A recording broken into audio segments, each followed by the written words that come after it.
I think consciousness is intrinsic to the universe, and it's part and parcel, and in some way is driving the universe, perhaps. This is where I would disagree with Deepak Chopra, for example. In his view, there is a universal top-down consciousness, godlike, and it's directing things, causing collapse of the wave function, guiding our actions, this and that.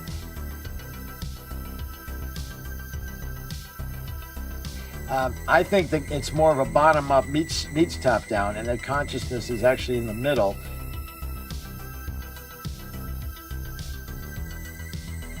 But accesses platonic values that are embedded in the universe to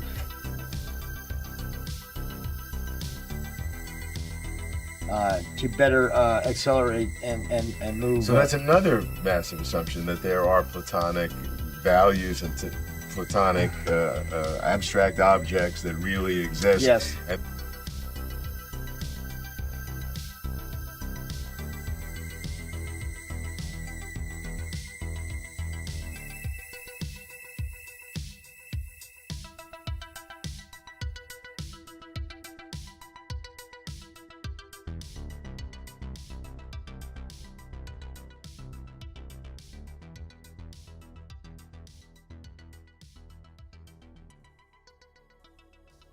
That this consciousness is somehow gathering those together. I mean, or is influenced by them. This is a deep philosophical system that is that. Yeah, but just look forward in the dangers of e-personality. If he's an introvert, incel or whatever, and when he comes out on the internet, he has this, like the dark side of his subconscious becomes conscious. I mean, to me, it's obvious. That's what happens. It's what's happening to you on the same way. But your unconscious, your subconscious is different than Gandalf's subconscious. Logic and science dictate that not only consciousness doesn't exist, consciousness is in fact scientifically impossible. And yes, it is going to involve math and calculus and science and computer programming. I'm sorry. And that have different implications of the process with the connection between the levels of a person's soul and how it reincarnates. But I'm not going to spur on the issue because I'm not a woman. It's not my issue. About how one day you're going to fulfill the Canadian dream or the American dream. So you watch Seinfeld and say, I could do it. I'm going to go out tomorrow and go to work and have a great day, and I'm going to be successful. And one day I'm going to have my own apartment. I'm going to have my own parties with my own friends over, and I'm going to have my own possessions. I'm going to see things that I want and just buy them. Yeah, but that's just so to say, a worthless opinion of yours.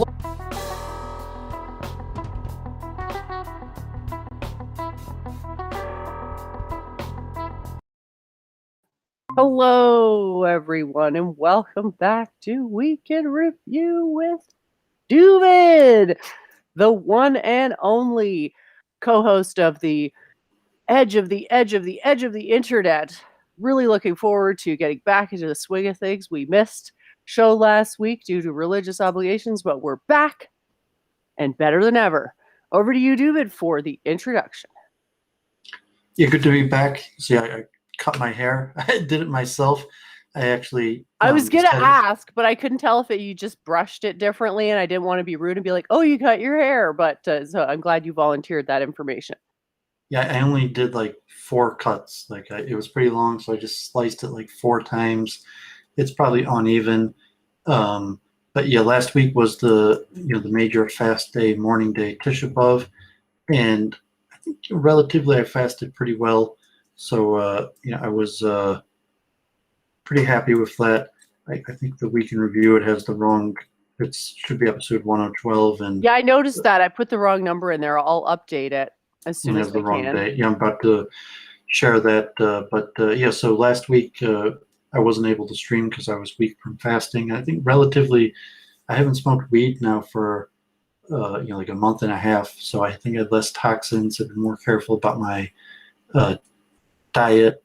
So I think I fasted a little bit better, but I was still relatively weak towards the end of it. Like the last 2 hours, I was just kind of laying down, and it's possible I could have streamed, but but in the spirit of mourning, Jerusalem, and just putting things in perspective of the truth of historical events, that like I am a Jew, and my ancestors were defeated by the Romans, and our temple was destroyed, and just to take in the history and the meaning of that through some action of mourning and fasting.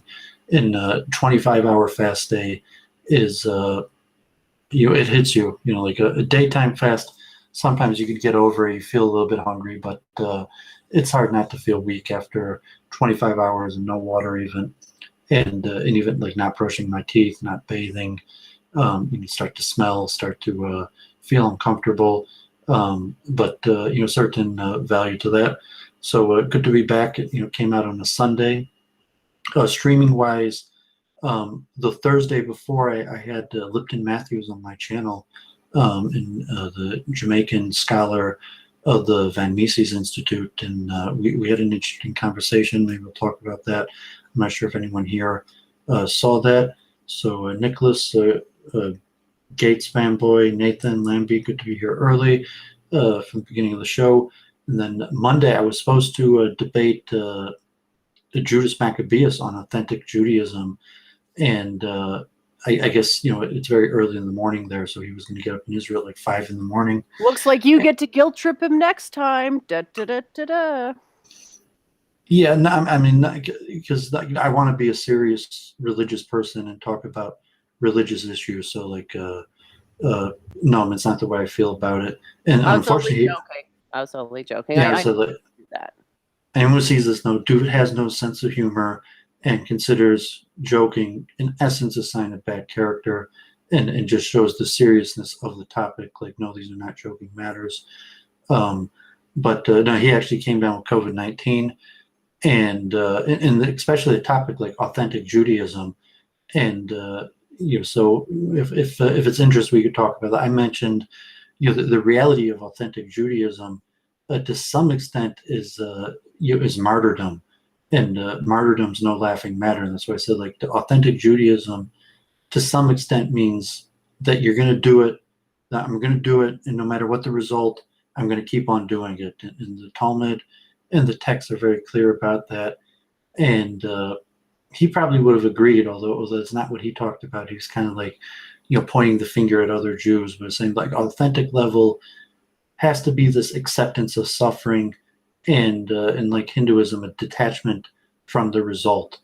And so the Talmud's very clear about these statements, and saying like, okay, I'm authentic because no matter what happens to me, I'm going to keep on doing it. I'm not attached to any result in terms of my Judaism. That's not result based. and God forbid the history of all the bad things that have befallen the Jewish people. And so it was a little bit interesting. I also talked about the mystical concept of how, in essence, all Jews are authentic. That even bad Jews, that like you can say Jews are going to Jew theologically, if there's a uniqueness to the Jewish people and the Jews fulfill some sort of special purpose, all Jews fulfill that purpose, whether they're a good Jew, a bad Jew, a Reform Jew, an Orthodox Jew, a secular, religious. So I mentioned those points. We don't have such a big Jewish audience on that, but we'll see if he comes back and wants to talk about that at a future time. And it's ironic that he got COVID-19, because I want to talk about COVID-19 also, because like I'm unvaccinated, but I'm still very careful. And from the few people walking around with a mask, and this question about the efficacy of the vaccines, what's coming out of Israel, and the data and the mismatch now in the U.S. media, and some of the more recent information coming out of Israel, mainly that COVID-19 vaccines seem to wear off or lose some of their potency after about 6 months, as the first people started getting vaccinated in January about 6 months ago. And so the data in Israel now is that there's a big uptick. There was over 1,000 cases. God forbid, there's already people filling up hospitals, and a lot of those people have been vaccinated. So in the U.S. media appears to be saying, like, the only reason the pandemic's not over is because people don't want to get vaccinated, and the evidence in Israel would appear to say that you're better off being vaccinated. The percentage, the odds are better in your favor if you're vaccinated. However, being vaccinated only betters your odds. And so if it's interesting, we'll talk more about that. And Thursday was on Charles Moskowitz, and we talked more about like what does authentic Judaism mean, and a little back and forth. That show is criminally underwatched. I mean, I always catch it. I really enjoy the what do you call it, dynamic. So maybe we could share the link at some stage, because sub to Charles Moskowitz and watch Doooovid, because it's I'm sorry, but I look at those numbers, I'm like, you gotta pump those numbers up. This is great content. I think I'm actually the most popular guest on his channel. Well, that goes without saying. I mean, the only thing I watch, no offense, but I guess I do watch the odd other one when the title's interesting. But yeah, you're the star. You're the star.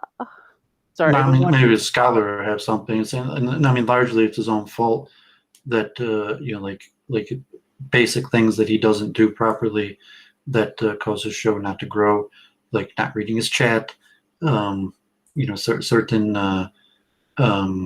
We talk about that, but no, I mean, it's probably largely his own fault. Just like posting his stuff all over, but he's not really interactive. So he probably needs to adjust his style, just like kind of the radio style to the new social media. It's probably less effective, but even simple things like having the link for the show in advance. And it's kind of like Lowell, Root and Branch is back down to just a handful of views, and you have to do in a certain way. Like Jennifer was on Amy Newman last night, and we'll talk about that. But there's certain professionalism, there's certain knowledge about communication theory. So I have a whole bunch of research and things. Hopefully we have people interested in the science of consciousness. So I have a whole bunch of stuff for people to look at, and in terms like for Jennifer to think about, and like her thing on Amy Newman, I had a few things on power asymmetry, and really power asymmetry comes from critical theory, like now popular in critical race theory. But critical theory has kind of an element towards like a should in a direction that you should be trying to move society towards, but just in terms of understanding why human interaction work out in the way that they do. A lot of the understanding power differentials and power asymmetry. So hopefully we're going to talk about that in reviewing, Jennifer's appearance on Amy Newman. So and today I won some. I had a really good week in chess. I won a weekly Crazy House tournament. I won the weekly Horde tournament, and then I won the Horde monthly Shield tournament, which is one of the bigger monthly tournaments on Lee Chess. So it's a pretty good result. And I was interviewed on Russian TV. People who follow, Russian chess streamer, not Russian TV. This female Russian streamer, Crazy House player, Zaraza the Brain. She calls herself, and I've played her almost 30 games. We're friendly. We're actually friends on Facebook also, and Anastasia. So she interviewed me today, and I had a friend from Jerusalem, Igor, who he was Russian speaking, trilingual, and so he translated from English to Russian, and it was mostly about chess and the Crazy House variant. So that's my 2 weeks in review, and I thought I'd do a chant. I'm not sure if Jennifer wants to say anything. I'd rather you do the opening chant first to set the tone, so I'll just wait. Okay, so this is a Shlomo Carlebach tune. It's Psalm 137. Imeshkach Hakek Yerushalayim Tishkach Yamini Imlo Ala Es Yerushalayim Al Roish Simchasi. If I forget you, O Jerusalem, let my right hand wither. If I do not keep Jerusalem in memory, even at my happiest hour. So actually this verse is on the wall of Jerusalem Pizza, and I got Jerusalem Pizza earlier. I have eggplant parmesan in the refrigerator that if the show goes on for a while, you might heat up and eat if we have some guests on in Ramble. But it's a popular chant and related to Tisha B'Av and mourning the historic destruction of Jerusalem by the Romans, and popular chant. So Shlomo Carlebach used to tell stories, and he had a little intro to this where he'd be like, if you ask any Jew what they're doing in any circumstance, you're like, I'm on my way to Jerusalem.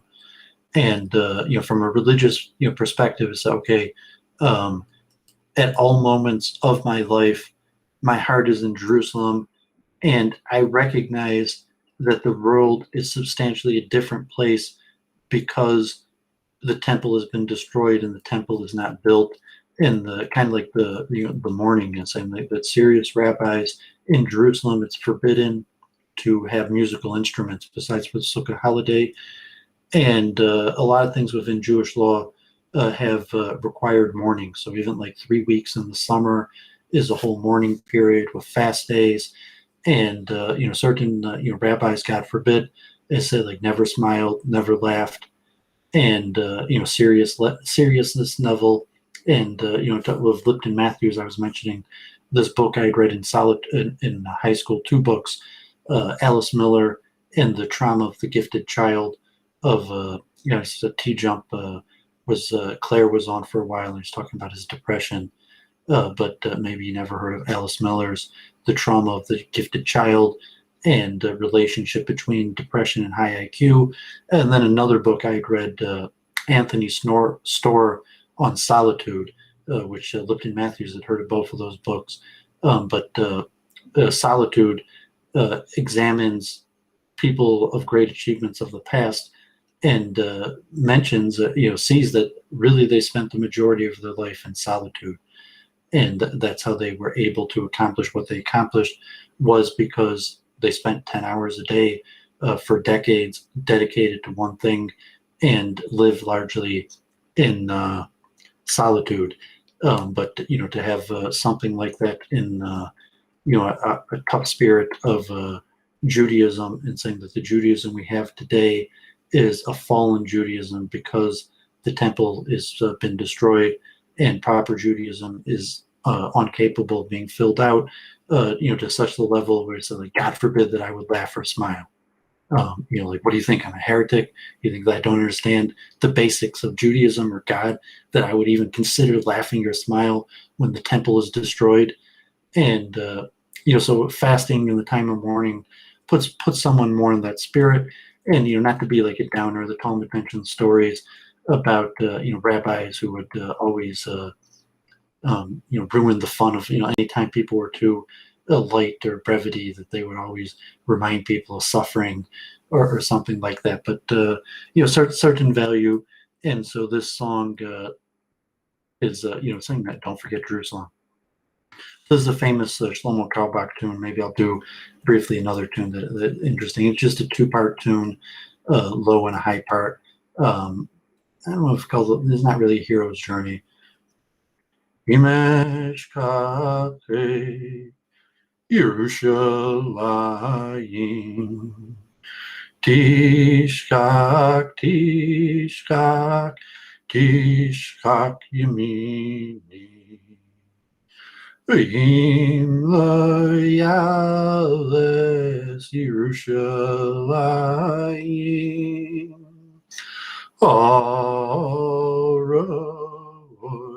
Sin Kasi Im Layales Yerushalayim Sin Kasi.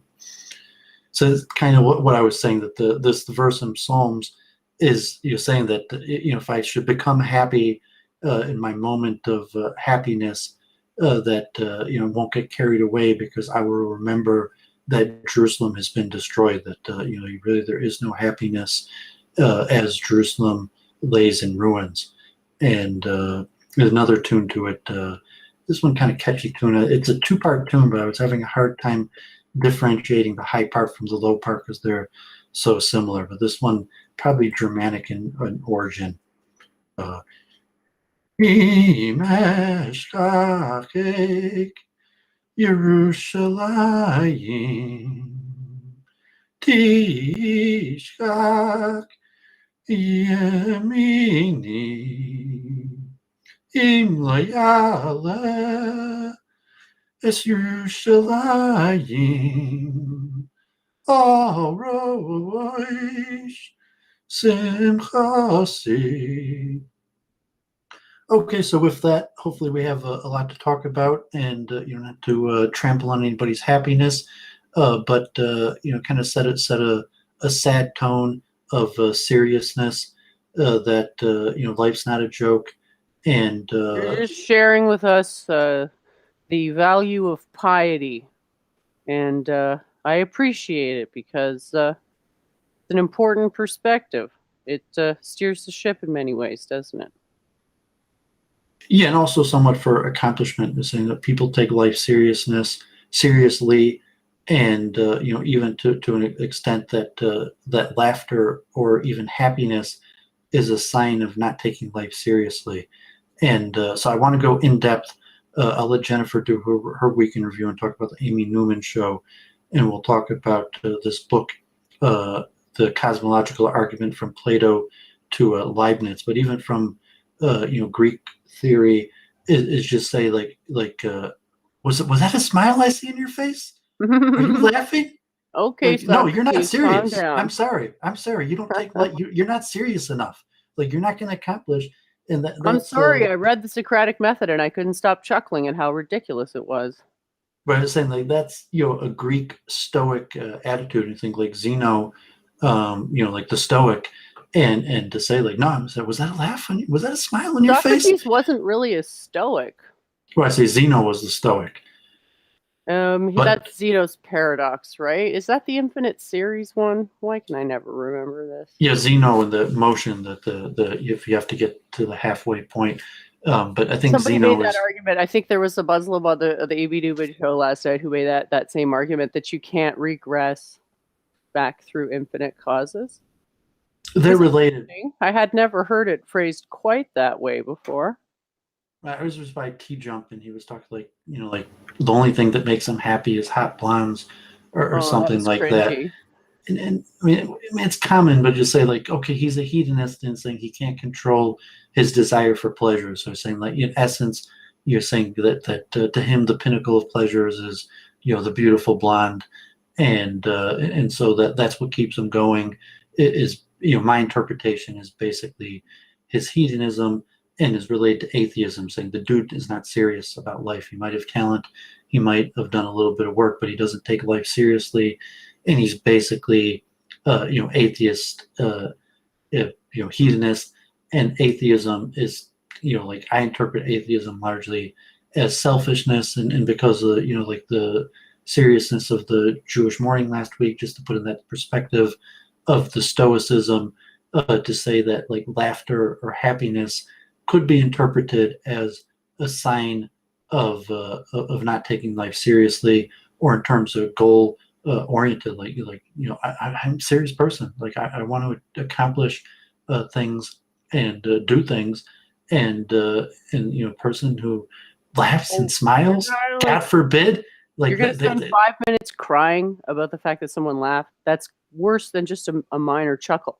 Not to mention, laughing's not against my religion. Leela is a thing. Well, Playful, I mean, it's sinful. It's just learning. a sign of someone who doesn't take life seriously. And Aristotle himself said. Not a big fan of Aristotle myself, but go ahead. And there's even scientific evidence recently that was saying that laughter, in essence, scientifically, is it's a release of cognitive dissonance. And saying instead of embracing the dissonance, so to say, like if you take life seriously, you will embrace the dissonance, and if you're laughing, it's a sign that you're not serious, that you're not capable of embracing the dissonance. No, the way I see it is laughing is a way to expedite the negative aspects of the dissonance so as to get back to an optimized state of mind. It's like a reset. Well, it serves a function, but it's saying that you only need to laugh if you're not serious. You only need that reset because you're not serious, because you needed the reason you had the cognitive dissonance, because you couldn't handle the dissonance, and therefore the laughter is the release mechanism that the body uses because the person can't handle the truth or is not interested in the truth. Sometimes people will make arguments that are dissonant, and so I laugh, and it sort of closes the arc. But yeah, I'll do my week in review if that's cool.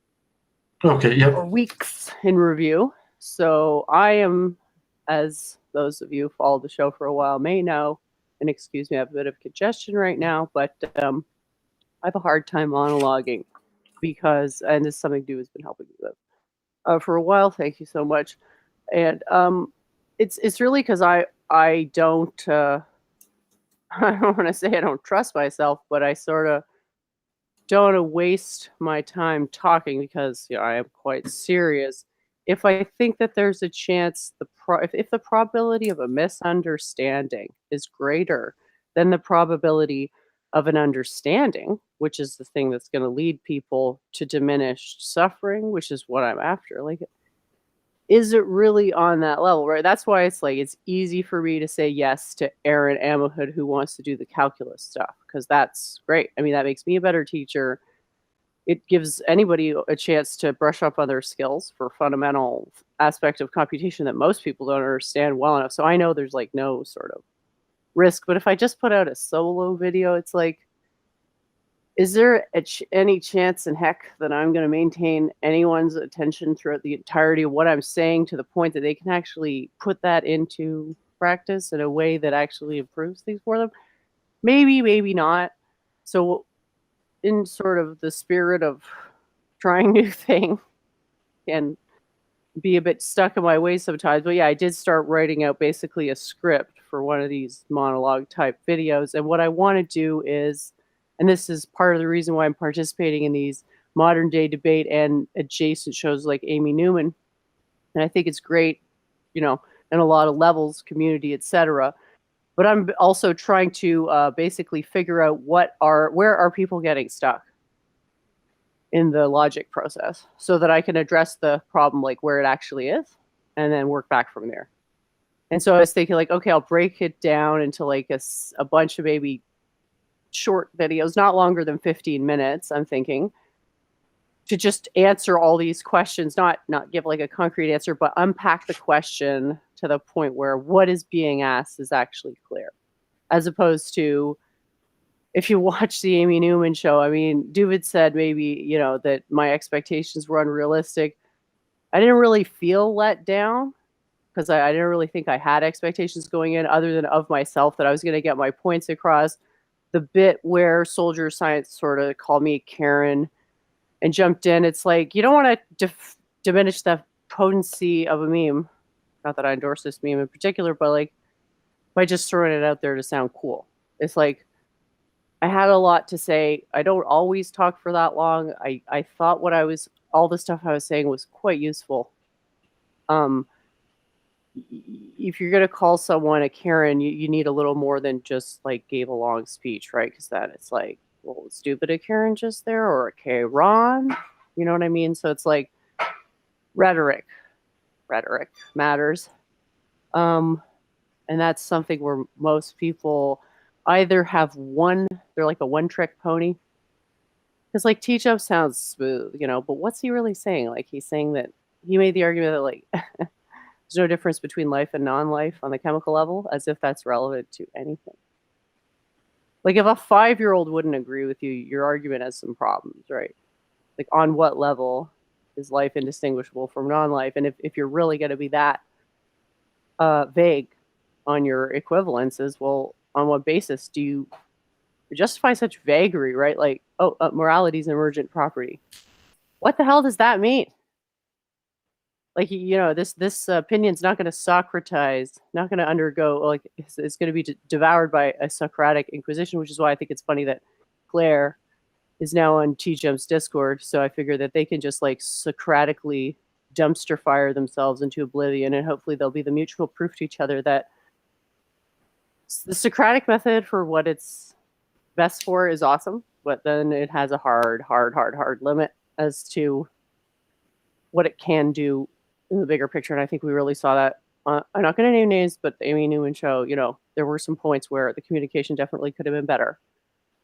Although there were actually a lot of great points that I made some notes. I've got like 10 pages around me, but there were actually some things I took out of it that really did help my debating. But basically I was trying to get them to consider the idea of secular pantheism, or also I came up with the label just impersonalist, because that way you're not, and I came back to this many times, I guess it's not clear that there's two things. You can't axiomatize a negative without creating problems down the line.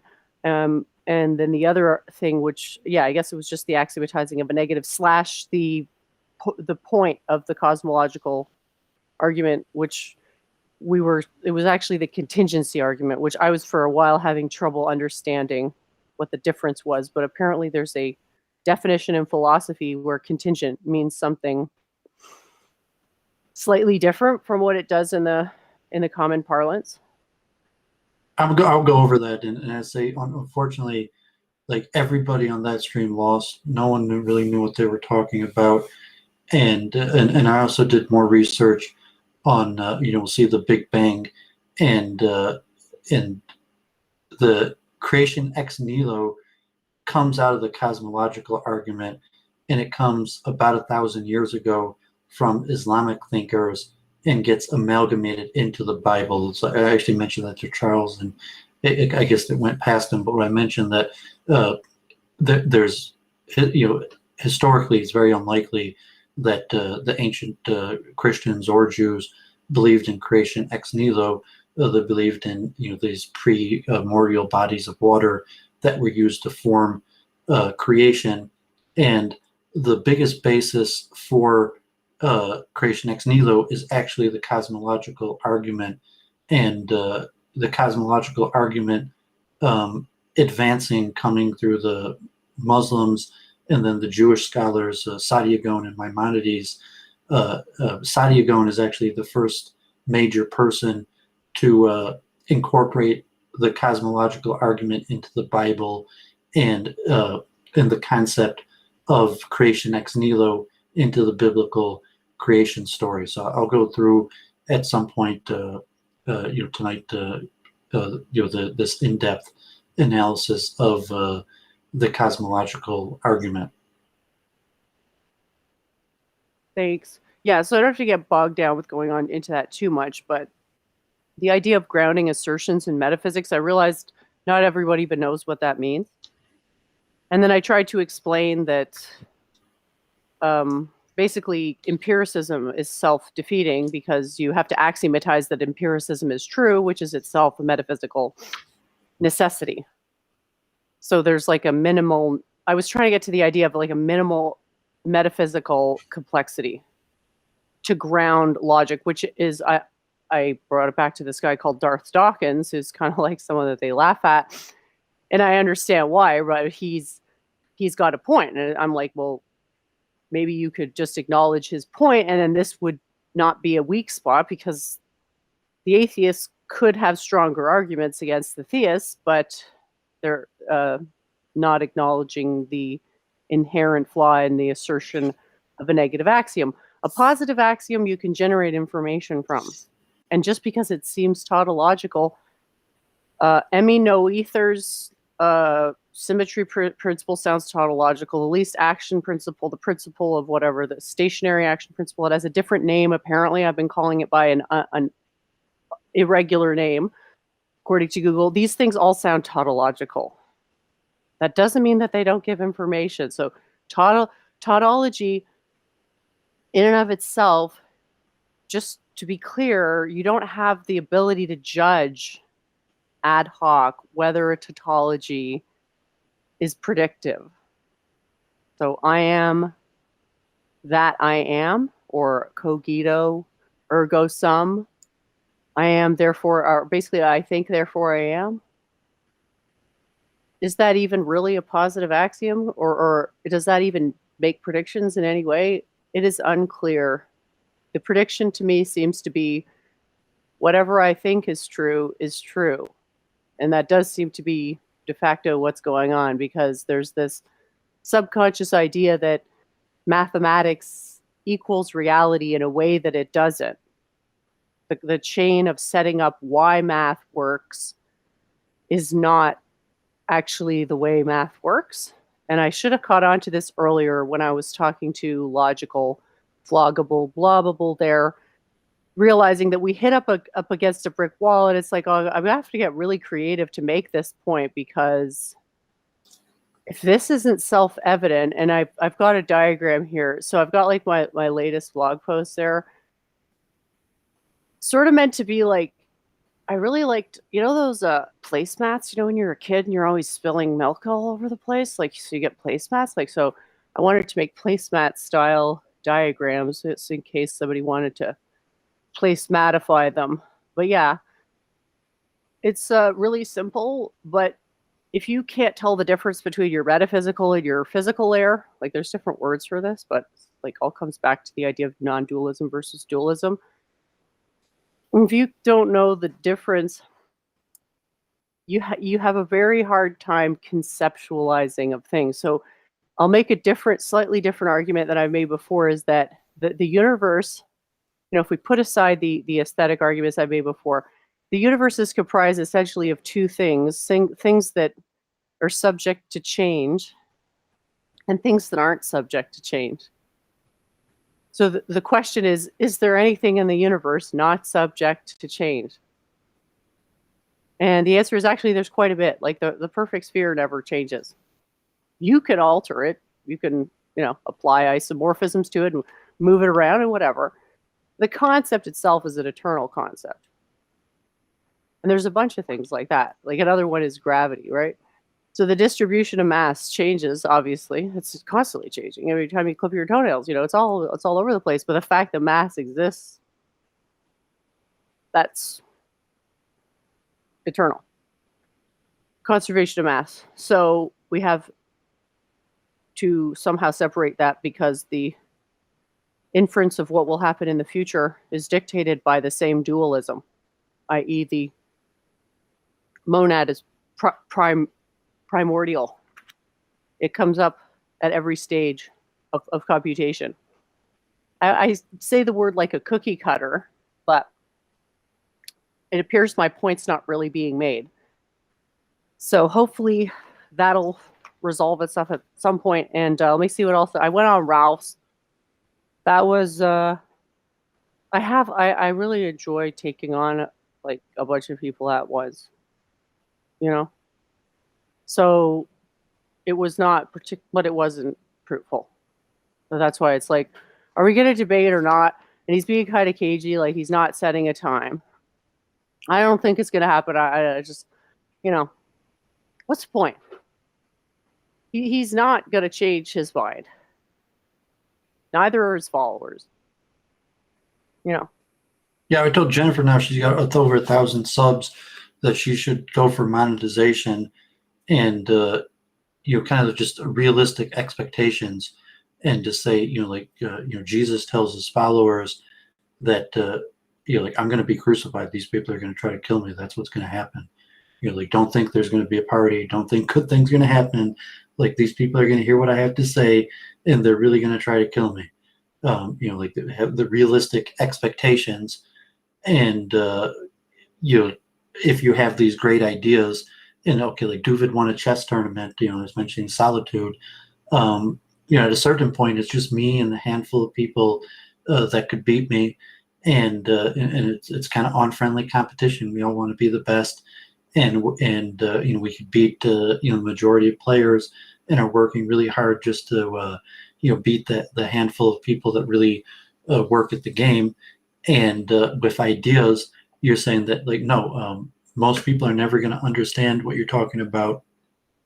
Most people are never going to care what you're talking about, and even have an interest. And then communication theory, like chunking theory, to have some sort of realistic path, that if someone did want to understand these ideas, the path and work that would be required in terms of like a chunking educational theory, and you could even have expectations like months, years, saying like I tell people I could keep people busy for years, certain subjects, if they want to research, like even in my own library, people who come to my house and borrow books, at this point I could probably keep people maybe even busy for decades, but certainly years, borrow a few books and start on a subject that they could be coming to my house and borrowing books for 5 years easily, and have it chunked together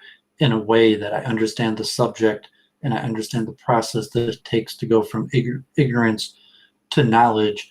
And then if you're going to try to facilitate people doing that, and like as a chess coach or something, to say that that there is some sort of skill towards communicating and guiding people from ignorance to expertise, and so that's what you should aim at, and feel the dislike, saying that or the the dissonance, and saying like, no, these people really don't like you, don't have any qualms about it, like just accept, embrace the dissonance.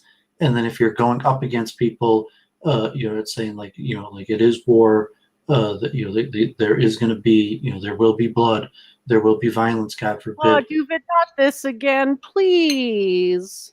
Well, I was saying an expectation, like what do you expect when you go and argue with a bunch of people? You're saying like, of course there's hundreds of people who watched you and didn't like you. Okay, of cool. course. Yep. Like, what'd you think? Of course. You thought you were going to go in front of a big audience and there wasn't going to be hundreds of people who don't like you? That happens to me all the time. What are you going to do with that dislike, and how are you going to handle it? It's a ratio, I have a dislike ratio IRL. My dislike ratio on the Amy Newman channel is way, way better than with other people I've talked to. Won't name names, but I mentioned T-Jump because they don't all love. Yeah, like T-Jump's people, every single comment. Like he didn't even link you in his chat. Like he didn't even like sub to Jennifer. So he would just like ask for money the very first thing. Because he knew that I was way, way more wise than him, but it was just like didn't want to give me any screen time. There's no way that's what he's thinking. I'm saying because he's selfish. Because when he did it, he was only thinking about himself.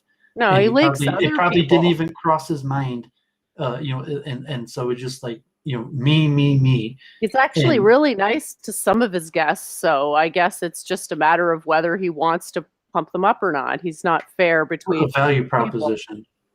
And Yeah, the value is he might lose people to me because I'm far more wise than he is. And people are going to him because he seems wise, but he's like, no, he has a good argument against I certain definitely problems in I wouldn't religion. inflate your ego. Oh in that yeah, way. sure. And saying that, like, if you're the one who sought him out, he didn't seek you out. And then you got to look at it like, I like, why'd know. you see, That's why I had to why'd you seek, torpedo the thing. why'd you seek him out? Because I wanted to get my message out. So And then why'd I you like choose him? that channel. I like modern day debate, and there's some super cool people, or I don't want to say orbiting in a bad way, but connected to that channel. It's a chill place. So I told Jennifer, like, just monetize, make some money off of it. Like, there is no such thing God, as. I don't want to talk about this anymore. To me, the So Jennifer said value her proposition remnant, is not there. her Value remnant proposition is not there. Christianity. Value So I said proposition is not there. I'm sorry, it's like, just not there. just making her. And I don't like, want to argue thinking about that this there's some forever. I'm benefit to sorry. not making I don't money. value money like that. I don't want to be stressed out about money.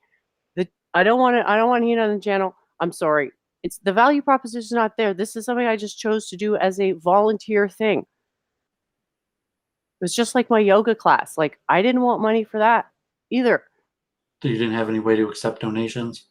They gave me money anyway, and that's their prerogative, but You had a venue to accept donations? uh, And that's the same thing getting monetized. Like I'm saying, you don't have to.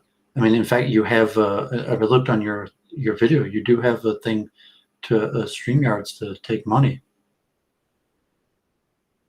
okay. And I said it was, to me, it was probably your remnant Christianity or something, just like you, and what I'll demonstrate later, falsely assumed that the Big Bang is related to remnant Christianity, that the Big Bang is in fact related to the cosmological argument, but probably your view towards money is your remnant Christianity.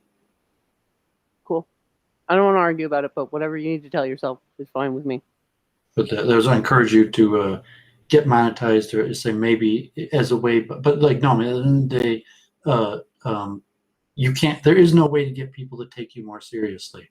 So I say you get monetized, it might have an effect in certain ways, certain levels of being taken more seriously, getting a master's degree or PhD, getting bigger numbers in a quantifiable way. But like, no, at the end of the day, getting a master's degree so I can so I can have a gotcha in a debate. Right, so people will take you more seriously, or you just accept, like, no, there is no such thing as being taken seriously.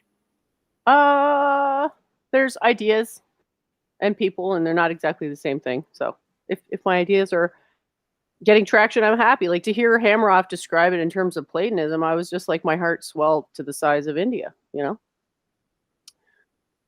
he's sort of like, I could see him getting it. And see, with memes of destruction, he's like, he's sort of on the way to getting it. We don't think like Hammeroff was like read Plato in high school. I'm like, I've never heard Hammeroff's. I've watched a lot of Hammeroff's talk. I said I read Plato in high school. Have you ever? You're telling me Hammeroff didn't read Plato in high school? Have you ever heard Hammeroff say Plato or monad?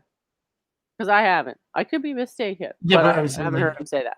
I would just assume that like Hammeroff had a good education. He probably read Plato in high school. To me, the fact that he could evoke Plato to explain his quantum mind thing tells me he's understood it better. As I've never, to my recollection, heard him use that particular formulation. And it's funny, he's like, well, I still disagree with what's his name? Okay. I mean, Chopra. But it's like, no, you don't disagree with Chopra. He doesn't. Sorry, go ahead. Well, I was saying, okay, I took high birth. Like, I read Plato in high school. And like Plato, like, okay, I took calculus in high school. So like, I'm assuming Hammeroff like didn't just read Plato for the first time. Like he's in the last stages of his life. Like, I don't know if he's in his 60s or even 70s. I never said that. That's completely straw manning what I said. knowing what Platonism is and knowing what it is on the level required to invoke it as a means of making your point, not quite the same thing. I'm not saying he just learned who Plato was. That is insane. No, I'm saying, I mean, anybody who, Plato is like the foundation of mind-body dualism. Like anybody talking about consciousness basically mentions Plato.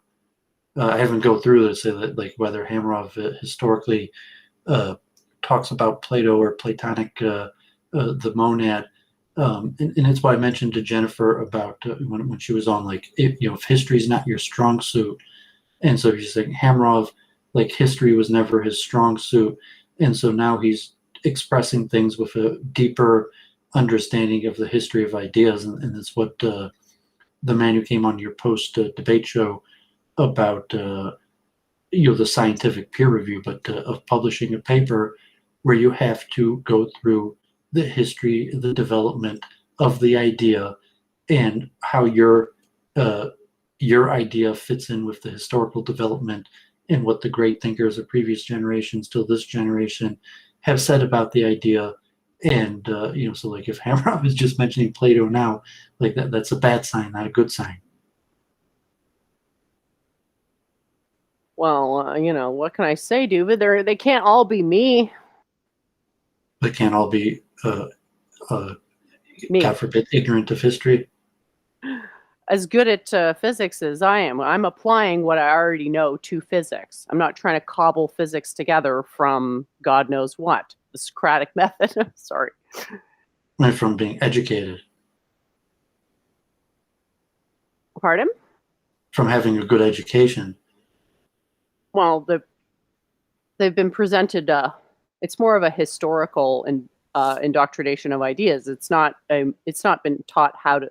They haven't been taught how to think in the same way that I was. So I can get the answers certainly, whereas they're, like, more in an uncertain region due to I guess it's just the axioms thing.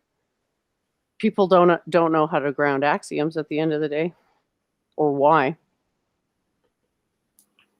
I really didn't want to have to do this and study philosophy, like, as an actual subject. Just thought everything would be self-evident from the math, but oh well. You want to go through the cosmological argument there?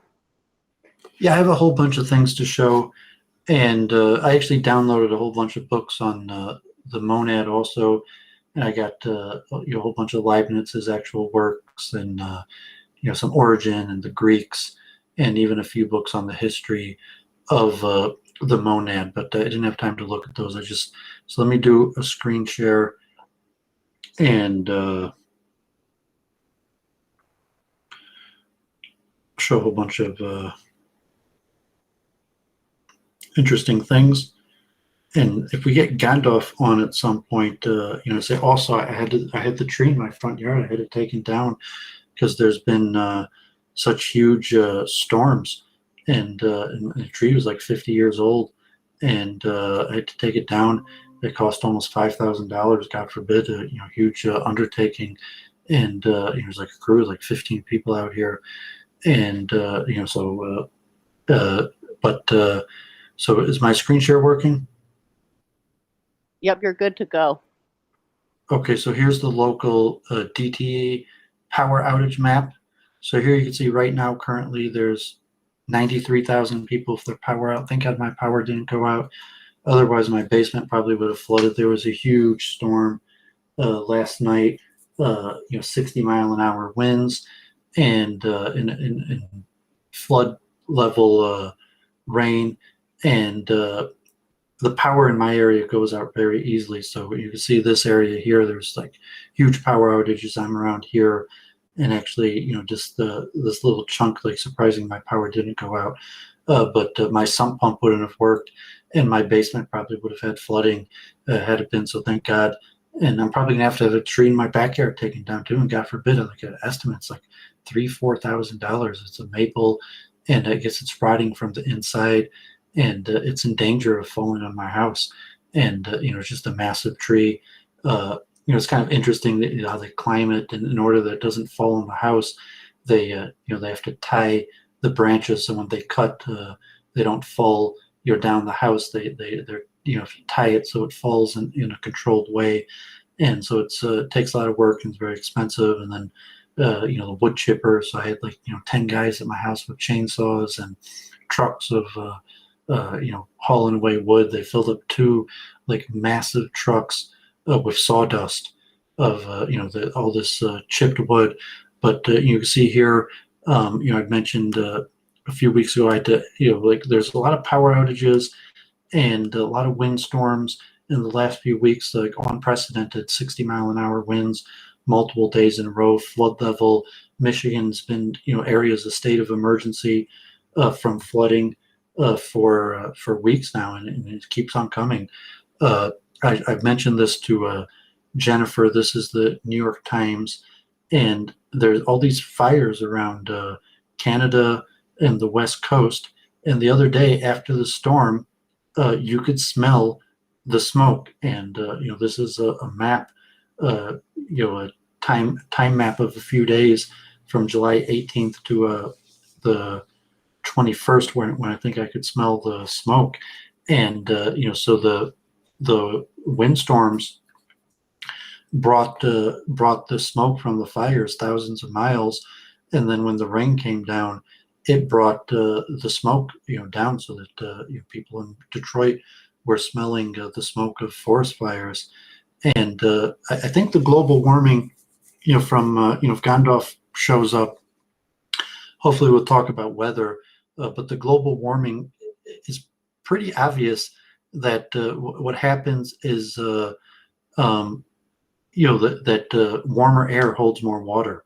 So if the global ice caps are melting or just getting warmer, that more of the water will be in the sky, and then changes in temperature will cause the water to rain. And the basics of weather is, I think it's change in pressure causes change in temperature, or it could go the other way around. But it's just your PV equals nRT, the relationship between pressure and temperature. So you have varying temperature at different parts of the globe, and that causes temperature changes. And it's basically interfacing between mixing pseudo continuous bodies of pressure and temperature and one set of state variables, sort of.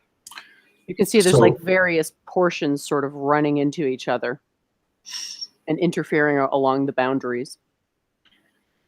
Mechanism.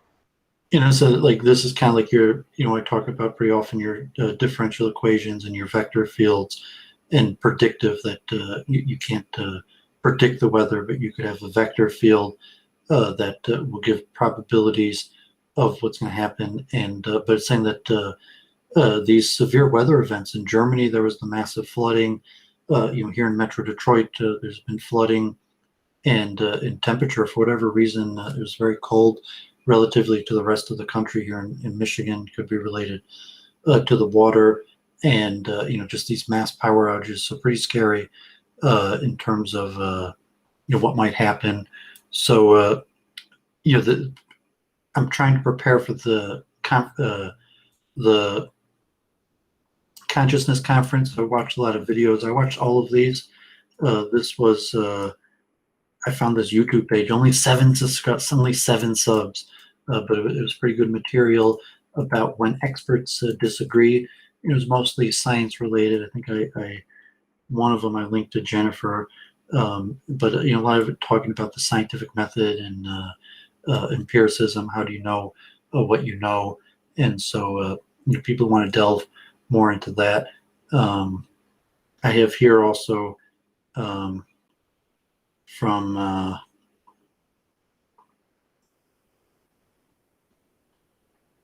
they tried to say that they weren't categorical empiricists, but I think in a way it's what are you saying that makes you not a categorical empiricist? That's my question to atheists. So I show this is from Harvard. I showed this to Jennifer. It was a conference of some experts, including David Chalmers, and it had the measurement problem as and even so one topic, consciousness and the collapse of the wave function, some of that Jennifer talks about often. So here was an event at Harvard. I don't call Yeah. it a wave function because it's not a function. Not sorry to be so particular. So here is some stuff at Yale. Also, I watched about these on causal interference and I didn't watch these ones yet on. Oh yes, I did. Are scientific models fictions? So these were pretty interesting from seminars from Yale University about empiricism. So I'll put these in the chat. Hopefully some people will be interested to watch these. Here's a new channel, only 671 subs. And this is a big name for people who follow consciousness. Probably the biggest panpsychist I'll say in the world, Philip Goff.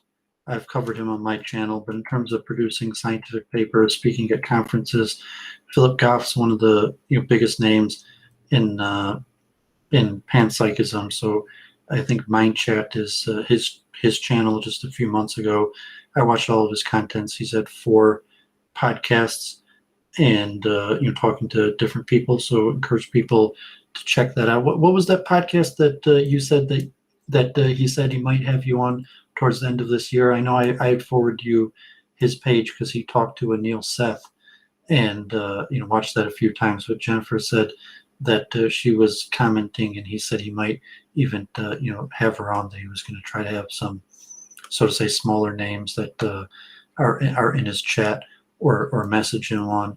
I think he was going to have me come on one of his smaller channels to do a debate with someone. So it's Theories of Everything with Kurt Jaimungal. Yeah. So yeah, I watched that all that happening. also. So so Philip Goff encouraged people to watch those podcasts, and he's only had 4 episodes. So I said, Jennifer even has more subs than him. So I was saying that if we stream after the Consciousness Conference, these are some of the biggest names globally in consciousness. I've been following these conferences. So saying that Philip Goff only has 670 subs. That it's conceivable if we stream after. I was recommending to Jennifer that next week is the Science of Consciousness Conference with Hamerov, and I'll get to that in a minute. And I'll even show the schedule. But I was recommended we should do a post stream every day. It's going to be 9:30 to 12:30 every day. I think that's I'll check again if that's Eastern time or it might be Arizona, so that it might be at different times. I'll check that in a second. But so just mentioning that like it's possible they don't get that many views, so it's possible that we might be able to get some relatively big names on. I still follow the Royal Institute. So they had a new video about what our brains do while we sleep, and was this the one he was covering Freud, and he mentioned how Freud was his psychotherapy or his ideas on what happens when people dream were largely rejected, and then later they've had more credibility with matching to the brain, where Freud talking about the logic part of the brain shuts down and the emotions come out in the dreams. And so recent MRI brain data largely shows that the parts of the brain that control higher level thought, like logic, aren't active during REM sleep. So it was a little bit interesting and possibly related to Jennifer's theory about the center of consciousness moving out of the brain during sleep. There could be some relevant stuff to that. Here is this is already from a year ago. I just hadn't noticed yet. The Israeli Institute for Advanced Studies had a whole 24-part, 27-part lecture seminar on deconstructing and reconstructing consciousness. I only watched the first one, but I'll be watching that probably this week in preparation for the consciousness conference, or over the next month or so. Oh, I'm so excited that you're excited about it. This is going to be great. And I hope we can go on to actually ask questions and stuff. I think you. I mean, I showed the thing to register, but yeah, I think we might even be able to ask questions after as to the panelist live. So here's another web page I just found. Looks like it's 2 years old. On pretty important stuff on the neural basis of consciousness. So some of it's in Chinese. So I only watch one of these, but I'll probably watch all of them. And here's another one I just found. It's a few years old. I only watched one of the videos, but I'll probably watch all of these on mathematical conscious science.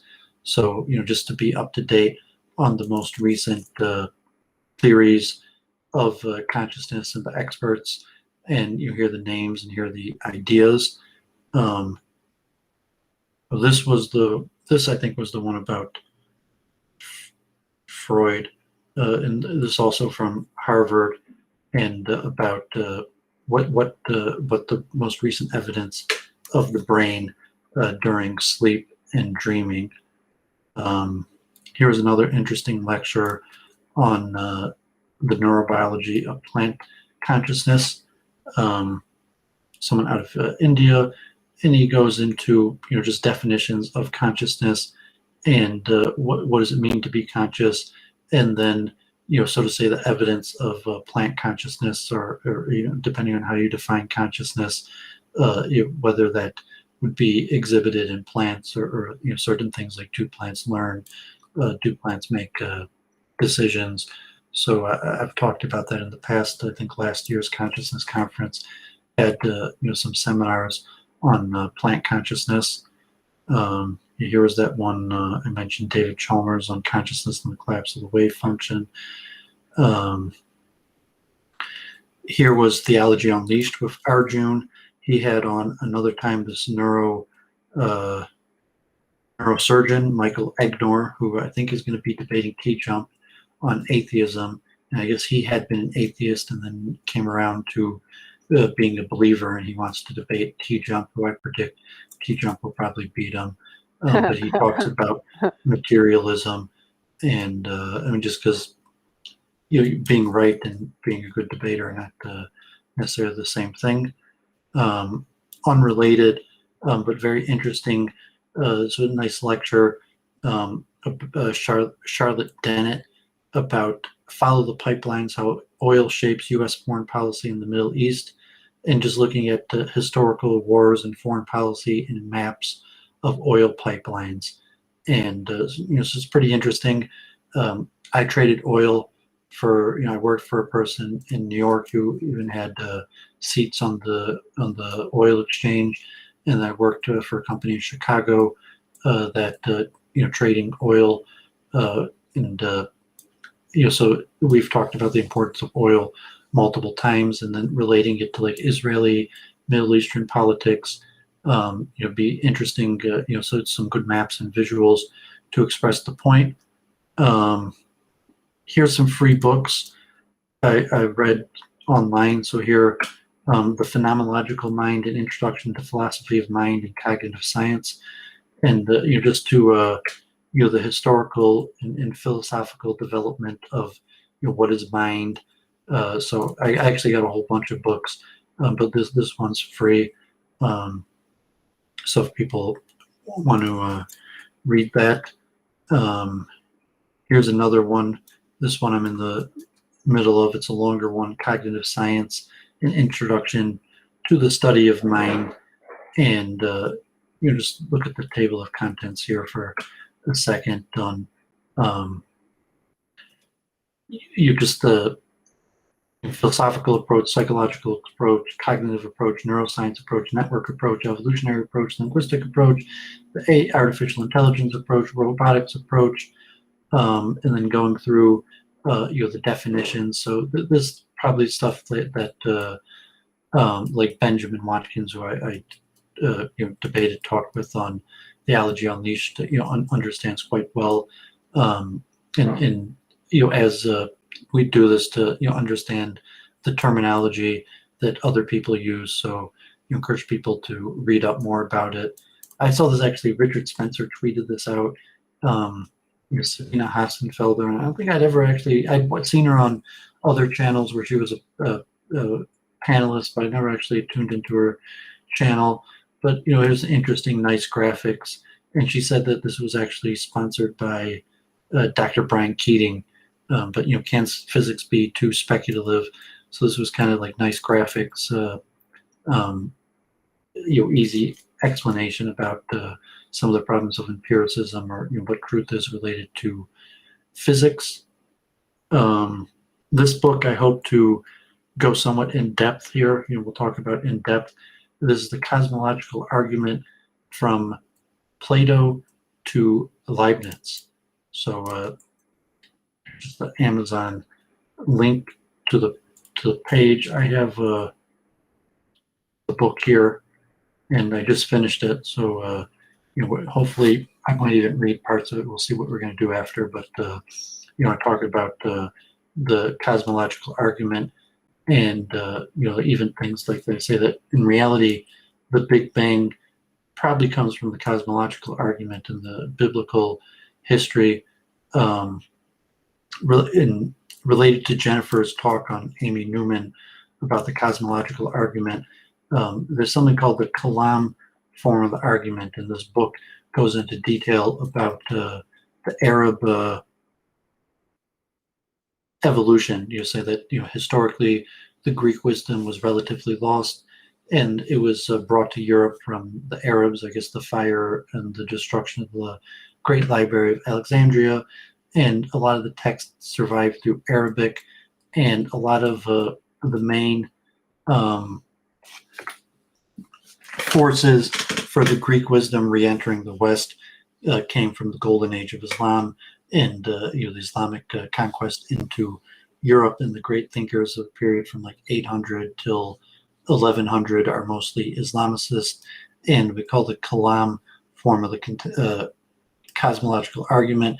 And I think actually someone on Amy Newman mentioned this for a second, and but basically, so the contingency argument to some extent is this Kalam form of the Arab scholars, and I'll leave this open if we want to go more in depth into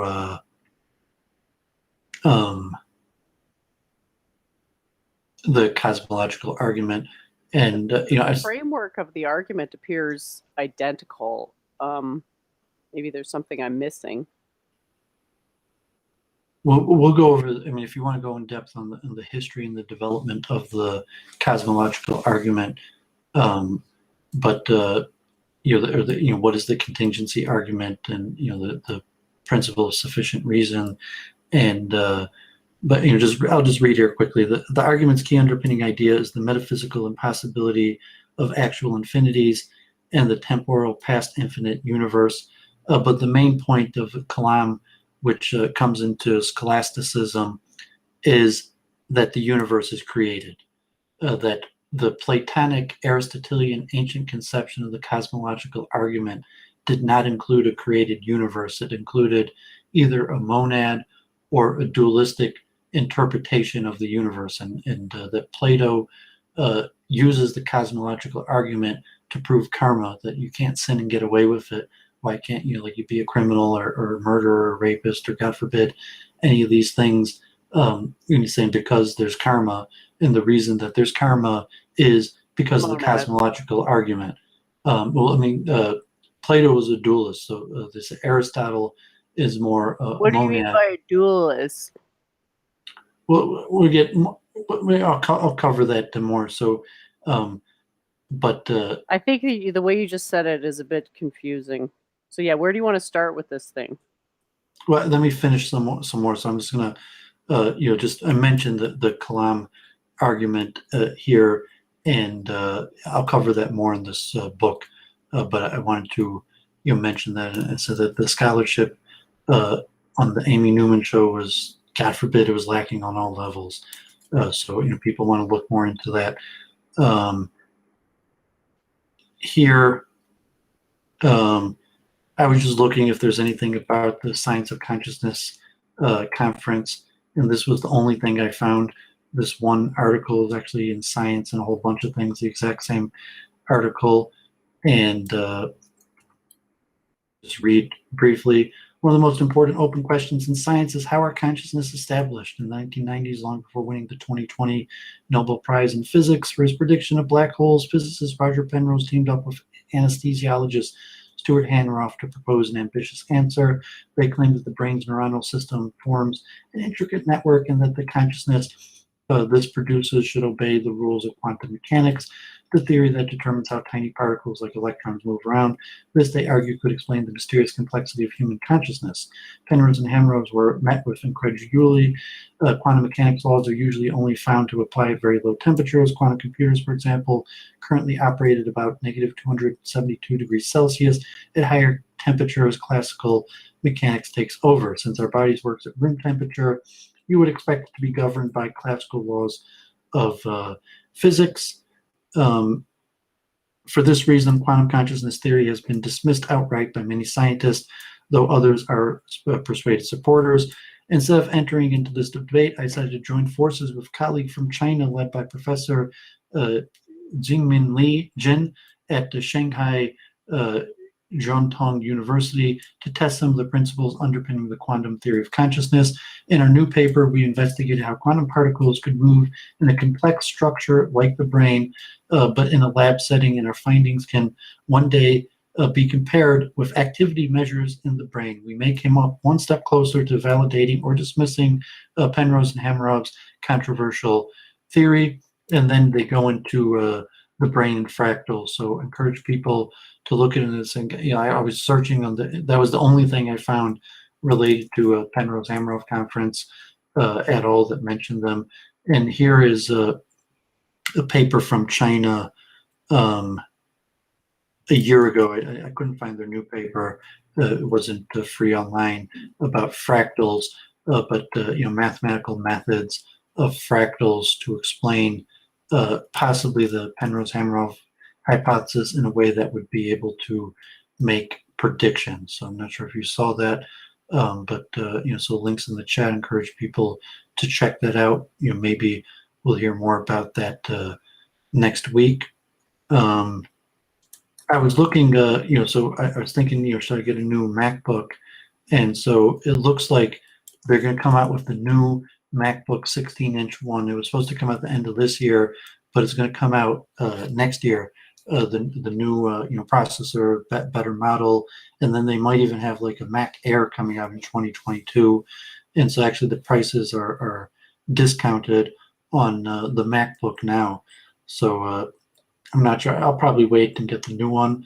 Although maybe I should get the older MacBook now at a cheaper price. But at this point, I'll probably wait till 2022 and get the newer MacBook or see about the MacBook Air. But just a little bit interesting on that.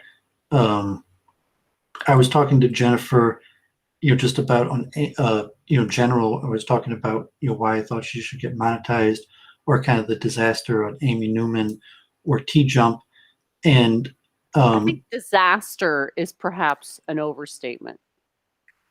I enjoyed myself at many points. Well, that's the disaster, from my perspective. But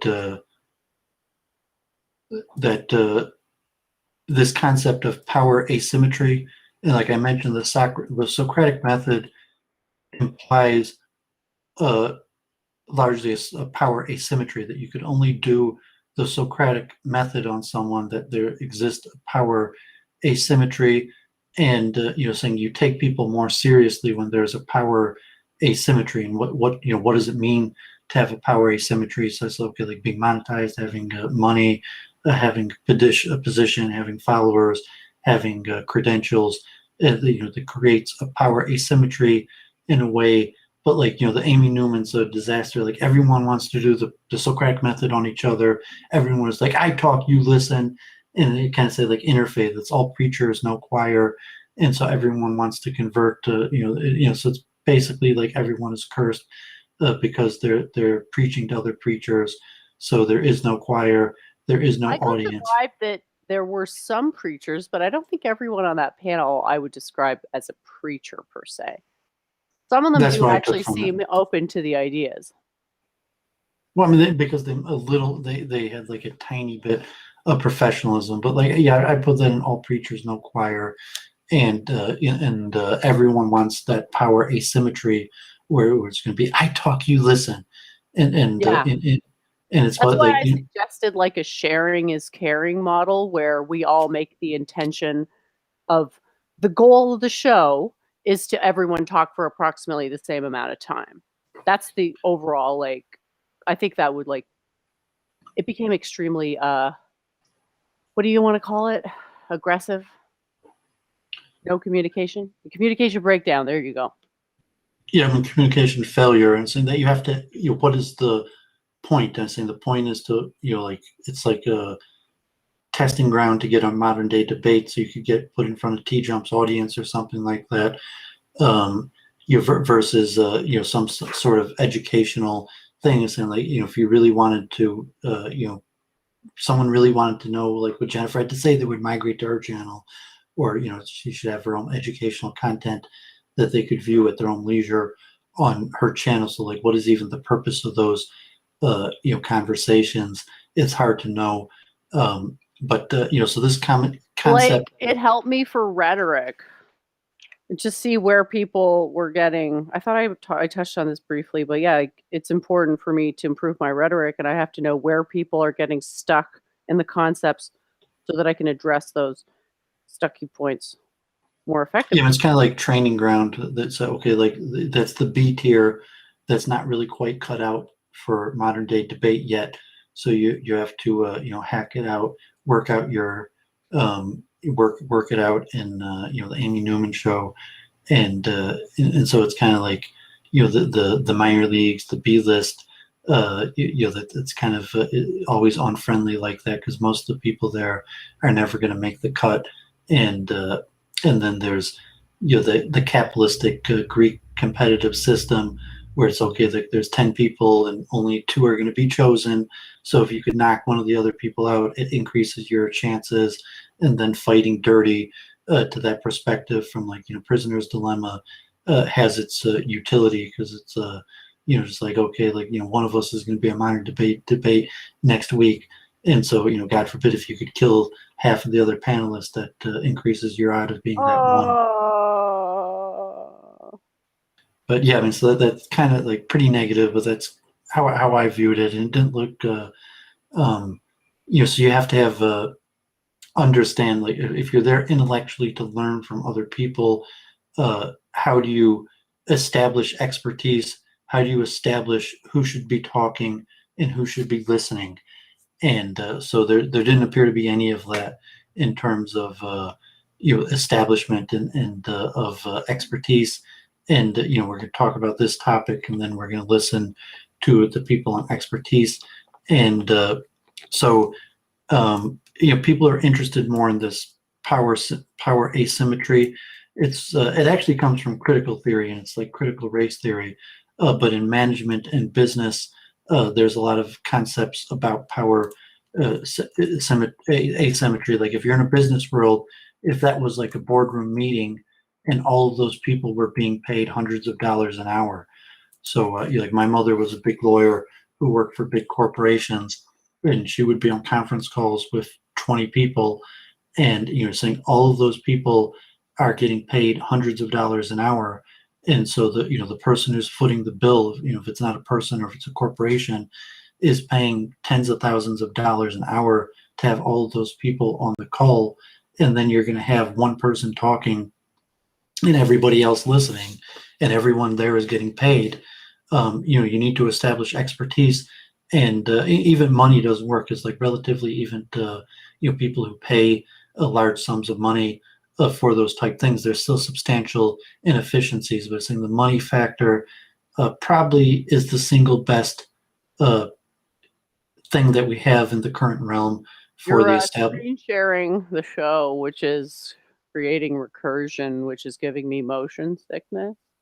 Yeah, so most of the stuff about power symmetry is related to the business world, and it's more important in terms of saying that like someone's getting paid, and the power symmetry, if it's expertise, and saying, okay, you're the expert, but you don't have money, and therefore you're the one working for me because I'm the one paying you, or however the business determines who's the expert or who's established, or largely in terms of also in terms who could afford to pay.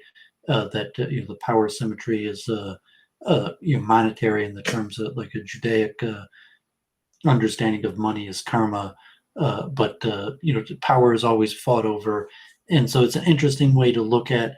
And I think like those disasters, like the Amy Newman show, there. I would just say you're never going to get one person in quote power, so your next best option is just to shoot for having a fair situation where everybody can just have, well, all the preachers have a chance to preach for the same amount of time, maybe. Well, that's almost interfaith is, but no, I mean, if you're paying, so the interfaith is largely fake like that, and also so basically like everybody gets a chance to speak, and everybody gets an equal amount of time, and you don't really have an establishment of expertise. You might have like a cut, and usually like it's corrupt. Like okay, you like just I have organize the channel admins, which is James and Amy. Could like merge the two to one to the Jamie power couple. Sorry. I mean, God forbid, but I mean, that's why I say like the ones who money. are in charge, money is right? a better. That's the way you resolve the power problem on YouTube. Money is a better To determinant whoever's of in charge karma. of the channel. Well, I say money. I mean, my perspective, money is a determinant of karma.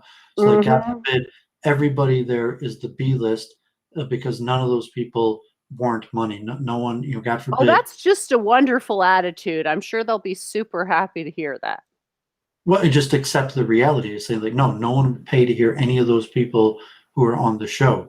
That it's like I will talk and you will listen, and it's saying like, well, no one in their right mind would pay you to talk. And just accept that. And if you want to be paid to talk, you got to do more work. You haven't done enough work yet. And just the factual perspective that like no one in their right mind is going to listen to you.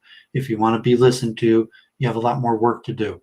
But if a factual determinant of money to be like no, like people pay me to talk to them all the time. I have a going rate. Like $100 an hour, $1,000 an hour. If it's like Sam Harris. Or some determinant to even T-Jump or JF, that the monetization is that people be like, I'm an important guy. Like people pay me to talk to them, and it's not just in my own head. It's a fact. And so if you had like your lawyer and accountant, people have going rates, and there's price discovery, and usually if you believe in the laws of economics, that going rates are determined through the open market and price discovery. And if one lawyer is $100 an hour and another lawyer is $500 an hour, that price is largely indicative of who is the superior attorney because of price discovery and free open market. So it's an expertise in so to say the real world, the business world is largely determined by money. You could have credentials, but even within the credentials, there's the open market will have price discovery, and the price discovery will put a price on the person's time. And as opposed to subjectively having like a host who's like, well, I chose these people, you're seeing that a person has the open market has determined a price for this person's service. But like you could have your own look on it. But so I mentioned really the idea of power structures comes from critical theory and the critical race theory. So you just reminded people a tiny bit about critical theory. The Frankfurt School. Critical theory is an approach to social philosophy that focuses on reflexive assessment and critique of society and culture in order to reveal and challenge power structures. So critical theory could be seen as negative because it's not a pure intellectual endeavor just to understand things, but to change it. Because within origins in sociology and literary criticism, it argues that social problems are influenced and created more by societal structures and cultural assumptions than by individual and psychological factors. And it comes into the Frankfurt School and various things. But just mentioning that these ideas about power asymmetries and power dynamics is what's at the heart of critical theory, now most popular from critical race theory, and actually I talked about that with Lipton Matthews. And if you want to say, like the power, karma is money, and you're saying like, no, like I know just as much as the person who charged, even though no one in their right mind would pay me to talk to them. In fact, I know more than the people who get paid to talk to them because things are rigged and society's messed up.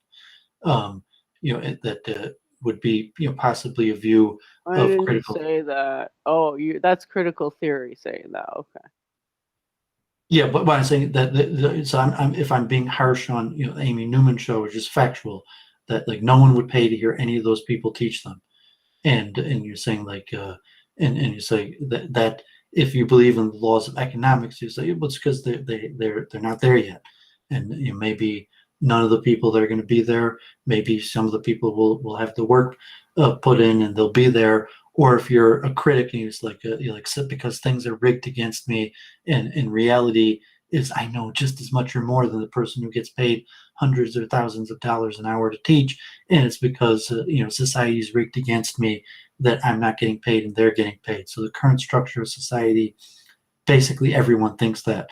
And if it was like Leo, who was like, I only took one semester of college physics, but like I know that Jennifer doesn't know what she's talking about, or even Jennifer and her claims versus to somewhat in the capitalistic model that would be just look at the money, look at put it up on the open market. If Jennifer were to offer her services on the open market for teaching, what would she get? And that would be like the multiple truth hypothesis would have some sort of truth discovery function, which is theoretical, which is somewhat based on the price discovery that we've talked about. But the laws of economics, you just by having an open market, you can have price discovery, and price discovery will give you an accurate value of the worth of something. So if you wanted to know any of the patentless what they're worth, you just put them on the open market and see how much someone would pay for their services. And if no one's willing to pay for their services isn't worth anything.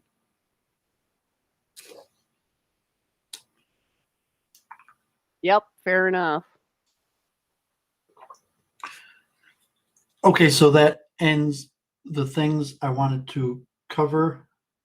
Got some crazy things in the chat, so it doesn't look like I see anything in the chat because of someone that's I might probably just Guy for Wrench that other people maybe they can't see all these deleted posts. But so did you want to comment on any of the things I shared, and then we'll go. I want to look at the schedule of the science with the Hammeroff conference for next week, and then we'll take a look at this book, The Cosmological Argument from Plato to Leibniz.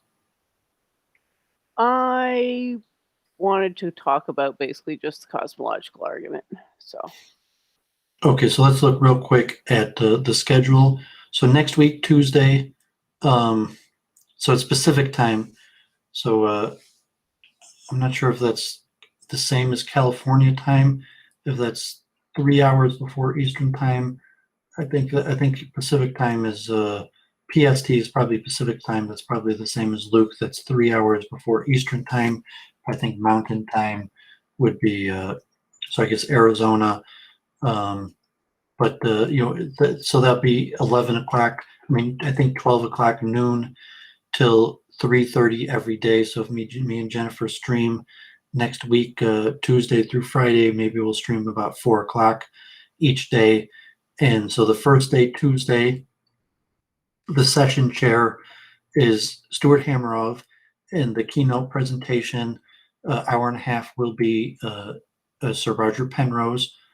And then there's going to be a session on, I guess it's going to be on black holes. And then it's going to be Reinhard Genzel from the Max Planck Institute. And the topic, I guess, consciousness, quantum state reduction, black holes, and conformal cyclic cosmology, connecting threads. And so I haven't heard of the other people, Roger Blankford from Stanford. And so we talk about black holes. Then on Wednesday, Roger Blankford from Stanford will be the chair, and it's going to be about quantum measurement, objective reduction. And I haven't heard of any of these panelists. And put the link in the chat. So, as mentioning from chess, preparation is important. Debates, chess on a high level, they're won in preparation, and so you want to have a good show. You should be prepared.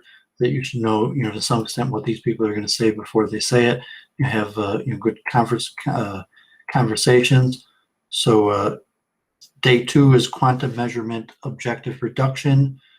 Day 3 is consciousness, OR, which I guess is orchestrated.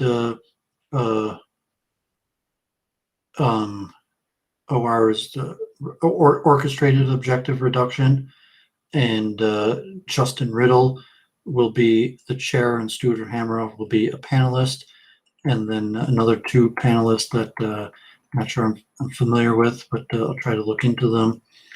And I guess there's 2 panels that day. The next one will be on quantum biology of microtubules, and so I'm not familiar with any of these panelists either. And then on the 4th day is a pre-Big Bang universe, conformal cyclic cosmology. The session chair will be Roger Penrose, and 9:45 to 10:30, there'll be 12:45 to 1:30 my time will be Brian Keating. What was their Big Bang? So hopefully me and Jennifer will be on that Zoom call, and the discussion each day will be from 12 to 12:30, which my time will be 3 to 3:30, and so hopefully me and Jennifer will be on all of these calls, and so on day 4. That could be Jennifer's chance to ask a question to Brian Keating with Roger Penrose on the call, and so look forward. Hopefully we'll prep to this. All of these have discussion at the end, and hopefully we'll be on the Zoom calls and maybe even have the possibility to ask some questions. So excited about that, and this guy's really spamming the chat.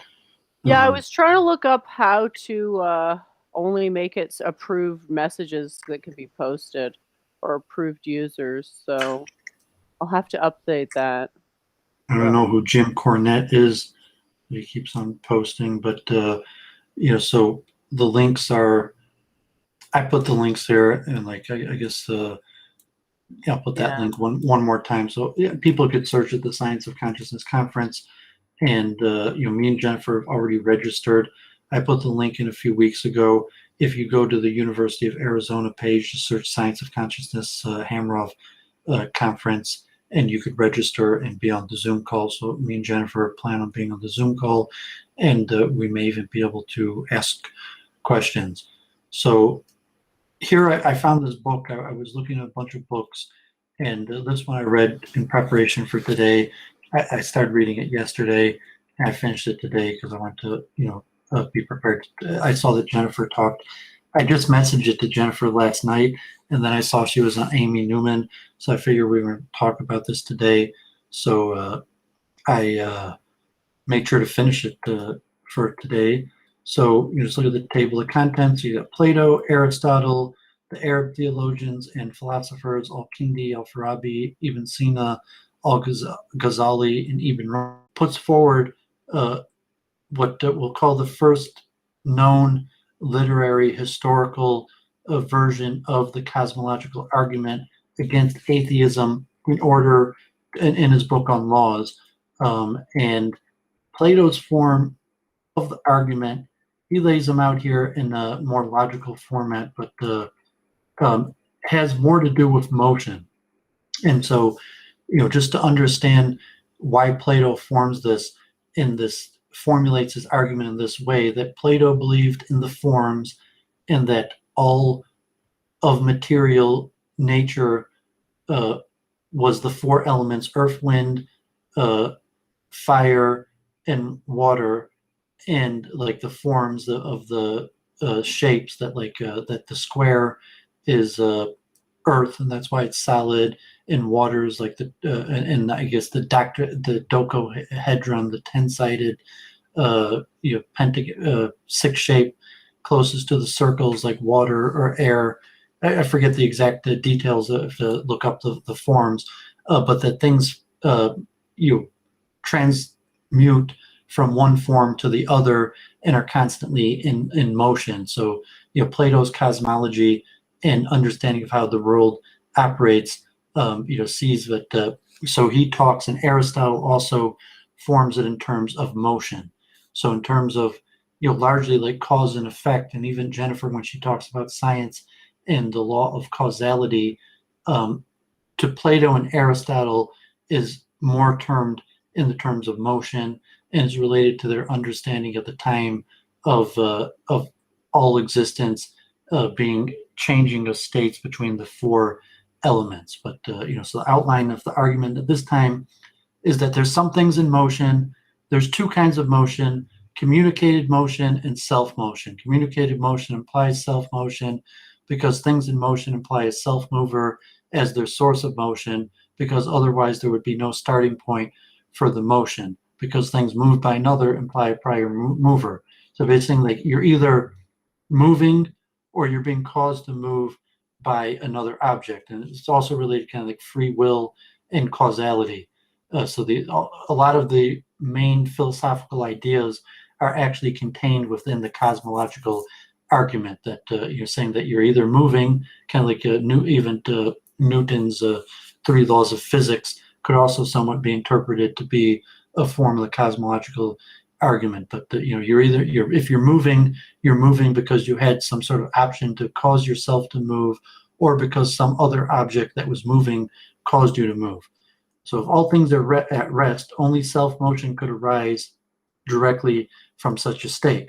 Because a thing moved by another implies the presence of another moving thing, well, this contradicts the hypothesis. Therefore, the source of all motion is self-motion, and he calls that the soul. So we don't have to get too deep into the ancient Greek cosmology, why they're referring to the soul as motion, but it's the ancient form of the cosmological argument is basically saying everything is moving. And so we're not talking about causes in the sense of the later forms. We're talking about movement, and all movement has to have an original source of movement, and that has to be the soul. And the soul is the source of, and then he's going to refer to like astronomy, the astronomical motions, and the heavens are in motion. The soul is the source of all motion. There's a plurality of souls because there must be at least one to cause good motions. There must be at least one to cause bad motions. The soul that moves the universe is the best soul because the motions of heaven are good, because regular and orderly like those of the mind. There are many souls or gods because each heavenly body is a source of self-motion.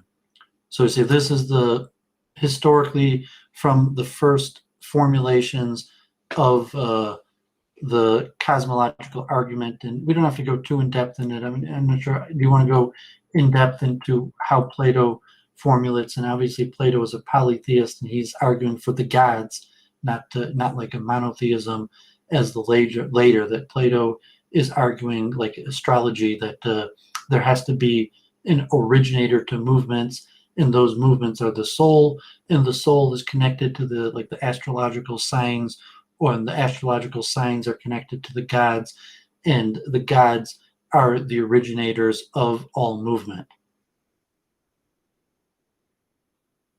Yeah, sorry, just trying to deal with my problem in the chat. Apparently, whoever this is just really doesn't want to let us have any fun at all. So, yeah, I don't know what we can do about this. So maybe this just is a lost cause. Would you time him out, or he's got like a ton of accounts? He's just basically generating a bunch of different accounts. So, yeah. So anyway. Whoever. Okay. Well, yeah, definitely. So like it just comes back to, the idea of God as the unmoved mover, and then sort of various conversations surrounding what exactly that means, because they're kind of like well, I'm saying you're anachronizing, because I'm saying I'm showing the historical development of the idea. And so the form of the idea that we have now, so it's like at least from a Western or academic point, comes from the development. So Plato was a polytheist and believed in the gods and believed in the four elements and the astrology, and so he's formulating in terms of motion, and he's saying that that atheism is wrong because there has to be a source of motion. But he's taking a polytheistic view that the source of that all things have to be caused, and when he's talking about causality, he's according to his cosmology, that's referring to motion, and he's saying the source of original motion has to be the gods, and he's even got good and bad gods. So you have good the source of good and the source of bad. But it's basically fits the form of the later cosmological argument, and we'll see this book goes in detail how it becomes refined. But to see that the form of the cosmological argument, at least from this scholar's research, is first seen in Plato's book on the laws, and it's a defeat of atheism, saying that you have to follow the law, not just because the politics and the government, but because the gods are real, and if you don't follow the laws, bad things are going to happen to you. Sure. And so we I mean, if you don't want to talk about the that's why I'm saying the historical accuracy, and even from the multiple truth hypothesis of the concept of how we look at the world today, is it accurate or not? It may not be more accurate than the way Plato, in terms of the forms, like when I was on Theology Unleashed, I mean, the Kabbalists also largely use this concept of earth, wind, earth, air, fire, and water to explain things, and it comes from the Greek source. But so if you take like a multiple truth hypothesis and understanding how that was able to make predictions, how the greatest minds of the time, even in the Vedas, largely also used the same concept of the four elements, and motion being the transfer of one element to the other, and even the monad form that whether there's a dualism and things, there's two different substances that don't transfer to each other, or there's one substances that forms both spiritual and physical. Still, basically, all use this concept of the four elements and motion of things transmuting from one form to the other, but the same concept of the cosmological argument, meaning that there has to be a first cause, and that first cause has to be God. Yeah, and then a question of like, to what extent are the elementals entrenched in the first cause, and to what extent do their qualities arise in the concrete realm? And yeah, so that was actually part of what I was writing up, like with your suggestion to do just educational videos. So I was thinking, like, my problem is not knowing exactly where to start the conversation. So this is definitely helpful. Well, historical overview is usually a good start. Here's the idea, here's what the great minds of the past. So Plato has a perspective of souls pre-existing and the plurality of souls, and so Plato is merely trying to prove the existence of the soul in the world, and it takes a later form, say like monotheism or creation ex nihilo. We'll see that the development of the cosmological idea eventually leads to the Big Bang. And so, saying that there's movement that is self-initiated, and then there's movement that's caused by prior movement. And so what could self-initiate movement?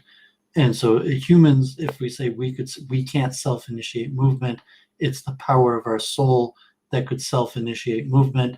And the reason our soul could self-initiate movement is because our soul originates from this primal cause.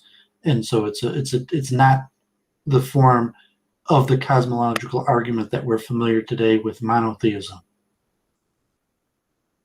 I agree And with that. Yeah, I agree with that. It's I mean, he even changed a says that lot. there's many heavenly souls, and he's dividing in good ones and bad ones, and but I'm just given this is um he has the demiurge, and uh you know to me this is very important. So just mention and then try to understand Plato at his without anachronizing to what we know today to understand Plato, and just saying that how would it look in ancient Greece to look at the world, or to just try to give some sort of truth function to the Platonic system of seeing things, not in relation to how I see things or how I think is a better way of seeing things, but to just objectively look at the truth value of that way of seeing it. So Aristotle takes the cosmological argument another step forward and makes a distinction between potency and actuality, which could, like in modern scientific terms, you might have, in terms of energy, like potential energy or the various forms of energy. So Aristotle has this concept of potency and actuality. Um,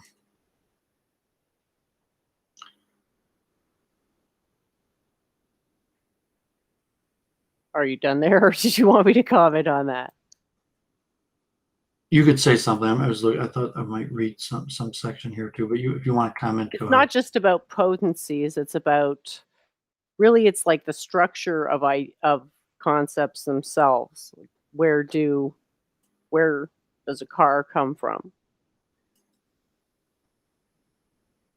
The ideal realm, right? Anything has to be, the function has to be conceived first. Then the archetype is identified. The essence thing is like a culmination of all of its potentiality, which is then manifest to varying degrees in the observable. I think that's how they understood it.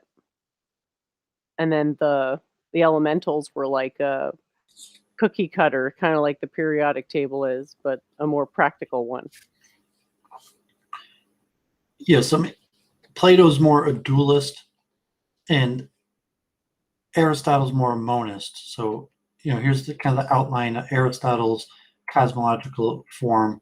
So everything that is motion is being moved by something. This something itself is either in motion or not in motion. If it is in motion, then either self-moved or moved by another's. The member of a series of things, each being moved by another, must ultimately be in motion only by reference to a self-moved thing. The members of the whole series of self-movers and things moved by another must be in motion only by reference to an unmoved mover.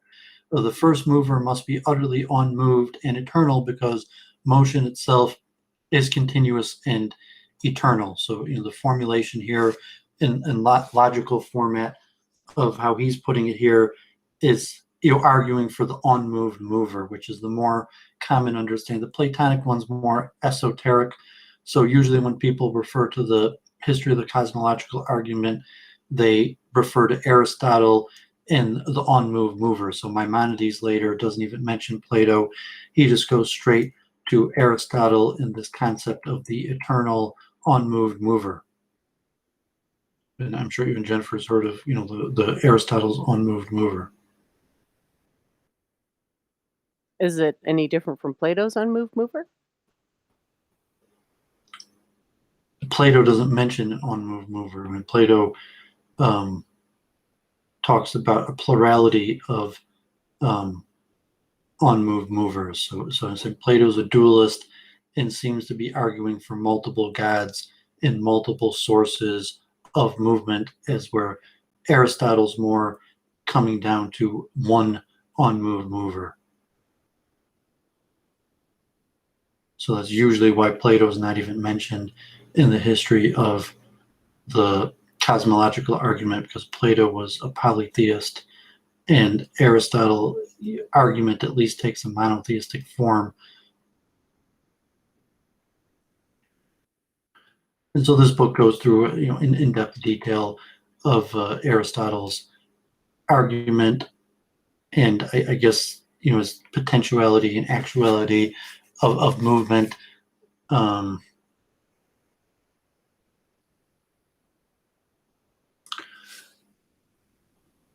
it's like So the it- eternal question. That's literally the eternal question. What is in the non-moving and what is in the moving? And it's dualism between the moving and the non-moving. And it's just a bunch of different. How did they describe it? Like a bunch of commentaries on Plato. Oh my gosh. we're saying Plato's cosmology is largely incompatible with modern monotheism, as where Aristotle's cosmology is somewhat compatible with modern monotheism. So I say Plato has a form of the cosmological argument, but argues for a polytheistic dualism from the cosmological argument. So if you think like the Big Bang coming down, that cosmology today, the cosmological argument is almost exclusively used for monotheism, which in reality is that the cosmological argument originated from polytheists who were arguing against atheism. Okay. And even Aristotle, like whether he was a monotheist is probably not, but just talking about a first mover and implying that there was one, that Aristotle defines God as the good or the ultimate good, and uses language that could be interpreted in a monotheistic way, although it's in all likelihood Aristotle was also a polytheist. So that's why most people don't even mention Plato in the history of it. So I talked about the Kalam argument, and the most significant advances in the cosmological arguments come from the Arab thinkers around 1300 years ago, and he goes through historical development, and it's like Kalam, which like he calls like natural theology, and it said that the main point is that the Arabs use they take the form of the cosmological argument to argue that the world was created, as where Aristotle and Plato, it's unclear whether they're talking about whether their primal mover means that there was a separate entity that created the material realm. And in all likelihood, the Platonic understanding that he doesn't mean a separate creator that created the material realm. He's talking about some sort of polytheistic spiritual forces that exist in some sort of dualistic reality, or even a monism, like that the material reality that we see is an illusion, and that these spiritual forces are shifting from one substance to another. And Did he say anything about all the sub-gods being part of the greater concept of God?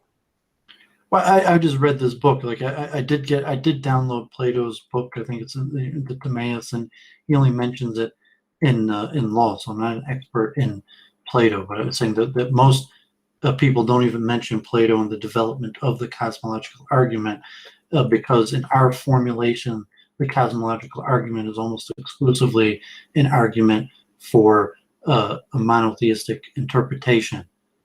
And so just to understand what did Plato actually believe, most people don't even care. And then even Aristotle, that most later scholars like to look at Aristotle as a monotheist, although scholars debate that of what did Aristotle actually believe. It's just saying that this form of arguing that Plato and Aristotle both used basically the same form of the modern day cosmological argument to argue against atheism and to argue that spiritual forces exist in the world.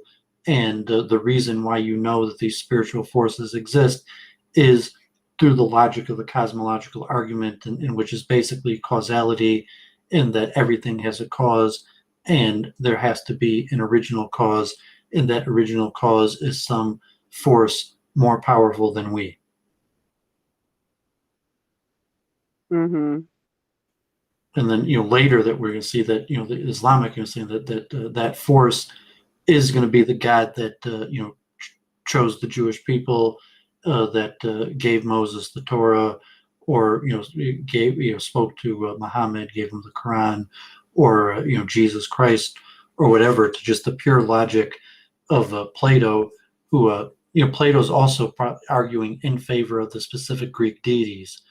So you could separate, like later we'll get to Spinoza, who basically separates, like that Spinoza adapts the cosmological argument for pantheism, which would be largely in line with Jennifer, the Spinozian concept of it.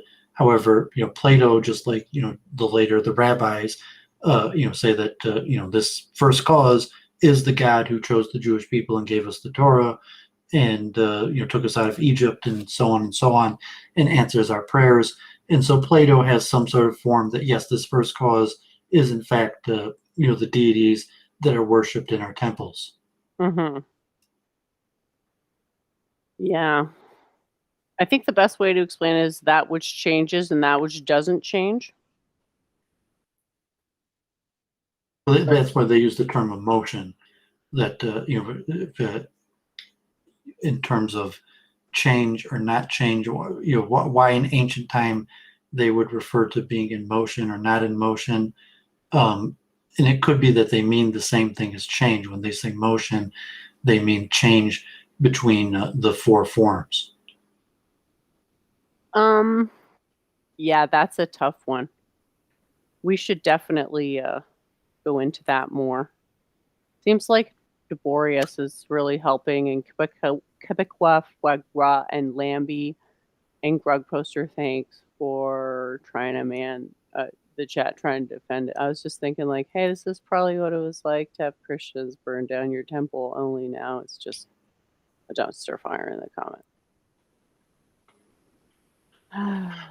So is this Kalam, and he has another book on the Kalam cosmological argument, but the origin of creation ex nihilo comes from this Islamic adoption of the cosmological argument, where you're going to say that the first mover, the cause of all movement, is something that exists outside of the material realm. So it's really actually interesting to say it's a combination of the ontological argument and the cosmological argument, where the ontological argument is think of the greatest possible being, of God, and because you could think of it, it must exist, and the cosmological argument of the chain of causes, and that causality has to lead back to a first cause, and that this first cause has to be the supreme entity. So the cosmological and ontological argument are largely combined, and the Islamicists argue that the first cause has to be this great being, and this great being has to be outside of material creation. And so that's where you say that the first appearances of the concept of, there's ancient sources of creation ex nihilo that are mentioned, but in terms of cosmology, in terms of logic, the first form of a biblical school, and the Islamists also held from the Mosaic creation, comes from the Islamicists, and then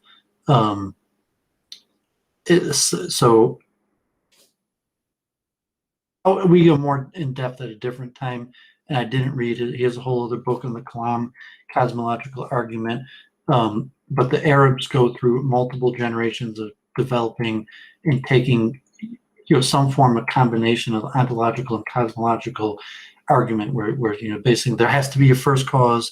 If you have an infinite regression of causes, it's going to lead back to some original cause, to a further statement of what's the nature of this first cause. That if there is a first cause, what is it about this first cause, this first entity that caused all causes to come into being, and what could we determine from logic about that the concept of creation ex nihilo comes into being. And then we have this chapter on the Judaic sources. So Sadi Gaon, around 1200, 900, 1100 years ago, is the first known scholar to that the ancient Nilo largely comes from the Kalam cosmological argument, a form of the cosmological argument, and this concept that the cause of all causes has to exist outside of the material realm.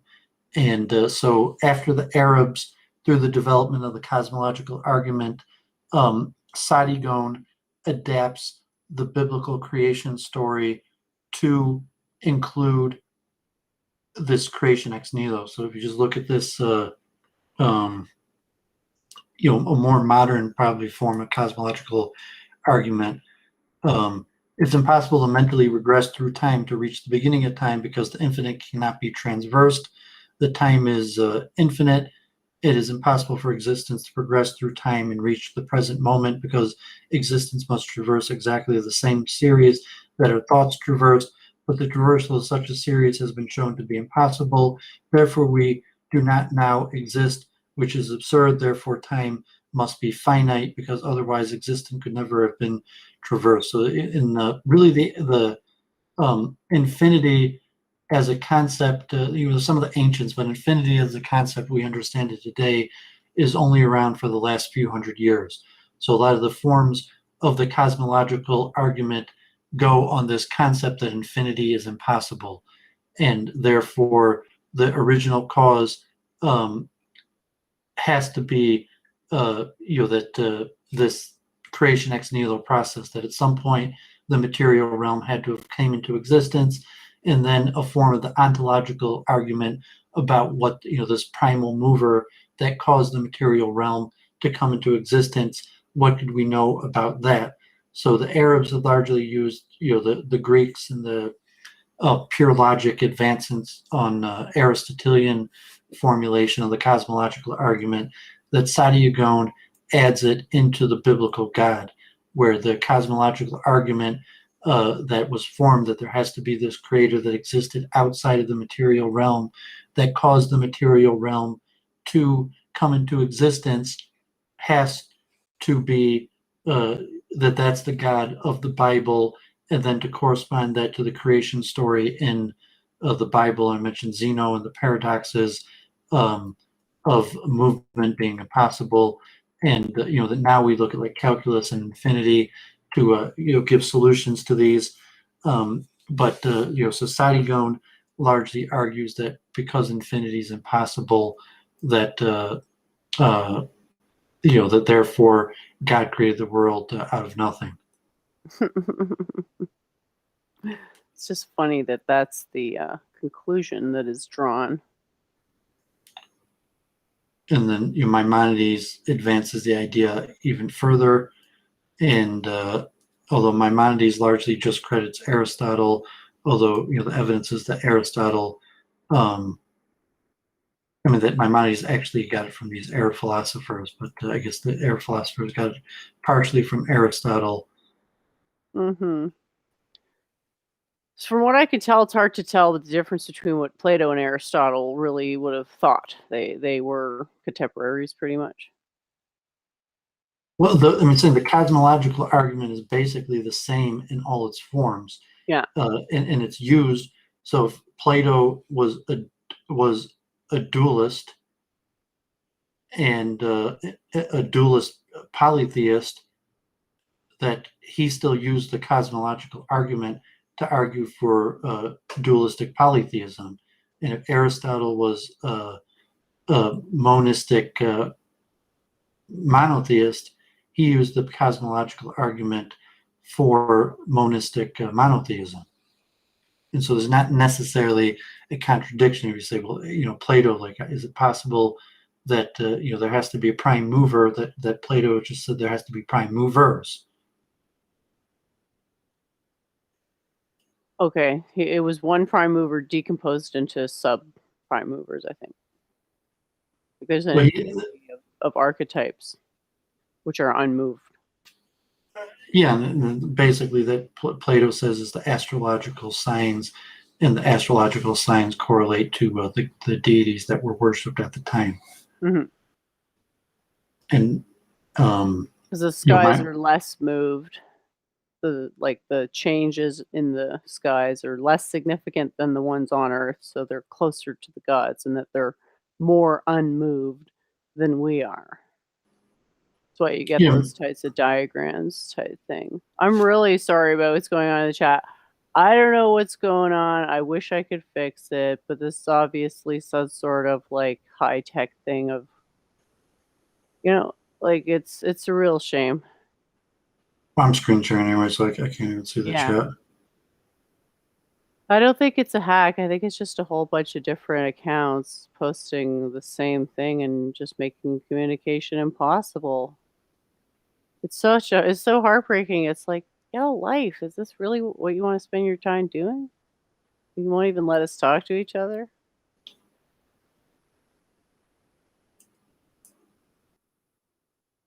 We Oh, this assume is such a bummer. logical actor conflict theory that I mean there probably is logic or reason, or everything is sourced from karma and God.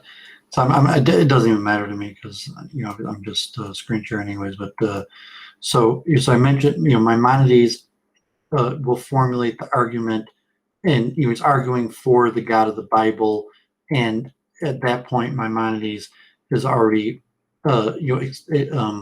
expanded on Sadigon and has a formulation of a biblical creation ex nihilo, and the God who so to say chose the Jewish people, took us out of Egypt, and gave us the Torah is the primal mover, and that God created the world through the story in Genesis, and then interpreting the Genesis creation story as some sort of creation ex nihilo of the physical arising from the non-physical, or so nothing, as opposed to what unlikely the ancients would have believed, that there would have been this primordial waters in a Platonic way, maybe of the four substances, that the only original substance was water, and that the other substances of air, fire, and earth were formed from the original substance of water. And Hindu cosmology is probably also similar to that there's the four elements, and that there was pre-existing water, and that there's not really a question of where this pre-existing water came from. It's just pre-assumed that this water existed, and then the water was just changed from the form to earth, wind, and fire. The water, the primordial waters. Well, and also in the Vedas has a similar primordial waters that is formed to earth, wind, and fire. Yeah, that's cool. I think I see what that means. So yeah, it seems like basically the argument was rearranged in support of the Christian understanding of the deity, and then it the formulation that it became divorced from its original intention, in the sense that the average person right now couldn't ground their math in Platonism. Well, I mentioned that to Charles Moskowitz, that because he was talking about creation ex nihilo, and so I think creation ex nihilo is relatively a modern invention, and that even in the time of the Talmud, very likely none of the sages of the Talmud believed in creation ex nihilo, and so Sadigon is really the first biblicist to even try to correspond creation ex nihilo to the creation story historically. So Thomas Aquinas is the first Christian to use the cosmological argument for Christianity, and is already taking the form of creation ex nihilo.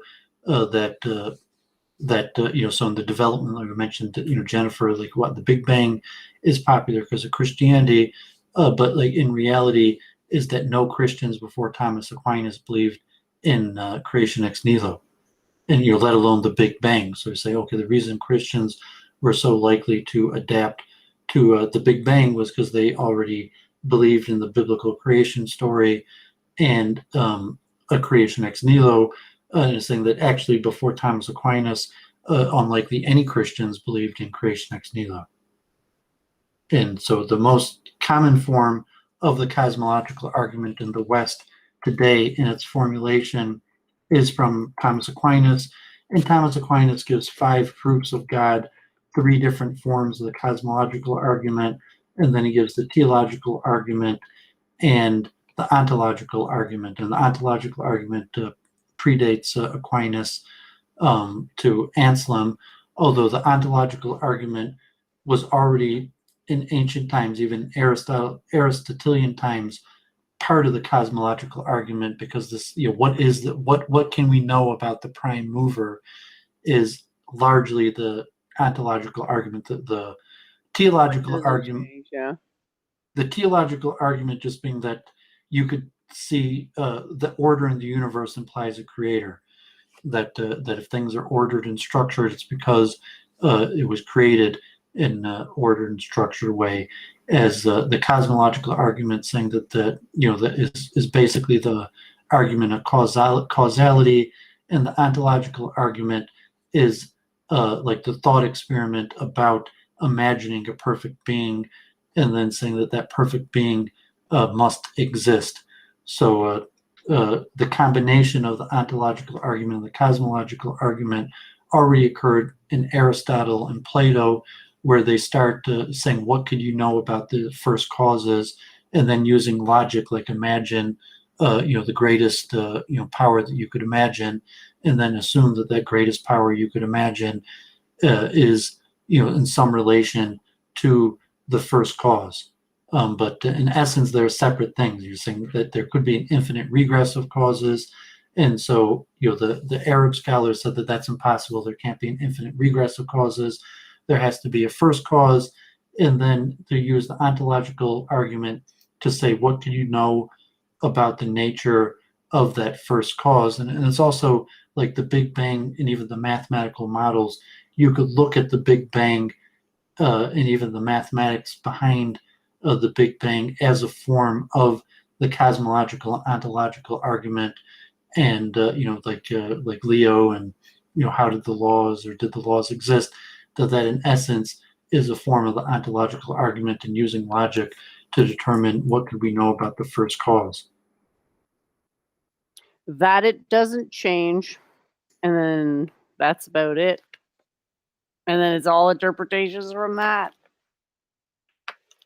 It's definitional. Yes. And That's then, why, the calculus people were obsessed with fluxions, because it's like, how do we get from that which doesn't change to that which does? You need a map. And everyone's been on the spirit quest for the map ever since, with many Socratic detours, which you could see where that goes eventually. so I guess Scotus, who's Scottish, the 13th century, includes like some advancements in the combination of the cosmological and ontological arguments about monotheism and what we could know. And then he brings Spinoza here, and like a pantheism type way, where you're Spinoza, I guess technically was a Christian, but his Christianity isn't conventional, and it appears to be taking the cosmological argument to a pantheistic take in the terms of, like, the universe as the cause of itself, or some state that Spinoza said things are caused by God in the same way as it follows from the nature of a triangle that 3 angles are equal to right angles. Spinoza perceives causality as any relation involving ground and consequence. When Spinoza speaks of a thing that is the cause of itself, therefore he means a being that is self-explained, that its own reason for existing. Self-sufficient identity, i.e. something which never changes. It's hard because, like, everything and nothing never changes. We're all just accessing various archetypes through the ether. But what does it all mean, man? which the substance is knowable by us only through the attributes which we perceive it.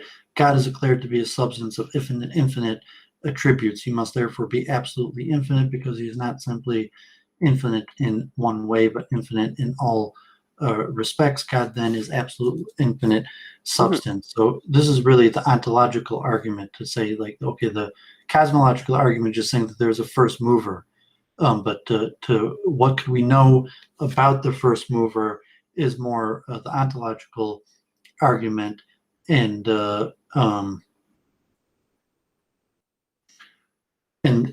so basically he's going to say that Kant puts like the nail in the coffin of the cosmological argument. After Kant, no one really buys the cosmological argument seriously from a philosophical level, but Leibniz say here is that without a doubt one of the most important figures in the history of philosophical theism. His entire philosophical system might be termed a theodicity. In fact, the only book he ever wrote and published bears that title. All of Leibniz's philosophical powers are brought to bear in support of the existence of the traditional theistic God, so much that some have thought it incredible that such an innovative thinker as Leibniz should culminate and even center his system in such a conservative orthodox theology. But he did this and was eager to prove God's existence by all means available, utilizing the ontological argument, the cosmological argument, the special form of the teleological argument dependent upon his monadology and the argument for eternal truths. He remarked, I believe also that nearly all the means which have been employed to prove the existence of God are good and might be of service if we perfect them. Leibniz's attempt to perfect the ontological argument by supplying a missing premise is well known. However, the center of our attention shall be directed towards the contributions he made in formulating the cosmological argument. They are substantial in his version of the argument that was employed and subsequently attacked by Kant in the basic form of the argument. Leibniz's cosmological arguments are two principles: the law of contradiction and the principle of sufficient reason. So, kind of like Popper, where falsification is, the main element of science, the law of contradiction. So, and then also sufficient reason. That appeared to be what we were talking about on the Amy Newman show, but I couldn't quite bridge the gap. Yeah, so I wanted to add like a little bit of scholarship there. Claire messaging me. What's she saying? Spinoza was a secular Jew. Okay. So contradiction and virtue, we judge that to be false, which involves contradiction, and that true, which is opposed or contradictory to the false. And that is sufficient reason, in virtue of which we hold that no fact can be real or existent, no statement true, unless there be sufficient reason why it is so and not otherwise, although most often these reasons cannot be known to us. Leibniz's view of the law of contradictions needs not cause as much difficulty. His formulation of the law is typical. Sometimes he expressed it in a sentence and sometimes symbolically. He regarded the law as synonymous with the law of identity, the principle of contradiction or identity. Elsewhere, he asserts the first of the truths of reason is the principle of contradiction, or what amounts to the same thing, of identity. The law of contradiction or identity is absolutely fundamental to the thought and is therefore the first principle of reason. My view then is that nothing should be taken as first principle but experiences in the axiom of identity or contradiction, which is primitive, since otherwise there would be no difference between truth and falsehood, and all investigation would cease at once. If to say yes or no were a matter of indifference, we cannot then prevent ourselves from assuming the principle as soon as we wish to reason, and all other truths are demonstratable. I mean, simple like Popper. It's false if there's contradictions, and it's true if there's no contradiction. So the law of contradiction cannot be denied if we are to reason. The reference to experience here apparently refers to immediate, undeniable experience, such as the awareness of one's own existence. We can always say that the proposition I exist is of the highest evidence, being a proposition which cannot be proved by any other or rather immediate truth.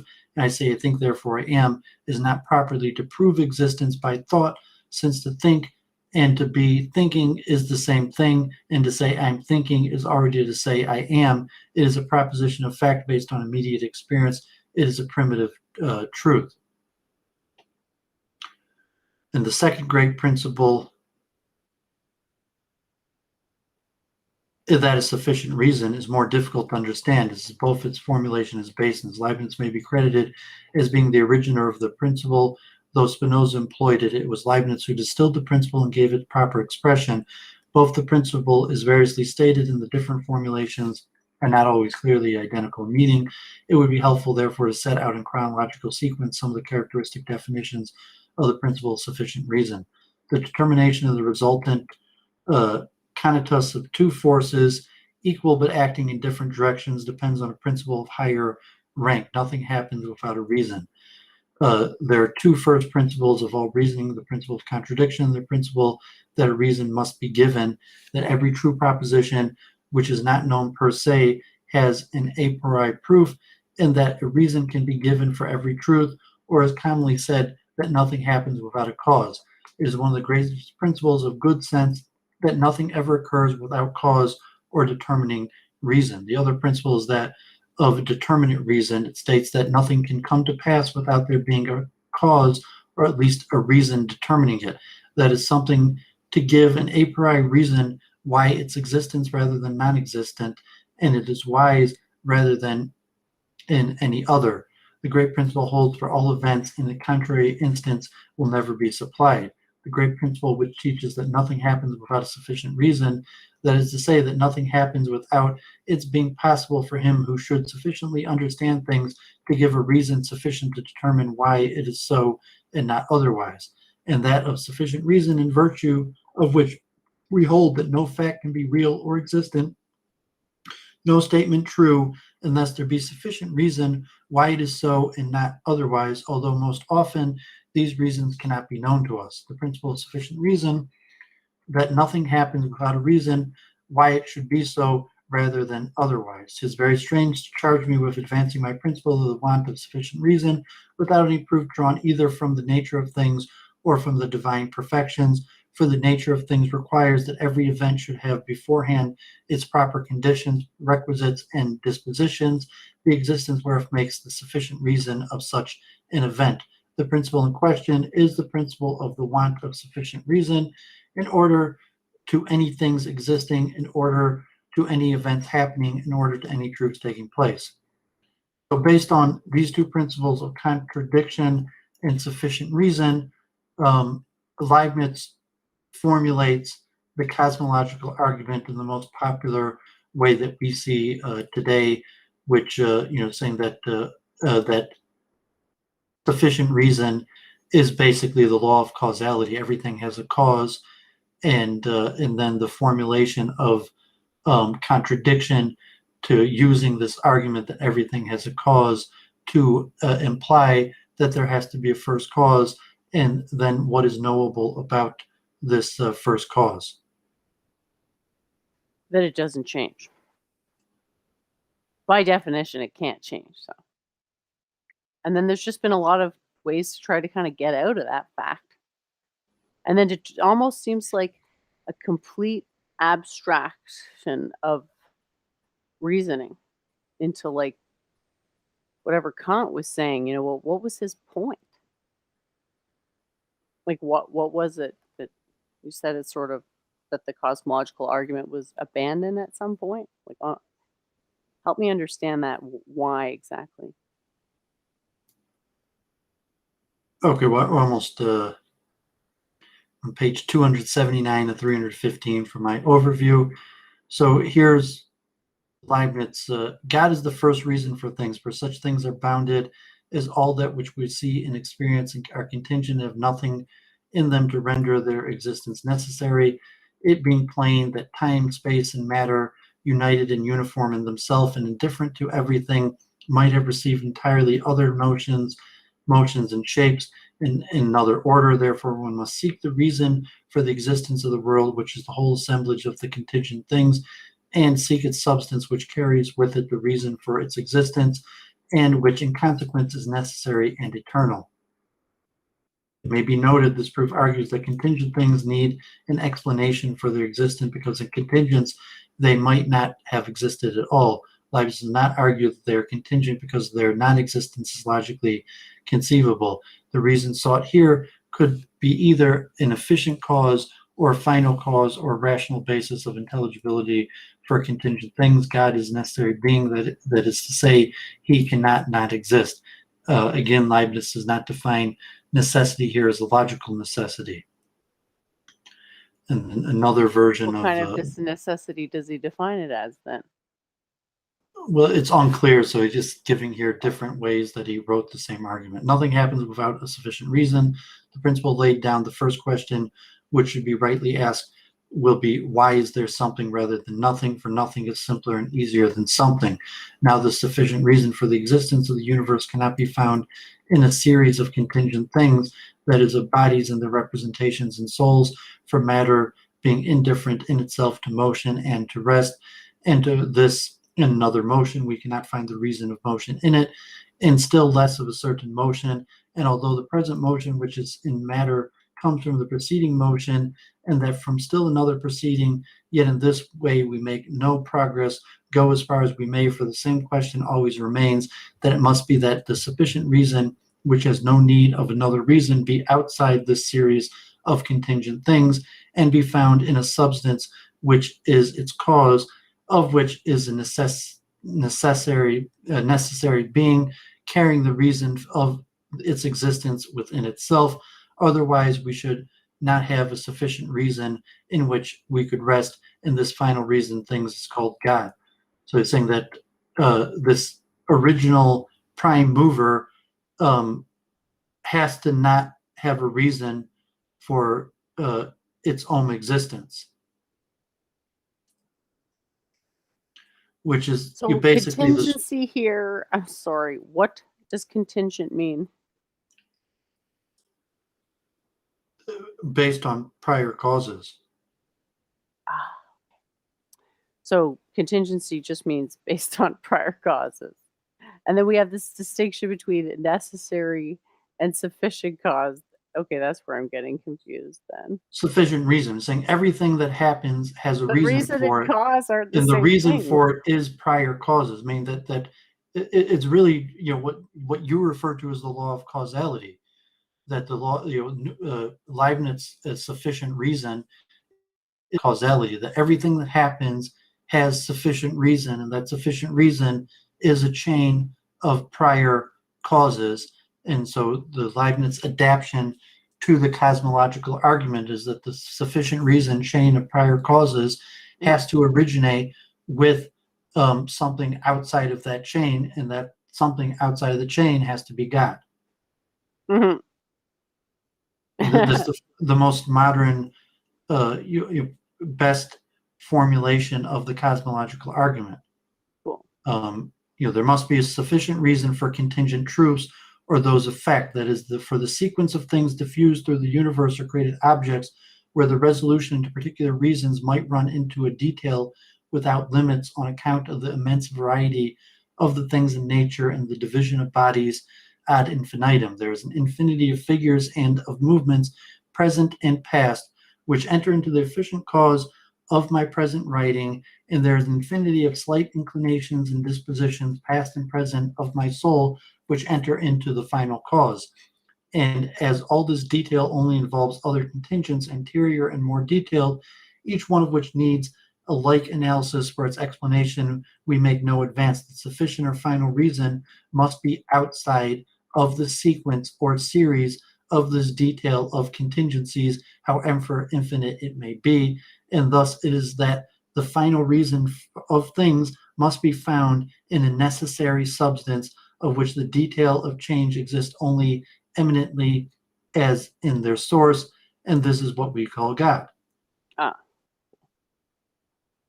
These are all Leibniz's writings of different ways he formulated the same argument. And also, Leibniz, is an early mathematician, inventor of calculus, used symbolic language. So Aristotle, Plato, really none of the people before Leibniz formulated it in a logical, symbolic nature. Hmm. Oh, isn't that wonderful? And he gave us calculus. But calculus is related to his cosmological argument. And theodicity that he uses in his book, Theodicity, he uses calculus to express these ideas, the notation, the same notation that we use for physics. Leibniz uses for the cosmological argument.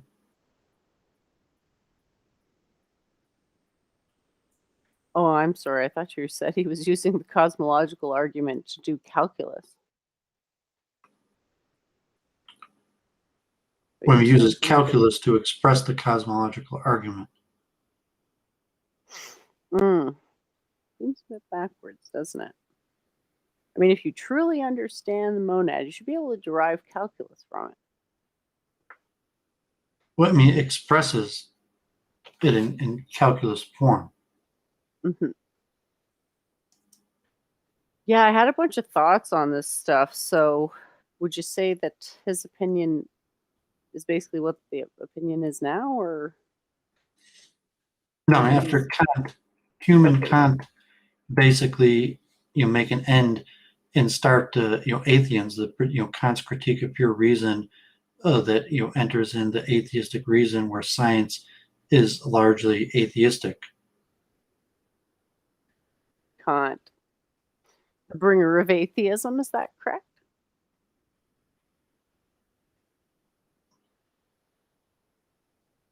That's interesting.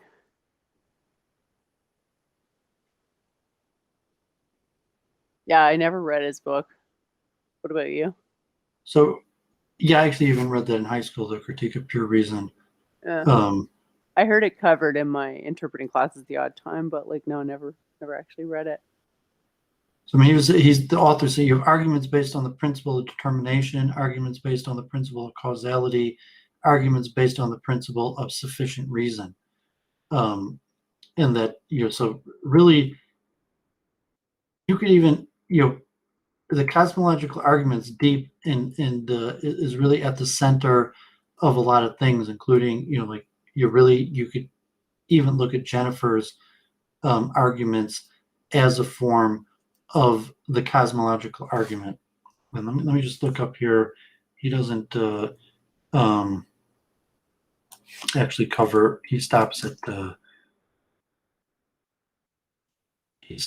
Leibniz. So let me just look up.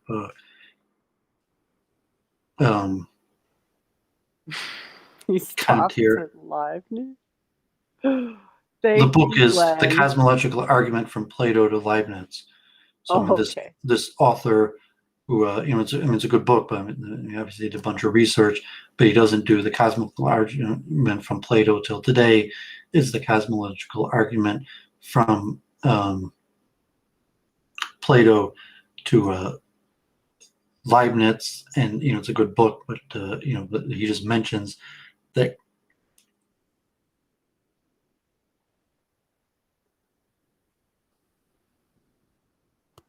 Hello? Are you there? You hear me? There was a little bit where I didn't hear you, but I can hear you now. Okay, yeah. So William Lane Craig, just wrote this book, The Cosmological Argument from Plato to Leibniz, and he just mentions in it that Kant kind of deals the death blow to it, and but it doesn't include in his book. So the cosmological argument came under serious assault in the 18th century, first by David Hume and then by Immanuel Kant. Hume, 1748, attacked both the view of causation, presupposed in the argument that causation is an objective, productive, necessary power relationship that beholds between two things. In the causal principle, every contingent being has a cause of its existence that lies at the heart of the argument. Kant contended that the cosmological argument in identifying the necessary being relies on the ontological argument, which in turn is suspect. Both theists and non-theists in the later part of the 20th century and the first part of the 21st century generally show a healthy skepticism about the argument. this piece of natural theology is ineffective in Kantian fashion, that since the conclusion of all versions of the cosmological argument invokes an impossibility, no cosmological argument can provide examples of sound reasoning.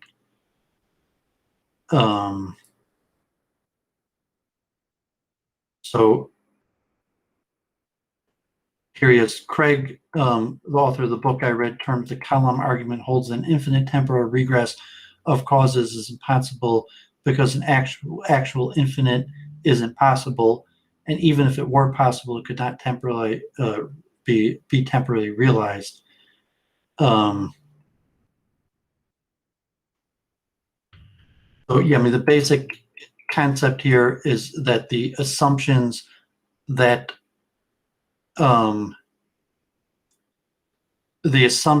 are part of the cosmological argument are flawed and not here is an article. Kant's refutation to the cosmological argument is well known that Kant offers a refutation of the cosmological argument for the existence of God on the grounds of this proof surreptitiously invokes the ontological. Surreptitiously invokes the. I was mentioning this throughout the book because the author Lang talks about how the cosmological argument includes the ontological argument within it. But how do you say this? What's this word? Surreptitiously? The root is repetitiously, and just add a sur at the end, so you get surreptitiously. Surreptitiously invokes the ontological argument, an argument which which Kant assumed to be false. The cosmological argument for the existence. Sorry. I guess he used the Socratic method to convince himself that there were flaws in Platonism. Is that it? No, I mean that Kant is, critique of pure reason, and Kant is just arguing that that you can't have the cosmological argument without the ontological argument, and the ontological argument is intrinsically false. Based on what? That the ontological argument is the weaker form that's just like, think of this most powerful thing, and if you think of it, it must exist. If you could think of it, then it must exist.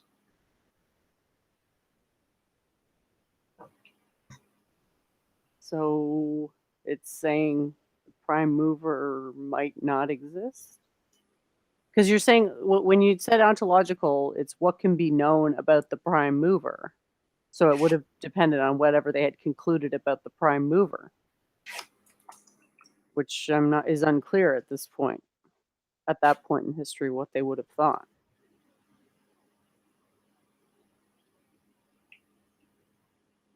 Like, is he attacking the idea that you can know something about the prime mover, or know anything, or yeah? Well, he's attacking just the logical form of the argument. I mean, there's multiple attacks on it, but it's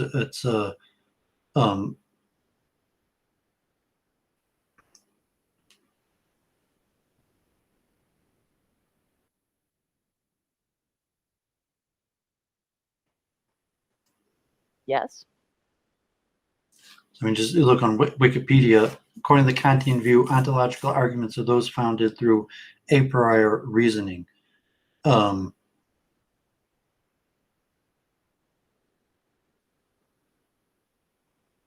Yeah, but that's not the same as the ontological argument, is it? I'm just having a hard time understanding what this ontological word means. Sorry, I've got a bit of a cold. What does this word mean? Ontological. Anselm is the first main formulation that is like that. It's God is a being which nothing greater could be imagined. Okay. That you could imagine it, a being that exists is an idea in the mind, and in reality is, other things being equal, greater than the being that exists only as an idea in the mind. Thus, if God exists only as an idea in the mind, then we can imagine something that is greater than God, that is the greatest possible being does not exist, but we cannot imagine something that is greater than God, therefore God exists. So it's really just a play on the law of contradiction, that you're saying that there is this great being, then try to imagine a being greater than this great being, and because you can't do it, therefore this great being exists. Oh, wow. That's confusing. I mean, it's generally considered a weak argument. And that's why I said that it's somewhat like Plato's form for the spiritual realm, like thinking of perfect circles or triangles, because perfect triangles, perfect circles don't exist, but you could think of them, so they must exist because you could think of them, so they exist in some other realm, the world of ideas. So the ontological argument has that same form that Plato uses for the forms, because you could think they say ideas don't exist in the material realm, ideas exist in some other spiritual realm. And just the fact that I could think of a perfect circle, even though perfect circles don't exist, so perfect circles must actually exist, even though perfect circles don't exist in the world of experience. They exist, but they're not observable.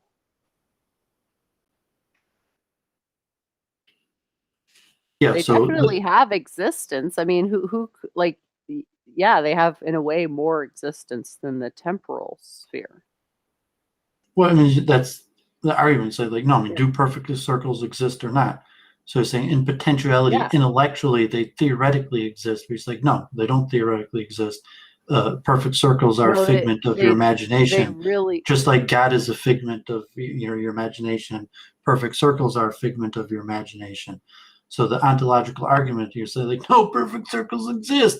Like it's kind of like saying, no, God exists. I could think of a perfect circle. I could draw a mathematical equation. I could tell you all about perfect circles, even though they don't exist in the real world. Is the same formulation of the ontological argument for God. Uh-huh. That's a really weak argument, isn't it? Well, yeah, so generally, the Kant's destruction of the cosmological argument is saying that the cosmological argument is dependent upon the ontological argument. I see. Thereby undermining its credibility. Yeah, that's why I've rephrased it as the perfect sphere exists because it dictates the evolution of systems here. All systems emulate and then oscillate with minimal deviation from the state of the sphere. Yeah, so it's basically an exact parallel to the ontological argument for God. That even the argument for mathematics, so mathematics is a figment of your imagination. It doesn't actually exist. But it's not. Like it's not, right? The reason, it's exactly parallel to God. Math exists. The reason math is a thing is because there exists something that isn't just a figment of your imagination that you can base the common abstract language on. Causality, the basis of logic. So like this exists in some sense, and it's more permanent than anything else because it's existed forever. It's just a periodic table. In potential or discovered, it never not existed.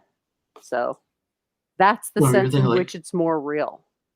Not that it's more observable, but that its effects are more transcendent.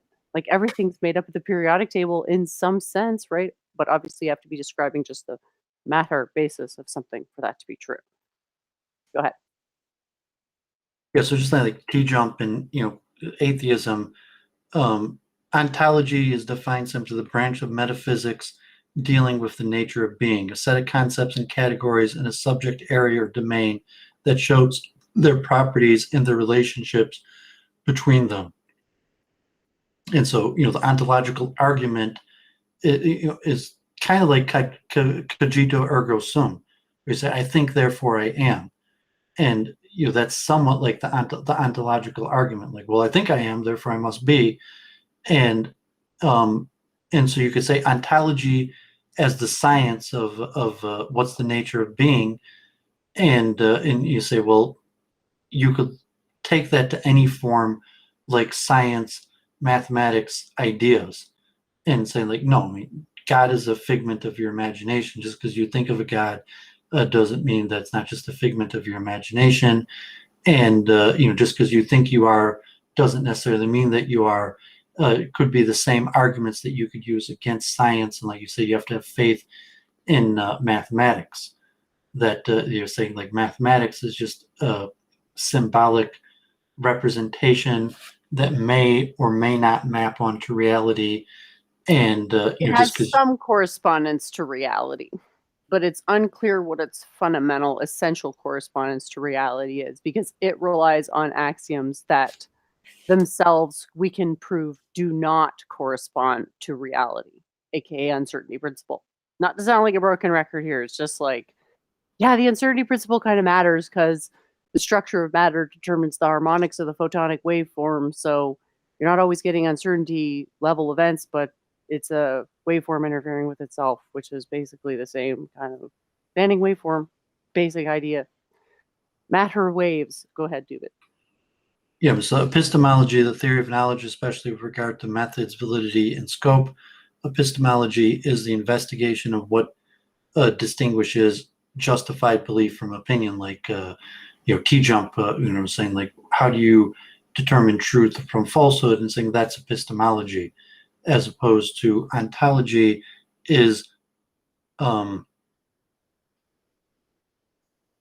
branch of metaphysics dealing with the nature of being, and just like metaphysics is the branch of philosophy that deals with first principles of things, including abstract concepts as being, knowing, substance, cause, identity, time, and space. Yeah. So just see metaphysics versus ontology. Ontology is concerned with the question of what entities exist, as where metaphysics seeks to explain of those entities.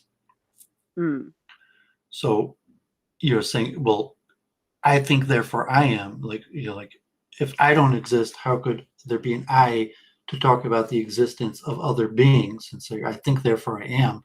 Like, It could be a simulation, though. Yeah. So the ontological argument is, you're saying, because I could think about perfect circles, they must exist. And if there's no me to think about perfect circles, then there's no perfect circles to even talk about. Well, there's the sun and the moon, which are like pretty dang close, right? Well, so you're saying, like, okay, like, well, I think the sun would exist even if the tree falls in the forest. Yeah, and no one hears the conclusion is, I think, therefore something exists, because something had to have existed to bring forth the impression of thinking. But you cannot be sure that thinking is the thing that guarantees that you is somehow a proof of existing. That's a bit of a leap. Yeah, so really, you see the cosmological and the ontological argument are at the center of really all science and all philosophy. And just like I said, that the cosmological argument depends upon the ontological argument, but science and math and philosophy also depend on the ontological argument. That you have to presuppose being in existence, and to take it to the level. How does math presuppose being in existence? Well, if you look at the identities that, what is math? And I actually read a few books on mathematics this week, and said, like, math is the one thing that even mathematicians can't really describe. Like, what is math? Exactly. Is the heart. You're saying if math is a branch of epistemology, where math. Euclidean axioms, right? Euclidean axioms. It's safe to call it Euclidean axioms, don't you think? Well, so that's You're presupposing Euclidean axioms, So from a Platonic level, math exists in the realm of ideas.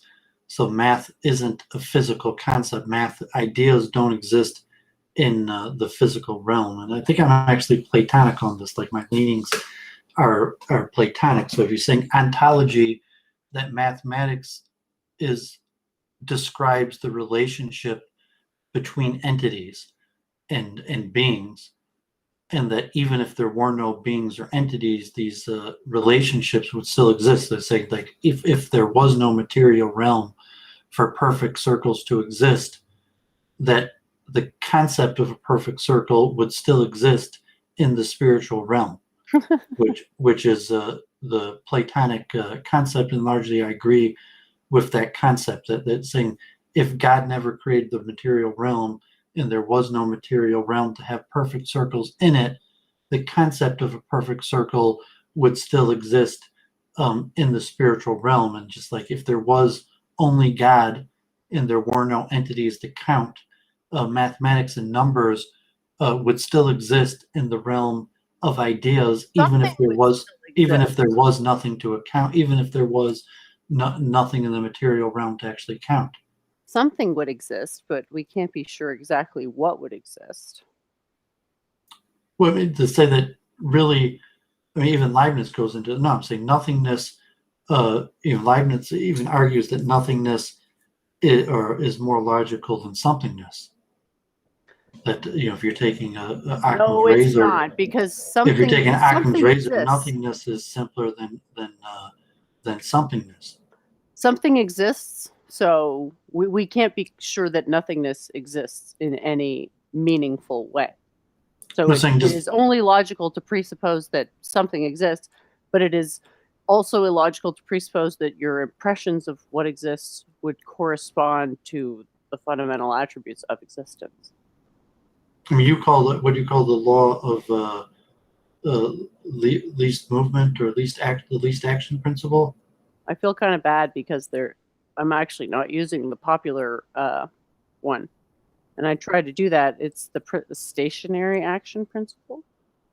The least action principle?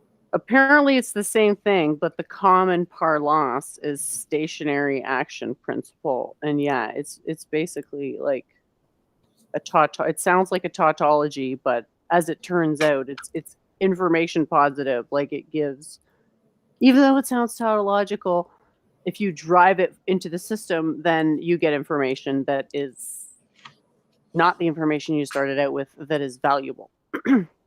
Yeah, so you compare it to Occam's razor, and you want to anachronize because, historically maybe the least action principle comes into existence, post Leibniz.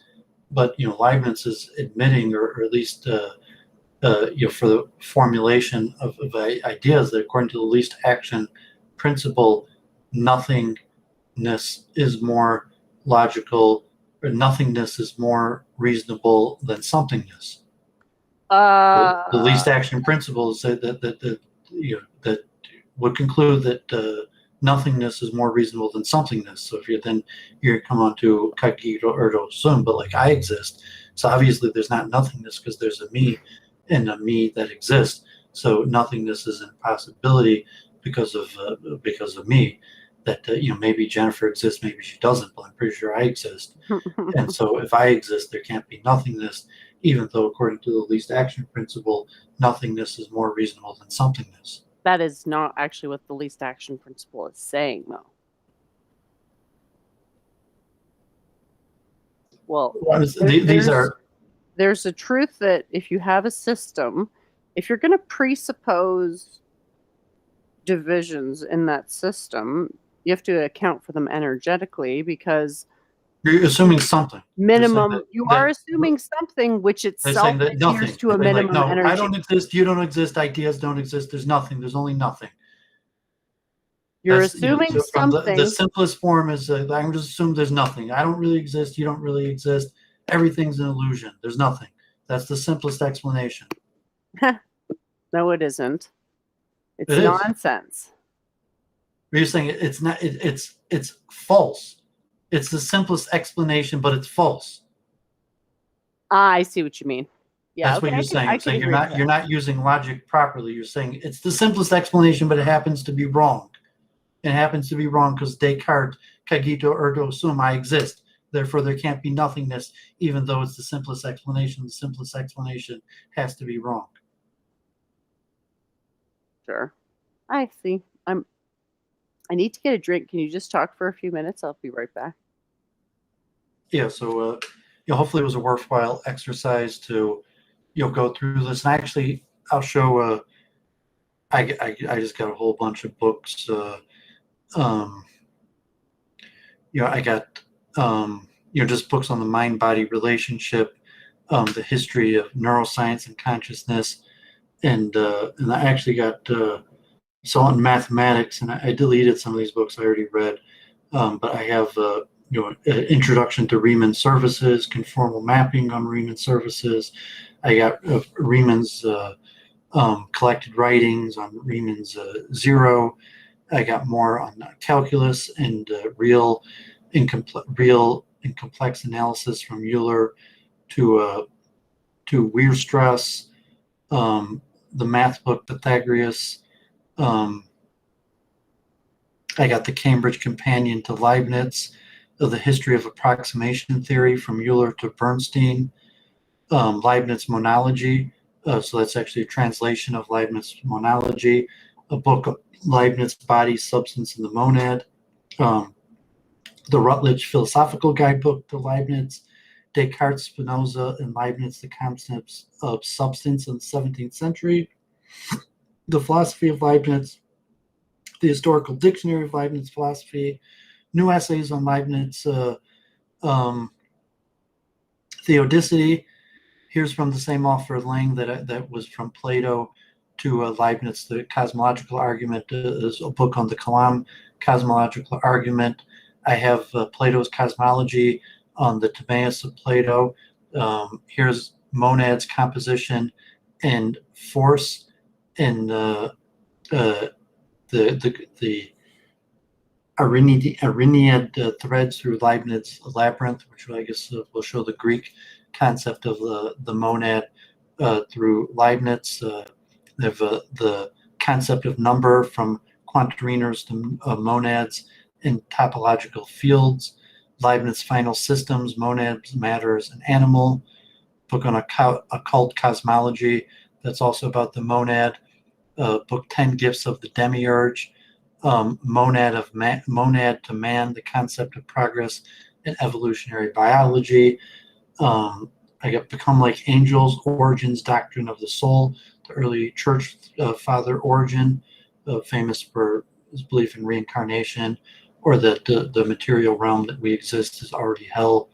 I actually got Origen's collected works, Journey Back to God, Origin and the Problem of Evil, the influence of Origen on the young Augustine.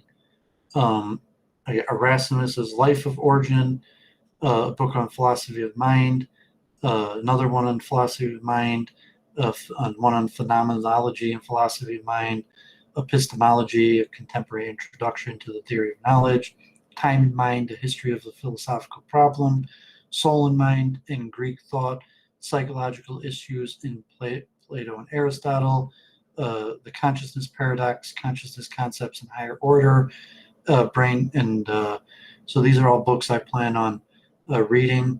I'm still have quite a few books on evolutionary psychology and quantum psychology, and books on quantum physics. I'm reading, and books on Judaism. So a lot of I'm going to do a deep dive into monology and Leibniz, and I'm also more mathematics. I want to now that I'm smoking less marijuana, I found my ability to understand more complex ideas is increasing. So I'm going to go back to try to study conformal mapping and some of these mathematical concepts.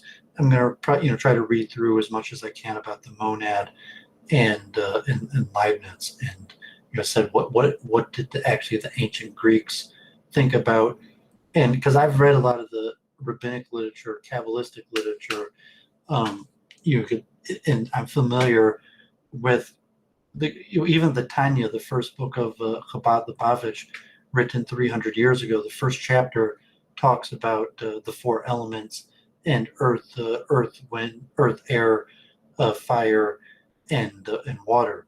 And so almost all of the Kabbalistic works have this earth, air, wind, and fire, and even the Vedic works, almost all of the Vedic works also talk about earth, air, fire, and water, and material reality is changing between these forms. And like Jennifer and the quantum periodic table, that a lot of people will look at modern chemistry as liquid, solid, and gas as parallel to the classical form of water, air, and earth, and then in fire as energy.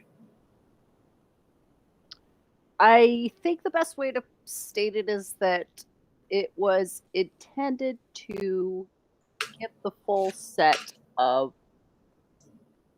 qualities. I mean, if an exhaustive set of the embodied qualities of matter with a minimum complexity.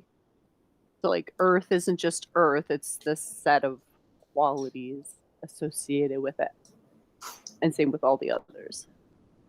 Yeah, so that's why I developed the multiple truth hypothesis, because what is the truth? And so the truth is beyond our ability to know, although maybe we could develop some sort of truth discovery function that would give us some estimate of the truth in a similar way to price discovery. And so if you're looking at the conception of how reality works, like the epistemology of the ancients, and you say, well, they had some sort of coherent system of understanding the world that allowed them to build up society, or maybe they even had received wisdom, versus the way that we conceptualize it today. And there is, certainly positive truth value to those ancient cosmology, and then to try to understand, and even from some perspective of at least a Judaic perspective, is that actually there's a higher truth of value in the way the ancients saw it than today. So that if you think, science and math and symbolic representations versus the ancient conception of the four forms, that the four forms, the ancient world probably has a higher truth value than our current scientific conceptions. I suggest saying information content or strategic information content, relevant information content, because it's about a ratio, like a compression for like how well it chunks per iteration. Like this here, you can't argue with this, and the answer is this is how we think. This image is the template for thinking. It's the ideal form. Like, it's not exactly like that IRL, but that field, if you can call it that, I call it a waveform, call it whatever you want, but it has minor fluctuations in it and some major fluctuations. So there's a range of fluctuations that happen within it, and these correspond to your various mental states. That's the way out, is like seeing what is actually the most real thing, and then everything else could be context of that. Like how go ahead. I mean, from a multiple truth hypothesis, we're saying that ideas, if Doooovid believes that ideas don't exist in the material realm, but ideas are forms that could be used to understand things that exist in the material realm. Yeah. And Jennifer is a monist and doesn't believe in the spiritual realm. So the question, like, what is mathematics? What is representation? Well, I do believe in the spiritual realm. It's just impersonal.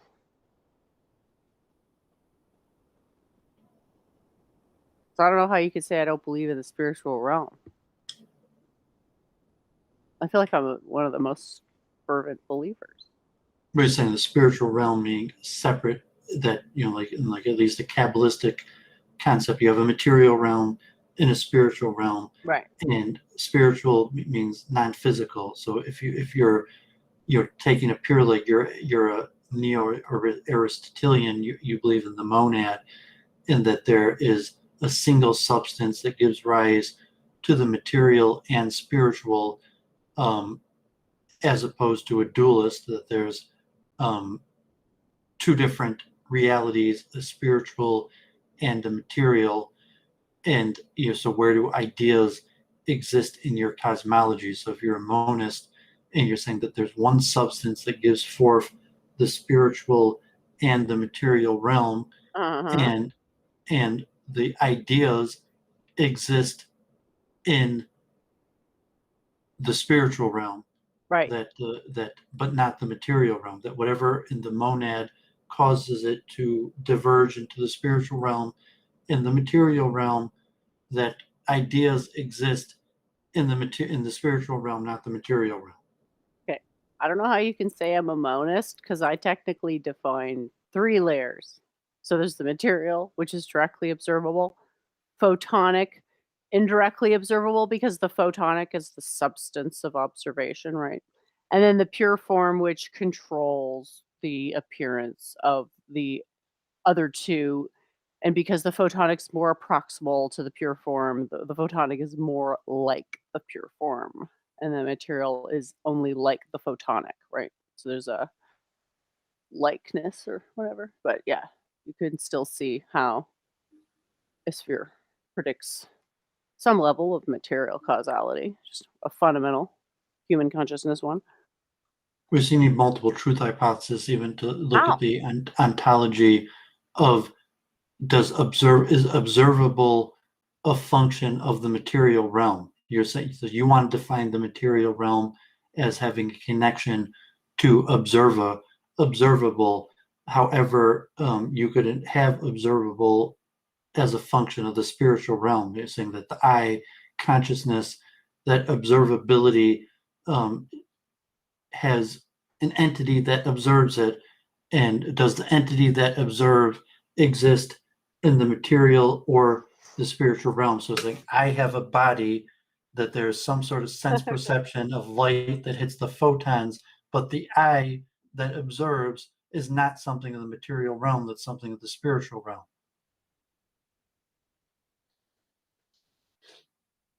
I am not able to answer the question when it's phrased that way, but it's a great question. Because you haven't thought through a consistent ontology, and it might not matter to your system to have a consistent ontology.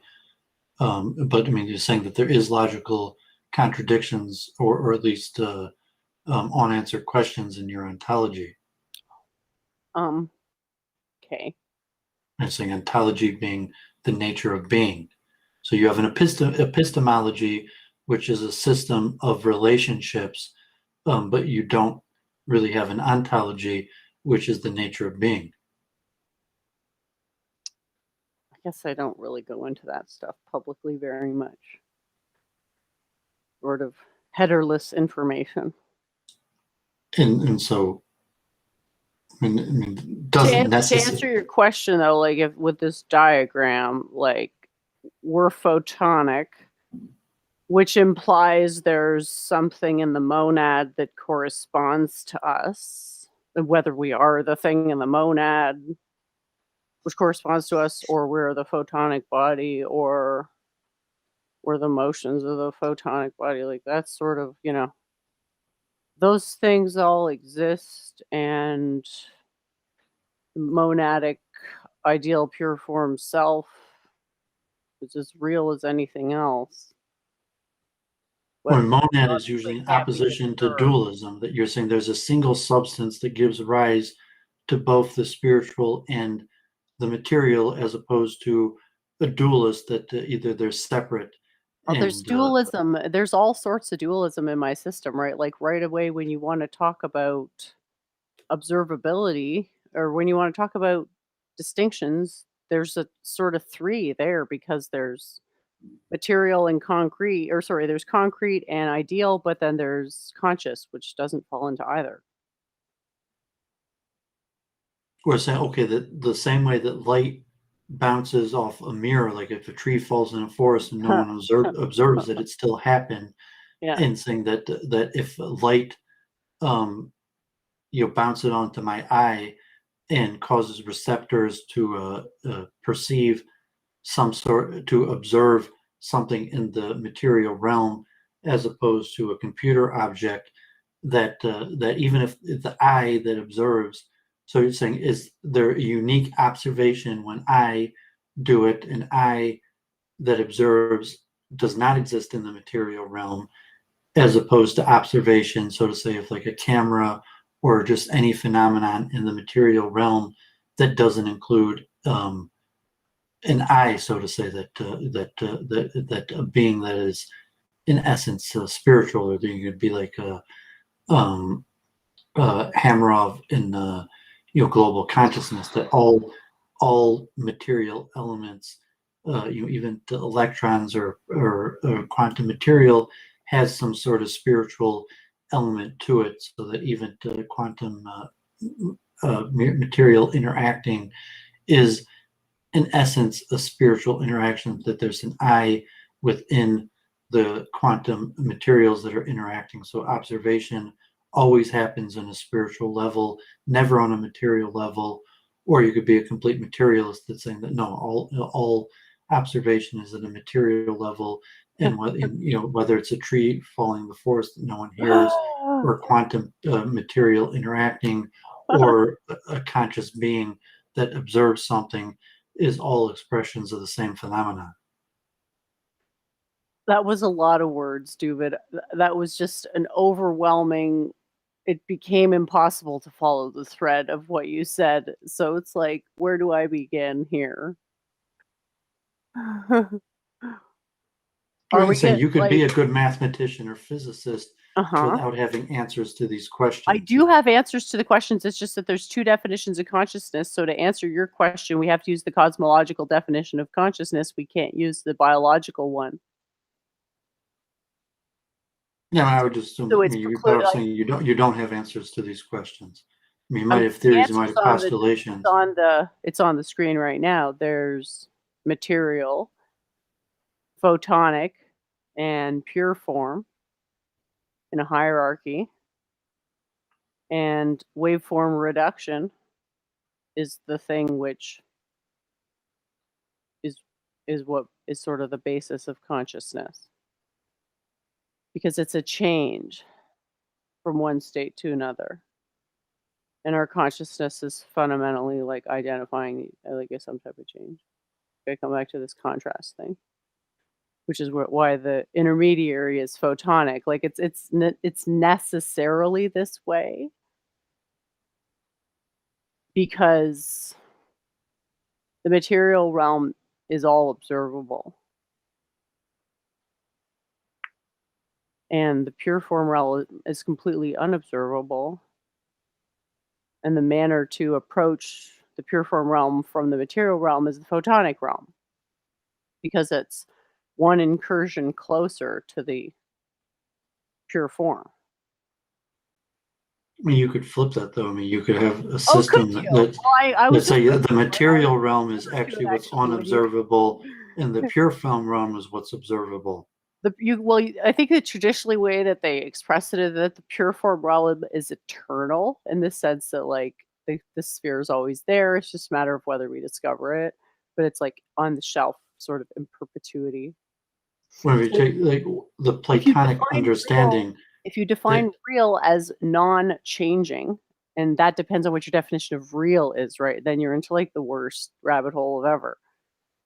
I mean, saying I don't observe what actually exists. I observe the pure forms, like the Platonic forms. I observe chairs. So when I see an object, a chair is a Platonic form. Yeah. So what you observe is the pure form. You don't actually observe the material form. You observe the pure form. That I see people. You can identify the material form to some extent, though, and people interchange those. Sorry, go ahead. But I mean, the question of what is observed. No, the question is, what does it mean? I'm saying that your system is flipped. That you observe the pure form, not the material. That what's directly observable is the pure form, not the material form.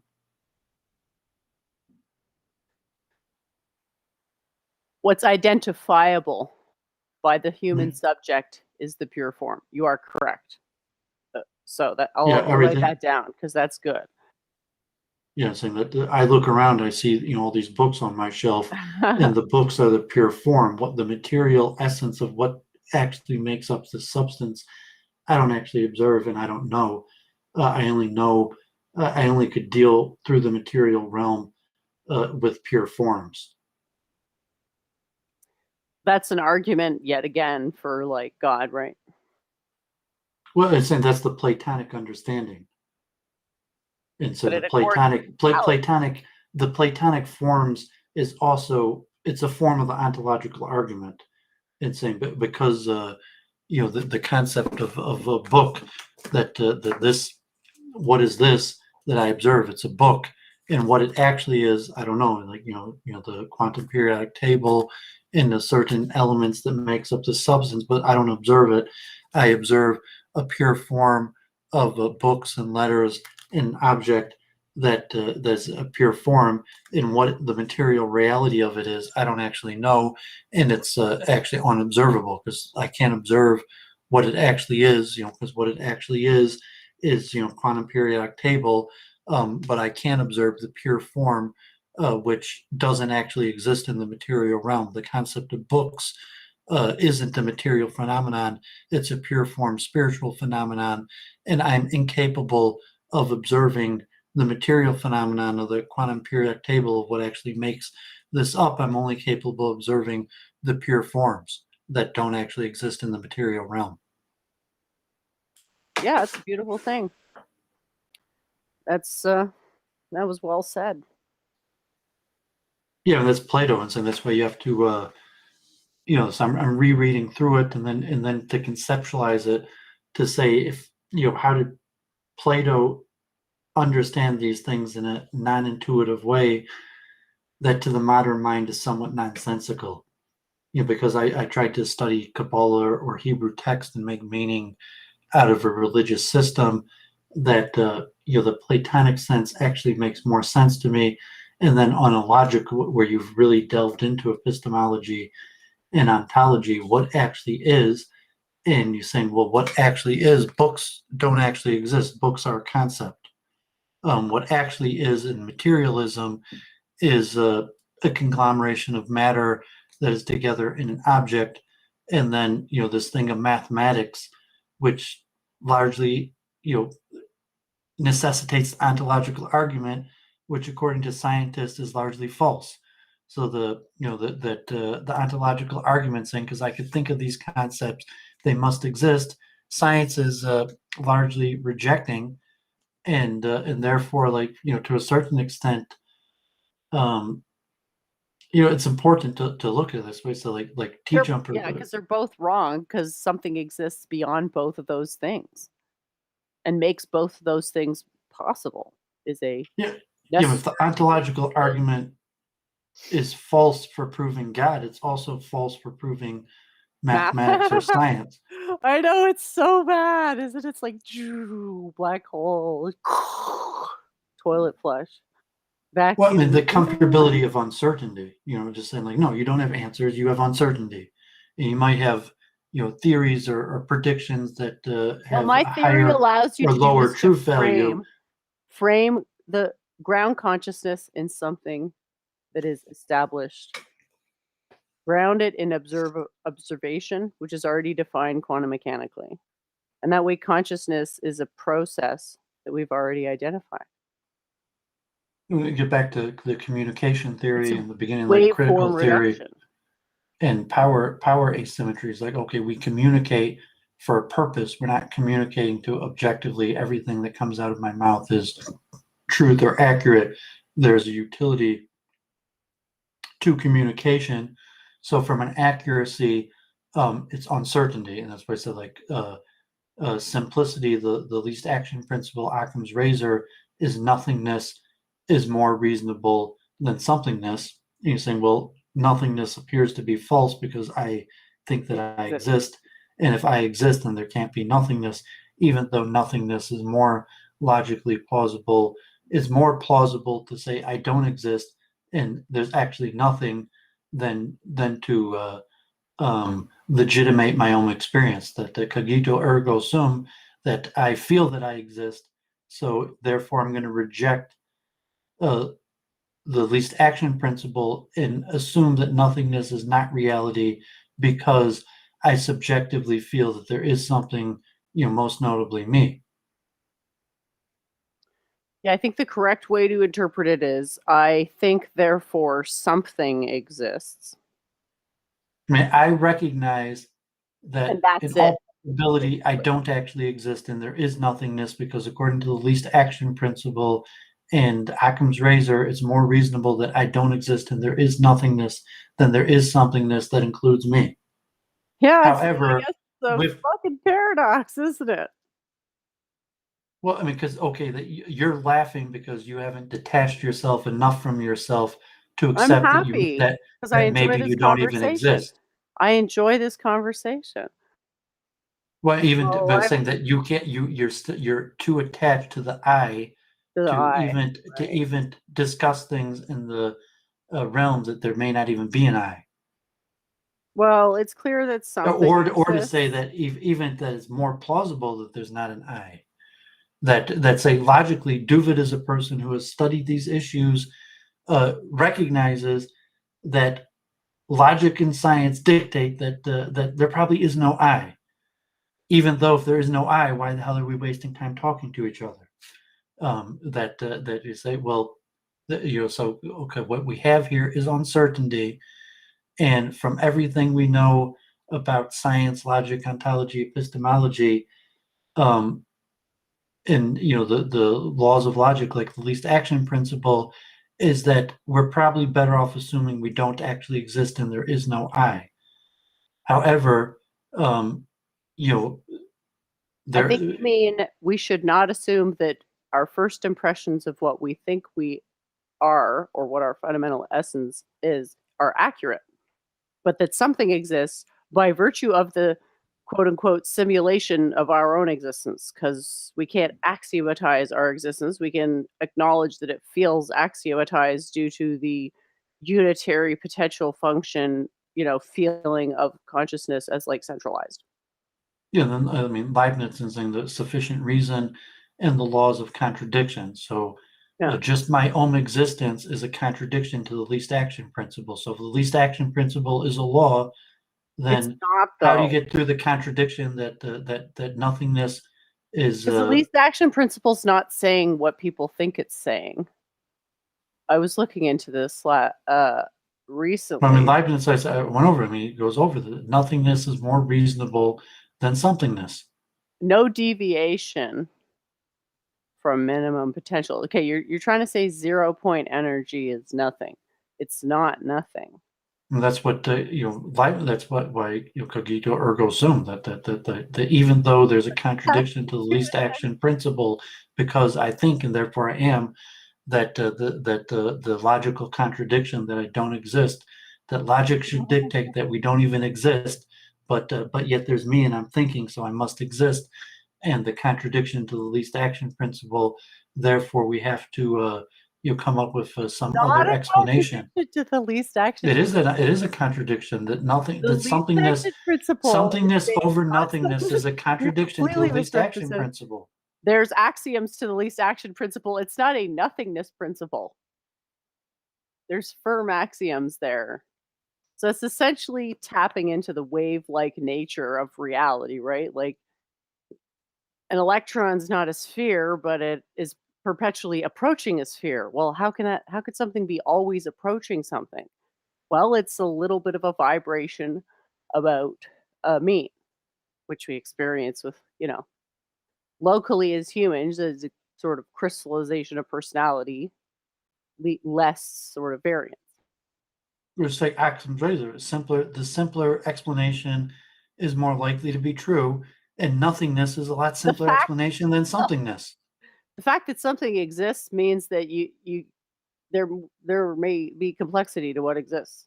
Some just reject that. Why would that the Because it's a that mischaracterization of the that correct form nothingness, of the that say argument. that there is nothing The correct is form of the argument is that a division within a continuous system requires energy, right? So if we look at this bit here on the screen here, I'm saying these are like distinct things, but I'm arguing that the reason for the distinction is because Even though it's a contradiction to the you have a least action skeletal principle. matrix. It's not a contradiction considering how much photons we've accrued over all the years that there's going to be distinct crystallization.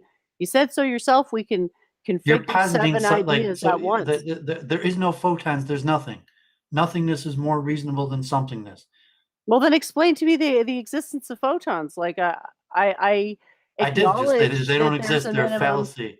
Here's the fallacy, They're a Doovid. figment of your 0 imagination. point energy and 0 aren't the You same don't even thing. exist in your non-existent figment of your non-existent imagination. You know that photons don't exist. Photons are a figment of your non-existent imagination. Well, yeah, in that case, the only thing that exists is the So I hyperbolic didn't contradict the figure least eight, action principle. not You did, because complement. you pre-assumed that there's a you and to imagine and a photons to exist. Yeah, presupposing photons. I'm BTFO. How will I ever recover? It's just reasonable assumptions. The system is not 0 energy because there's a bunch of mass. How does the mass itself function? On the principle of 0 point energy, but because the 0 point energy is the Platonic pure form, the system itself cannot be at the Platonic pure form. So it oscillates about the Platonic pure form in a minimum amount, which is establishing the vibrational nature of matter. That's why the least action principle works. You know, Right. there's not sufficient reason to believe that you exist, let alone sufficient reason to believe the material realm or photons I am even not exist. actually presupposing, quote unquote, that I exist in my model. My model presupposes photons and protons and neutrons and electrons. How controversial? Well, I mean, saying logically, it's a logical inconsistency. You're saying it's not controversial because you're just like, I think, therefore I am. Most people think, therefore they are, and most people who think and therefore they are observe, and we could have some sort of consensus about the nature of what we observe, even though from a pure form logic, it is more logical to presuppose that there's nothing instead of something. I And so the understand. contradiction to the logical conclusion that there's nothing as opposed to something is because there's a me who observes, and there's a you that observes, and there could be communication between me and you who both observe in some sort of agreement about what we both observe, even though the simpler explanation is that me and you and what we both observe doesn't exist.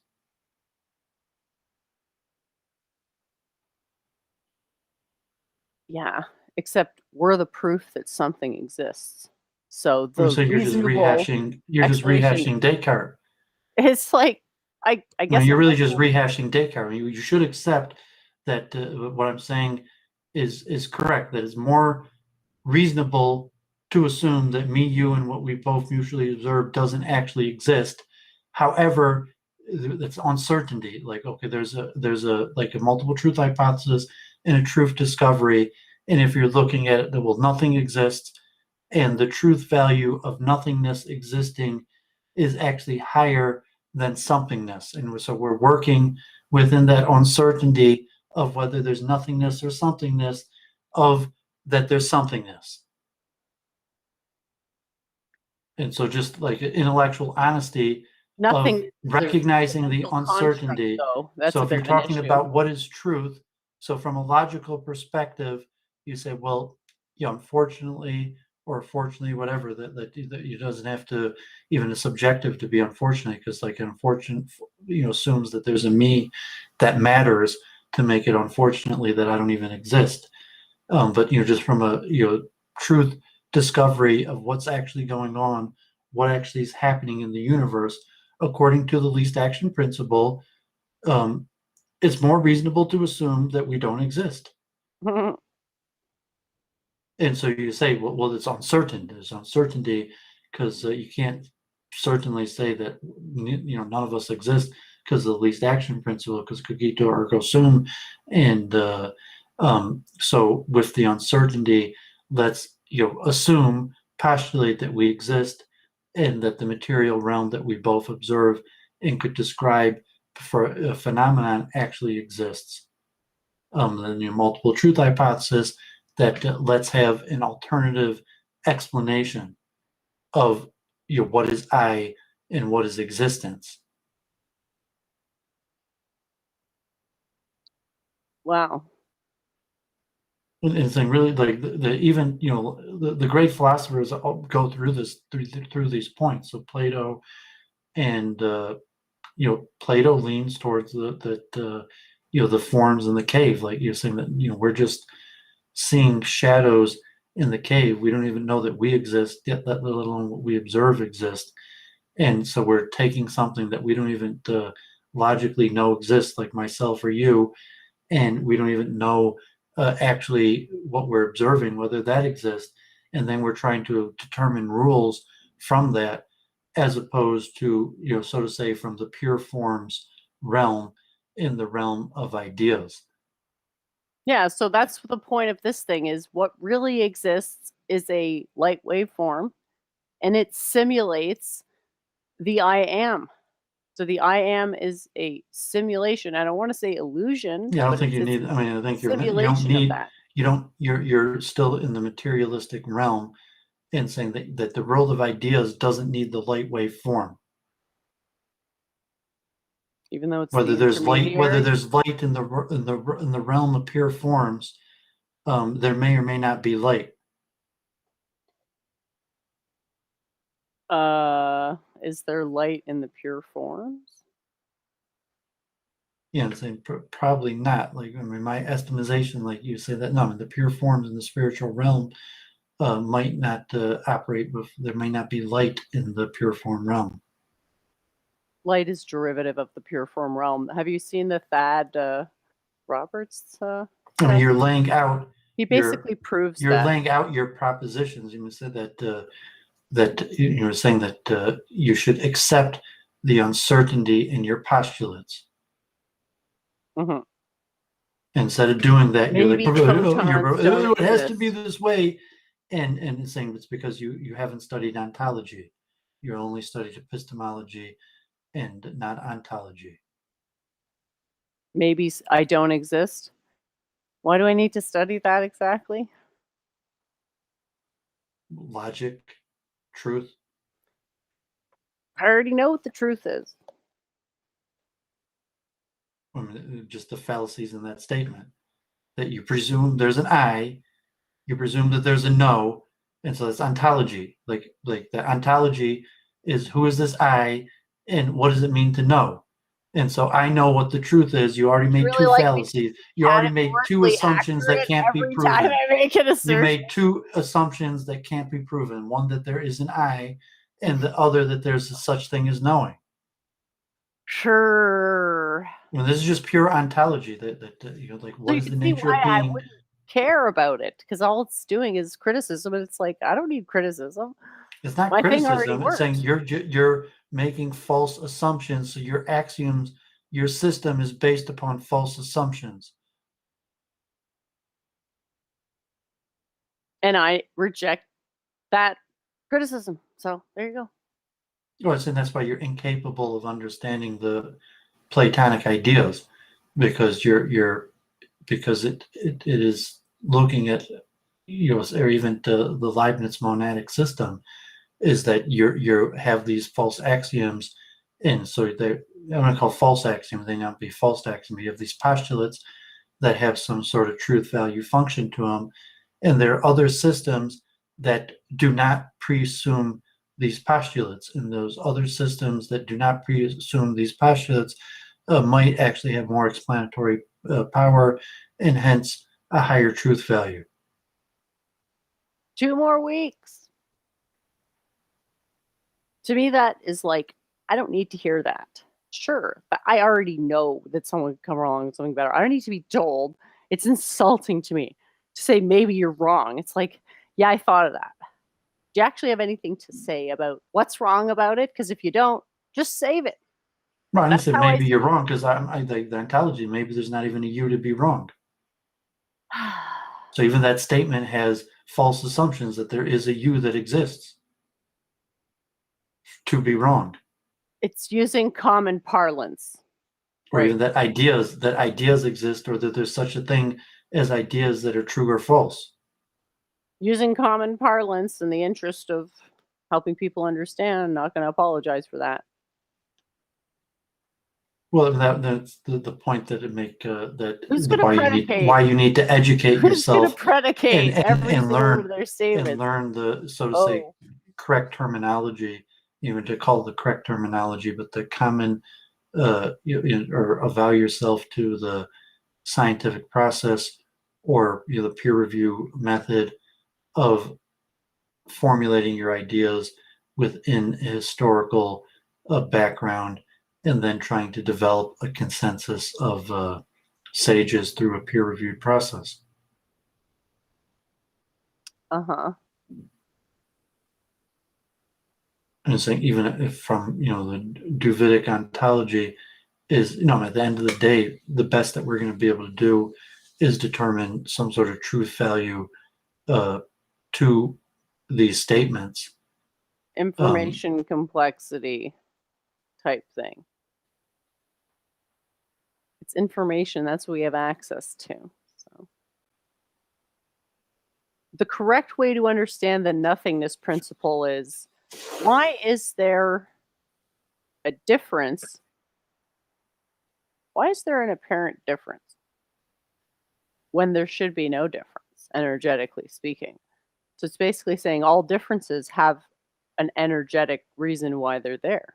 There's an energy supporting differences, because logically it should be undifferentiated, because as Doovid's saying, it's you're requiring more energy for your system. So where the solution fails is to say, like, yeah, nothingness should be. It's basically the same mistaken argument as, like, why is there more particles than antiparticles? It's like, you don't start with your own human assumptions about equality and what it should be. It's, you start with what's there, and clearly there is something there. Well, so if you start with logic, then you're going to possibly conclude nothingness. So, Oh, of course, tons of stuff is but the experimental mistaken method, you're identity. saying that there's cogito ergo sum. So I mean, the brilliance of cogito ergo sum is that it is recognizing that nothingness is more logical than somethingness, so that you need cogito ergo sum because of the logical probability of nothingness over somethingness. Yeah, I think therefore I am isn't that basically instantiating the illusion you were just warning about, that, like, all you can axiomatize is that you have the perception of a self. You can't say I exist, because then that assumes that your perception of your existence is the same thing as your existence itself, which is not a fact. Yeah, and saying a recognition that it's actually probably higher truth value to the postulate that I don't exist and I exist. And so, okay, Yeah. but it's the experiential phenomenon that, like, of course I exist. I'm saying, like I exist, but even That's a though logically or something. it's more reasonable to assume I don't exist than I exist. No, that you tapping on your chest, that's a proof of something existing. Not you existing, it's something. It's like, look, there's something that can move around, right? It's like, that's all we can really know, that you have some measure of control over something that we can presume exists. Because if we can't presume existence, we're in a 100% speculative domain. So okay, if a tree falls in a forest and no one hears it, didn't make a sound, and saying Doovid exists because, like, there's a me and I feel I did that, and it did make a sound, and even Jennifer heard that. But something But exists. it doesn't. But still, the logical, based on the pure form logic, it's still more reasonable, even though I did this and I felt myself doing this, and like, it made a sound and 15 people watching heard the sound. From pure logic, even with all of that, it's still, what is the value of the least action principle and the law of simplicity, to assume that, in how much does that imply that nothingness is still more reasonable than somethingness, even though there's an I that felt that, and there's a you who observed, who heard that. Still, what about the contradiction to the least action principle and simplicity? That would still imply nothingness. That's the thing. It doesn't imply nothingness. It implies a structure of minimum complexity, which is what that is saying. Because he can Yeah, get so all of obviously the nothing is a observables out of lot that. less complex than something. But that's just like your opinion, man. Plus, it's not clear that nothing is even possible. You just even entropy state. What's the entropy of nothing? Zero, right? There is no entropy if there's nothing. There is no nothing in my system. There's null set, but There's is a lower no entropy nothing. state for nothingness than any system that includes something is going to have more entropy than nothing. Again, that's just like your opinion, man. You can't misconstrue what entropy is. You can't put your own subjective take on it. We have to. What is the entropy of nothing? It's undefined because nothing isn't something which exists. It's the boundary of existence. Nothing and existence. Do they intersect? Some ideas don't map to reality.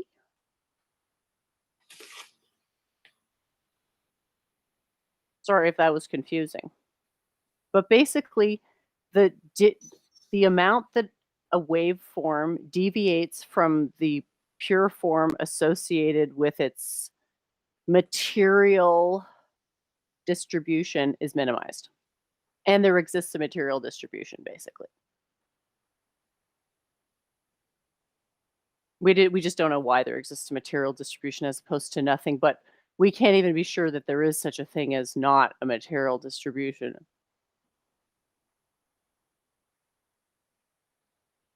The difference is that foldings within a waveform require energy. Like, the reason there's so many folds in your waveform is because your skeleton is like strong enough to hold them all in and fold them all the times that they need to be folded to precipitate this hyper complex identity, a subset of which you feel as yourself. So its existence is as real as anything else in that sense. Yeah, so the reason I'm going so much into detail, or stressing this point, is the ontological argument is saying that the presupposition that I exist or the material realm exists is basically the same form of the ontological argument for that God must exist. If you want to be a pantheist, You say you want to differentiate it, and you're saying like, okay, cogito ergo sum is basically the ontological argument. And you're saying, okay, well, it's ridiculous that Doovid saying that the nothingness that the logic dictates that we probably don't even exist, and this is not even an illusion because there's not even an I to have this illusion. Is you could argue, and so the theologians would argue that no, God is just as much or more of a reality than I, and that because I could think that there's a God or this perfect form and it must exist is the exact same logical structure as that I think and I experience myself, therefore I probably exist in the material realm exists because I interact and experience the material realm that is of the same form and nature of the knowledge of God, and there's the same form of the logical dictates of a derivative of the ontological argument, that just like the ontological argument demonstrates that God in this most perfect being exists, that the ontological argument also demonstrates that I exist and that the material realm exists. Fair enough. And that without the ontological argument, not only do you not have a God, you don't have an I, and you don't have a material realm. Well, it's all just presuppositions, right? And then it's a question of like, well, which presupposition is actually reasonable, and what level does it even make sense to define reasonability? Even cosmological, like the Okay. first cause or first motion. So they say, what makes you think there's cause and effect? Maybe there's no causes. Maybe there's no motion. There's just nothingness. And you say, well, no, there's obviously not nothingness, because what about me? There is nothingness, but it vibrates, which gives the illusion of somethingness. How about that? Well, that's sort of saying that okay, that's what it's saying that this Think of it as like less than zero. everything that we observe, the cup here that it's still sipping on my coffee 3 hours later, 4 hours later, I still have half my cup of coffee here. This cup is pure forms, because like in reality, like it's vibration of nothingness.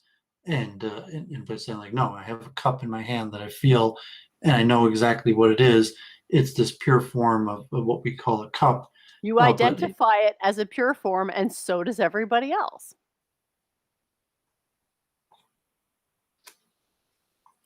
Pretty much. So what does that mean? Well, if you take the chunking to go back, and you chunk it as a pure form. Is that the way you would say it?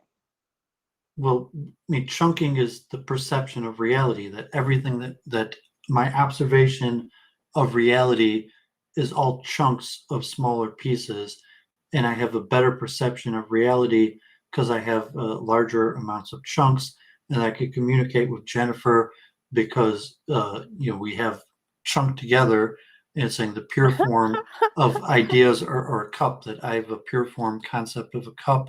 And Jennifer also has the same pure form concept of a cup, where me and Jennifer could have chunks that even include hundreds of thousands or millions of pieces that we could intuitively understand.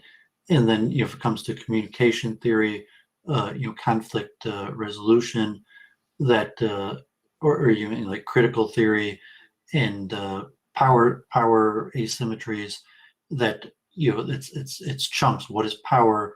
What is asymmetry? That there's a chunk together, that there's this person that has this amount of power, and power is a chunk of units. There's power because there's this amount of people that listen to me. There's this amount of money that's been accumulated into my possession. There's this much knowledge or prestige or whatever that's been chunked together to is larger than this other person's combined chunking.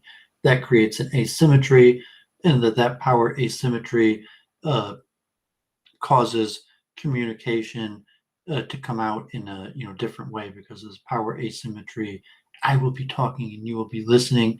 I will be T-jumping you. You will not be T-jumping me.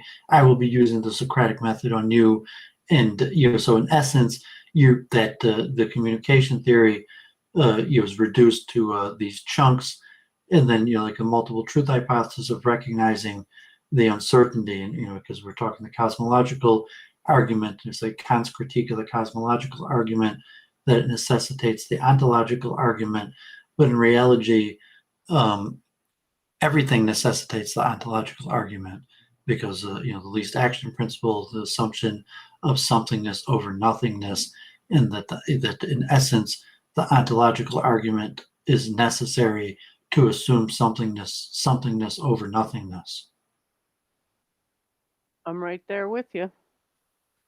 Yeah, and saying that none of this is my unique thought. Like in essence, that is like Leibniz. I just did a study of a book on Leibniz, and I'm just really giving my chunking of my understanding of what Leibniz's theories are. Cool. But yeah, if you can't accept the ontological argument, basically you open the door for a bunch of sort of endless rabbit holes, I guess. I don't know what they give, but I mean, there is truth to the idea of a minimum energy solution for sure. And I'm pretty sure Thad has worded it exactly that way. It's like there's this thing, it satisfies the minimum energy condition, but it's not nothing. It's a 0 point energy. Because I guess nothingness just doesn't exist. That's the condition for the universe. We see you have uncertainty. So if your system is proposing that there's something as opposed to nothing, you recognize uncertainty at that level, and that you're making an assumption, and the assumption, it will have a truth value to it. And so you recognize that, okay, what does a system of nothingness look like? Can a system of nothingness also explain the phenomenon? Is it possible that there's nothingness and an I at the same time? And like the law of contradiction. So Leibniz is saying basically his logic, his ontology, his epistemology only requires two things: the law of contradiction and the law of sufficient reason. And so if you're say that Doooovid has an epistemology that says maybe the law of contradiction isn't actually a law like that, and that if you say there can't be nothingness and me because it's a contradiction, you say, well, that's only if you pre-assume the law of contradiction. The law of contradiction or the law of non-contradiction? Well, I think it's phrased in different realms. So I read the book, reading from the book, that Leibniz has different quotes of trying to explain it in different ways and might use different words in terminology. So it's a law of contradiction, saying that the law of contradiction is non-contradiction, but it's called the law of contradiction, or is it the law of non-contradiction? I think the law of contradiction is that there can't be contradictions. I always thought that was the law of non-contradiction, was that there can't be contradictions. But anyway, I don't know. You see the point, though. It could be the law of contradiction is the law of non-contradiction. It's called the law of non-contradiction. It's called the law of contradiction, and it means the law of non-contradiction. Yeah. It should be called the law of non-contradiction, right? No, I'm saying you call it doesn't matter. You call it the law of contradiction. Then it sounds like it's a law where contradictions are possible, and it's like, no, that's the opposite of what it is. Well, yeah, just the phraseology. If you wanted to try to put it in logical form, how would you phrase? And the point is that it's a postulate, and that it's an axiom, and that you could have a system, like the multiple truth hypothesis, that questions the law of contradiction or the law of non-contradiction, saying that what makes you so sure that there can't be contradictions? Well, you just say there can be apparent contradictions. No, you say there could be contradictions. That the law of I said apparent contradictions doesn't mean contradictions. No, there can't be. There's two different things. You're saying the law of non-contradictions is a factual law, and that you could have apparent contradictions because the law of non-contradiction is a law, and there can't be contradictions. And if it looks like there's contradictions, they're not. They're just apparent contradictions. And that's not what the multiple truth hypothesis is saying, is that you could actually have contradictions. They're not apparent contradictions, they're contradictions. And it's because the law of non-contradictions is not actually a law. Well, it's a metaphysical grounding. It's a necessity for the whole system to make sense. So if you start pulling at it's like the least action principle. You're saying it's an axiom. You could call it self-evident. The law of non-contradiction is self-evident, but no, it's not. It's not. There's no way to prove the law of non-contradiction. It's an axiom, but if you negate it, then a bunch of other things fall apart. A bunch of other certainty that you used to have is no longer there. So that's why it's called the law, that a thing may not contradict itself directly. That's structurally unfeasible, because that means that the concept doesn't derive from the axioms. It's just sort of floating. Well, if you look at like the law of sufficient reason, which is saying is basically parallel to the law of causality, is that no, there is no law of causality. There is no law of sufficient reason. These things never go anywhere. These conversations never go anywhere. It's like what it was with Leo. It's like pure deconstructional Socratic method on meth doesn't work, because you have to ground your metaphysics in something, or you can't actually make any assertions of fact. Well, I was saying your axioms. Just okay, you could have a conversation. So I could converse with Jennifer because I understand the law of non-contradiction and the law of sufficient reason, or the law of causality. However, I would say like no, and personally, I'm not so sure that the law of non-contradictions is actually a law, and the law of causality is actually a law. But because we've declared our axioms, and I'm familiar with the workings of logic, that we could have a coherent conversation because we could at least use um, similar axioms. So you're saying that the irreconcilabilities are on the universe's side, and I'm saying the irreconcilabilities are always on the human side. That's basically the difference. Well, I mean, you could look for a human reason. We need the law of causality, sufficient reason, non-contradiction. But from objective truth, that the law of non-contradiction and sufficient reason are actually not true. So that would be my ontology. That from the man's eye perspective, the law of causality or sufficient reason and the law of non-contradiction are necessary. But from the God's eye perspective, no, God is not limited by the law of non-contradiction or the law of causality, sufficient reason. The way I would put it is that God makes those things possible. God's the source of logical consistency.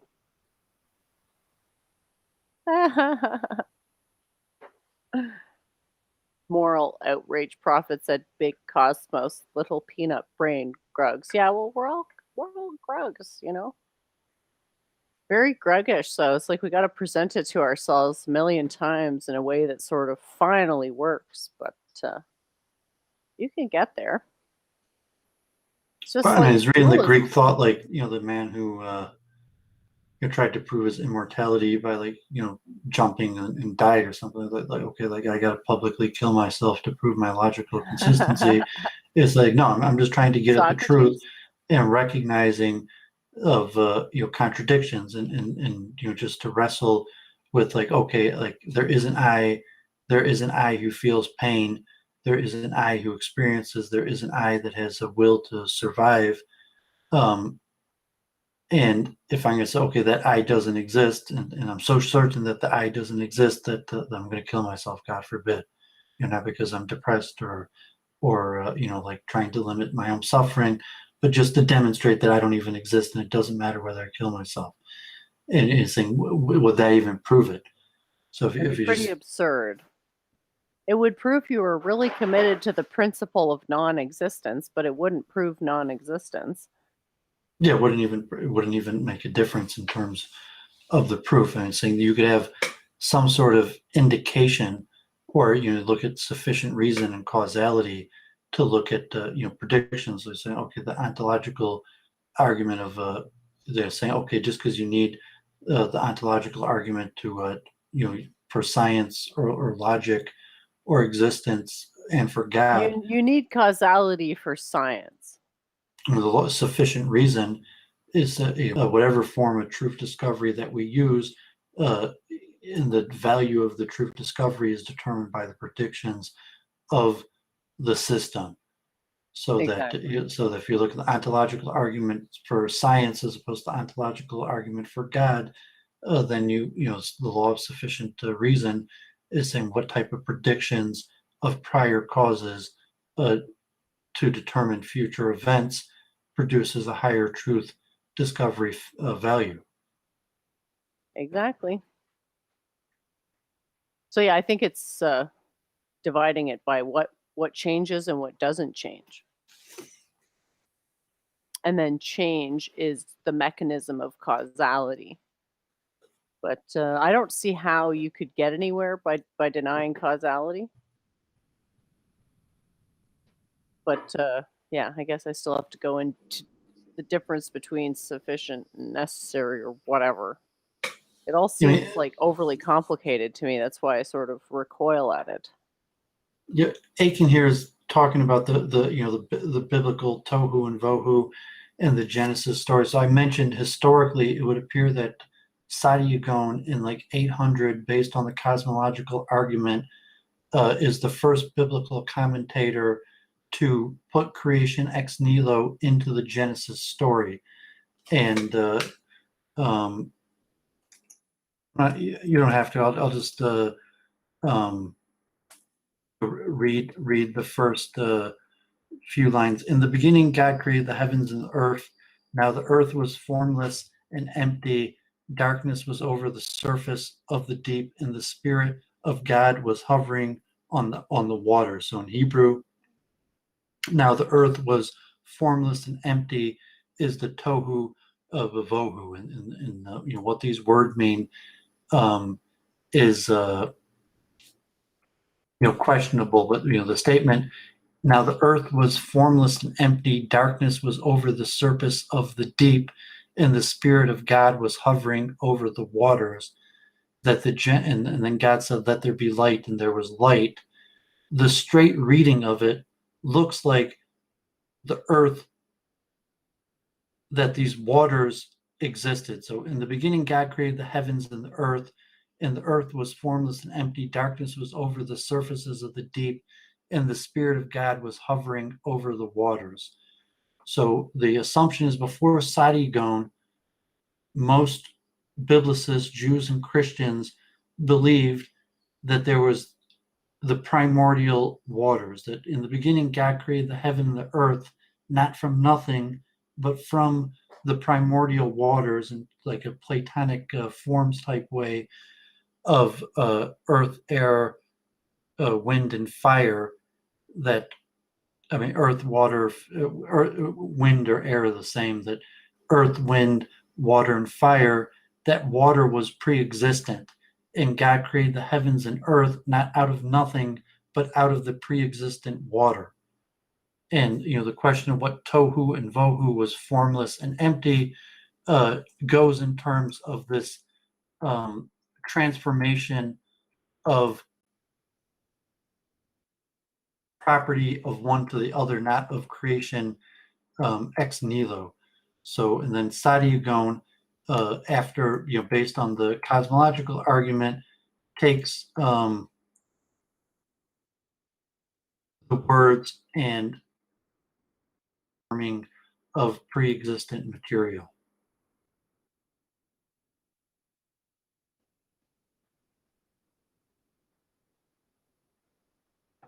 Cool.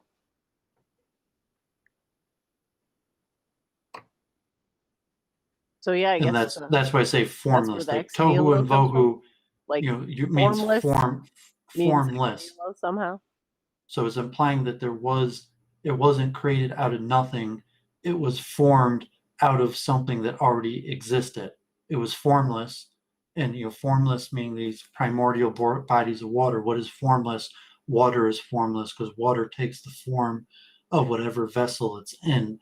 So it was formless in terms of the nature of water is formless. It takes the form of whatever vessel it's put in, and was formed into the other objects of creation. And it wasn't until Satyagone that you have this implication that there was nothing and it was formed out of nothing, as opposed to being formed, transformed from one substance to another.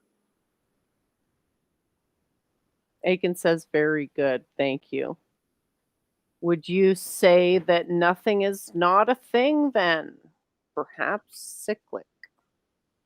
Well, if you want to understand how the ancients said it, the Platonic understanding, and whatever it meant, like even monology, that you have this substance and the spiritual and material come from the same substance, and that's related to this earth, wind, fire, and water concept of monology, that the changing forms, and if there's a fifth form, or ether, or whatever these concepts are, and to look how how's the actual language of the Bible, how do the ancient interpreters read the Bible, to how do the later interpreters read the Bible, to now where you look at the Bible and you're just like, oh, in the beginning God created the heavens and earth, and it was formless, and that's the reading of the words. and saying, well, did we change the meaning of the words? Did the words originally mean something else? And then the indication just in the second verse that God was hovering over the waters, it's that God created the heavens and the earth, and that's implying God created your earth. And what does heavens mean? Does the heaven mean wind, or does heaven mean but in most, probably like a Platonic ancient sense, God created the heavens and earth. I mean, God created earth and wind, and God was hovering over the waters. That is implying that the original form was water, and tohu and vohu mean formless, in the sense that out of water was formed earth and wind, and then later, there's, by reinterpreting the meanings of words, that was interpreted to be creation ex nihilo. Nice. Aiken says he's a Satanist. Ha ha ha. When are we going to acknowledge that you can't axiomatize a negative here? Which is the fake law of contradictions. It's not a defensible position. It's only an attackable position. You have to be attacking all the time? How boring. Oh, come on, like Jennifer is completely unreasonable. Just because something contradicts itself doesn't mean it's false. There are definitely apparent contradictions. That's why we have a word called paradox. Because you're making this, that you say it's a that you say the law of contradictions is true, and they're apparent contradictions because they're not really contradictions, as opposed to saying that there are contradictions, and they're not just apparent contradictions, they're actual contradictions, but it's okay because the law of non-contradictions isn't actually a law. Yeah, I would deny that you could do that and still have a consistent metaphysics.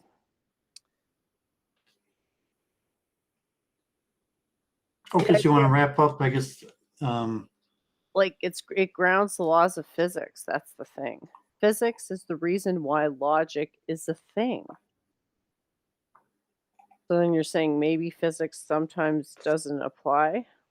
Well, what's more likely? Physics always applies and we must understand it, or we understand physics and sometimes it doesn't apply? What's that? That's basically, to me, it doesn't make any sense. Well, I'm just making a point to Aiken that they said that in all likelihood from the historical record that creation ex nihilo was not what the ancient Hebrews believed, and it wasn't what the ancient Greeks or Romans believed. It didn't become popular till about the 8th century. So if you want to understand whatever it means, if you take like I said, in rabbinic literature, there's an anachronization. It doesn't matter, if it used to be in biblical times that Judaism came from the father and then it switched to being the mother, and the rabbis anachronized to say that it always came from the mother, or conversion, that in ancient time there was no such thing as conversion, and if a child was bequeathed to a Jewish father, that there was, or whatever the case was, and then the rabbis came up with conversion and anachronized their interpretation of the Bible to make it look like that was always the case. It doesn't matter. Like the Sadigom comes up with creation ex nihilo, Maimonides canonizes it, and whether the ancients believed in creation ex nihilo or not doesn't matter. That practically we'll say that yes, they did, because that's how biblical exegesis works.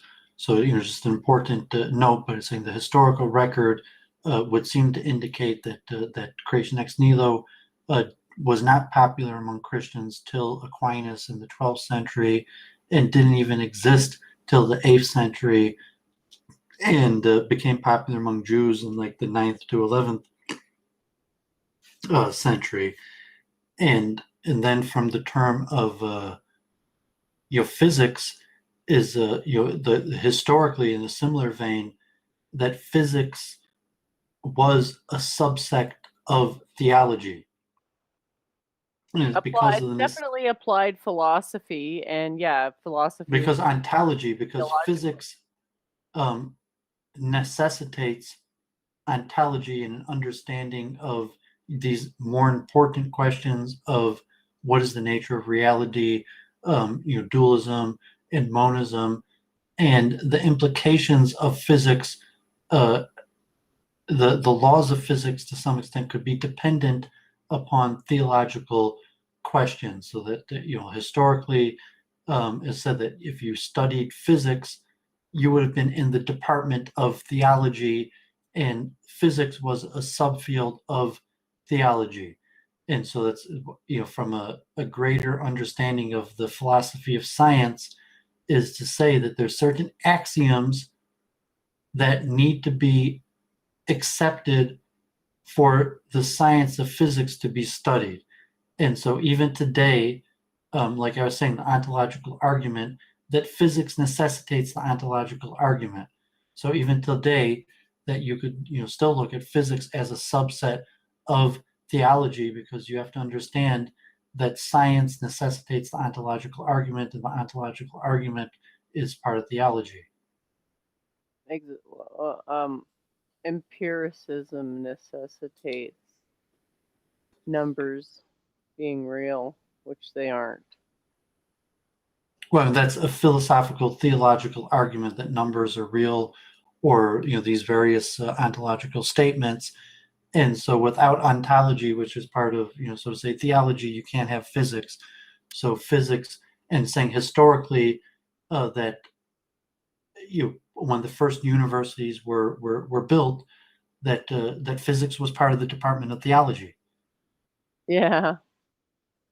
Good old days, eh? Well, it's saying if you separate it today, that it doesn't exist in that way, but that a subfield, that science is a subfield of theology. Well, you could say everything's a subfield of theology, because theology is essentially metaphysics. Like, it tells you how to think about things. It's grounding your being / perception, etc. I like the anachronisation method. So, like I said, that creation ex nihilo, really probably some people that came up with the ideas, but systems based on creation ex nihilo didn't really come into existence till the 8th century. And, then it became popular in the mainstream belief. So too also that physics until about, 300 years ago was always a subfield of theology. And so, if you look at like physics now as its own discipline, and it's largely divorced from even philosophy, let alone theology, that at least historically recognizing that that wasn't the case. And so Aristotle writes on physics, and the ancient Greeks, you had I think it was your 7 sciences, and physics and music, and so that music and physics were on the same level of the seven sciences that were under the theology or philosophy, however they categorized it. And when did that come to an end, did you say? 300 years ago? I think so. I mean, you have to look in the university system after the divorce of the Catholic Church and the university system. Because I know I saw a theological inscription at Ottawa U. I'm not exactly sure when. I mean, probably maybe even 200 years ago that you had.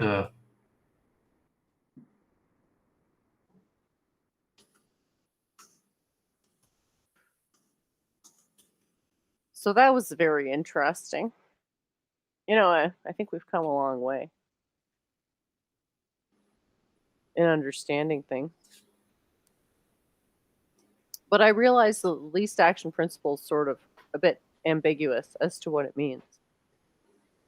But I think it could be like the next step up after Occam's razor. Because right now people are trying to accuse basically trying to say the other one's violating Occam's razor and try to like just turns into a Socratic battle, and it's a bit, yeah. So it's the improvement of Occam's razor, which doesn't really tell you anything metaphysically. It just sort of tells you something energetically. The least action principle will solve the issues with Occam's limitations of Occam's razor, because you can axiomatize the way things actually are. And yeah, this whole nothing is rien de rien thing is it's a bit tragic because I like what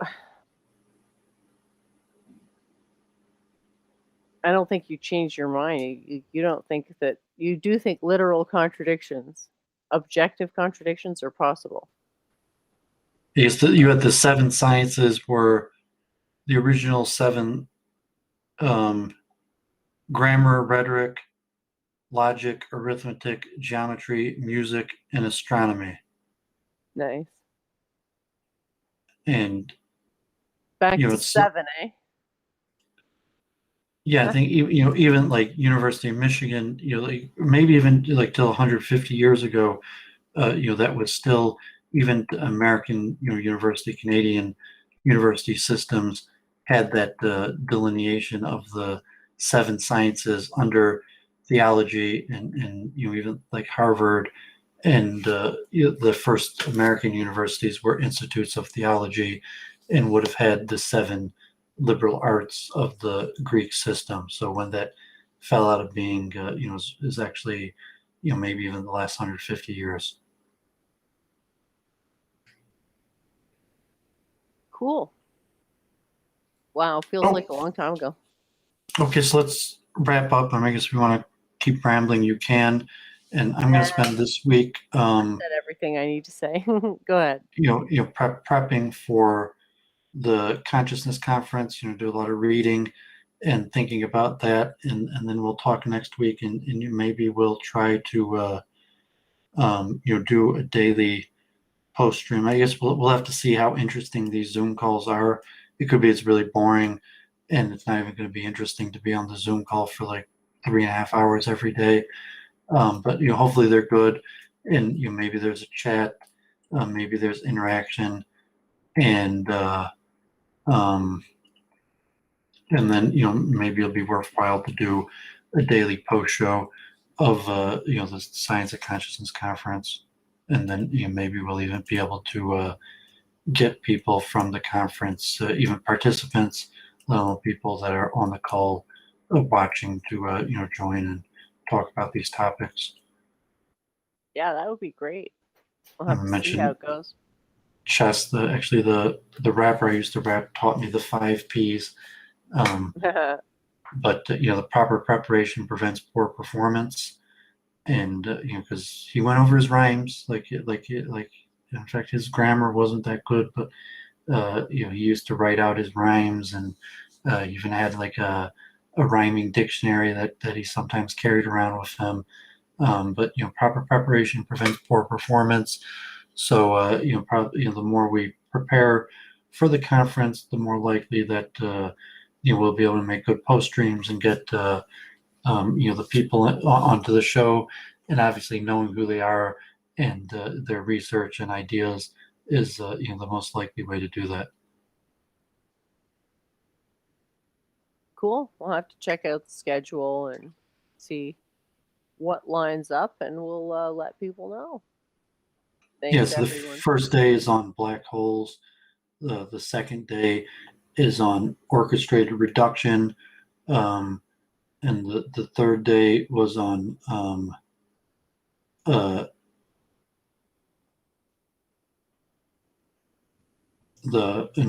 higher form of orchestrated reduction, and the fourth day is on the Big Bang.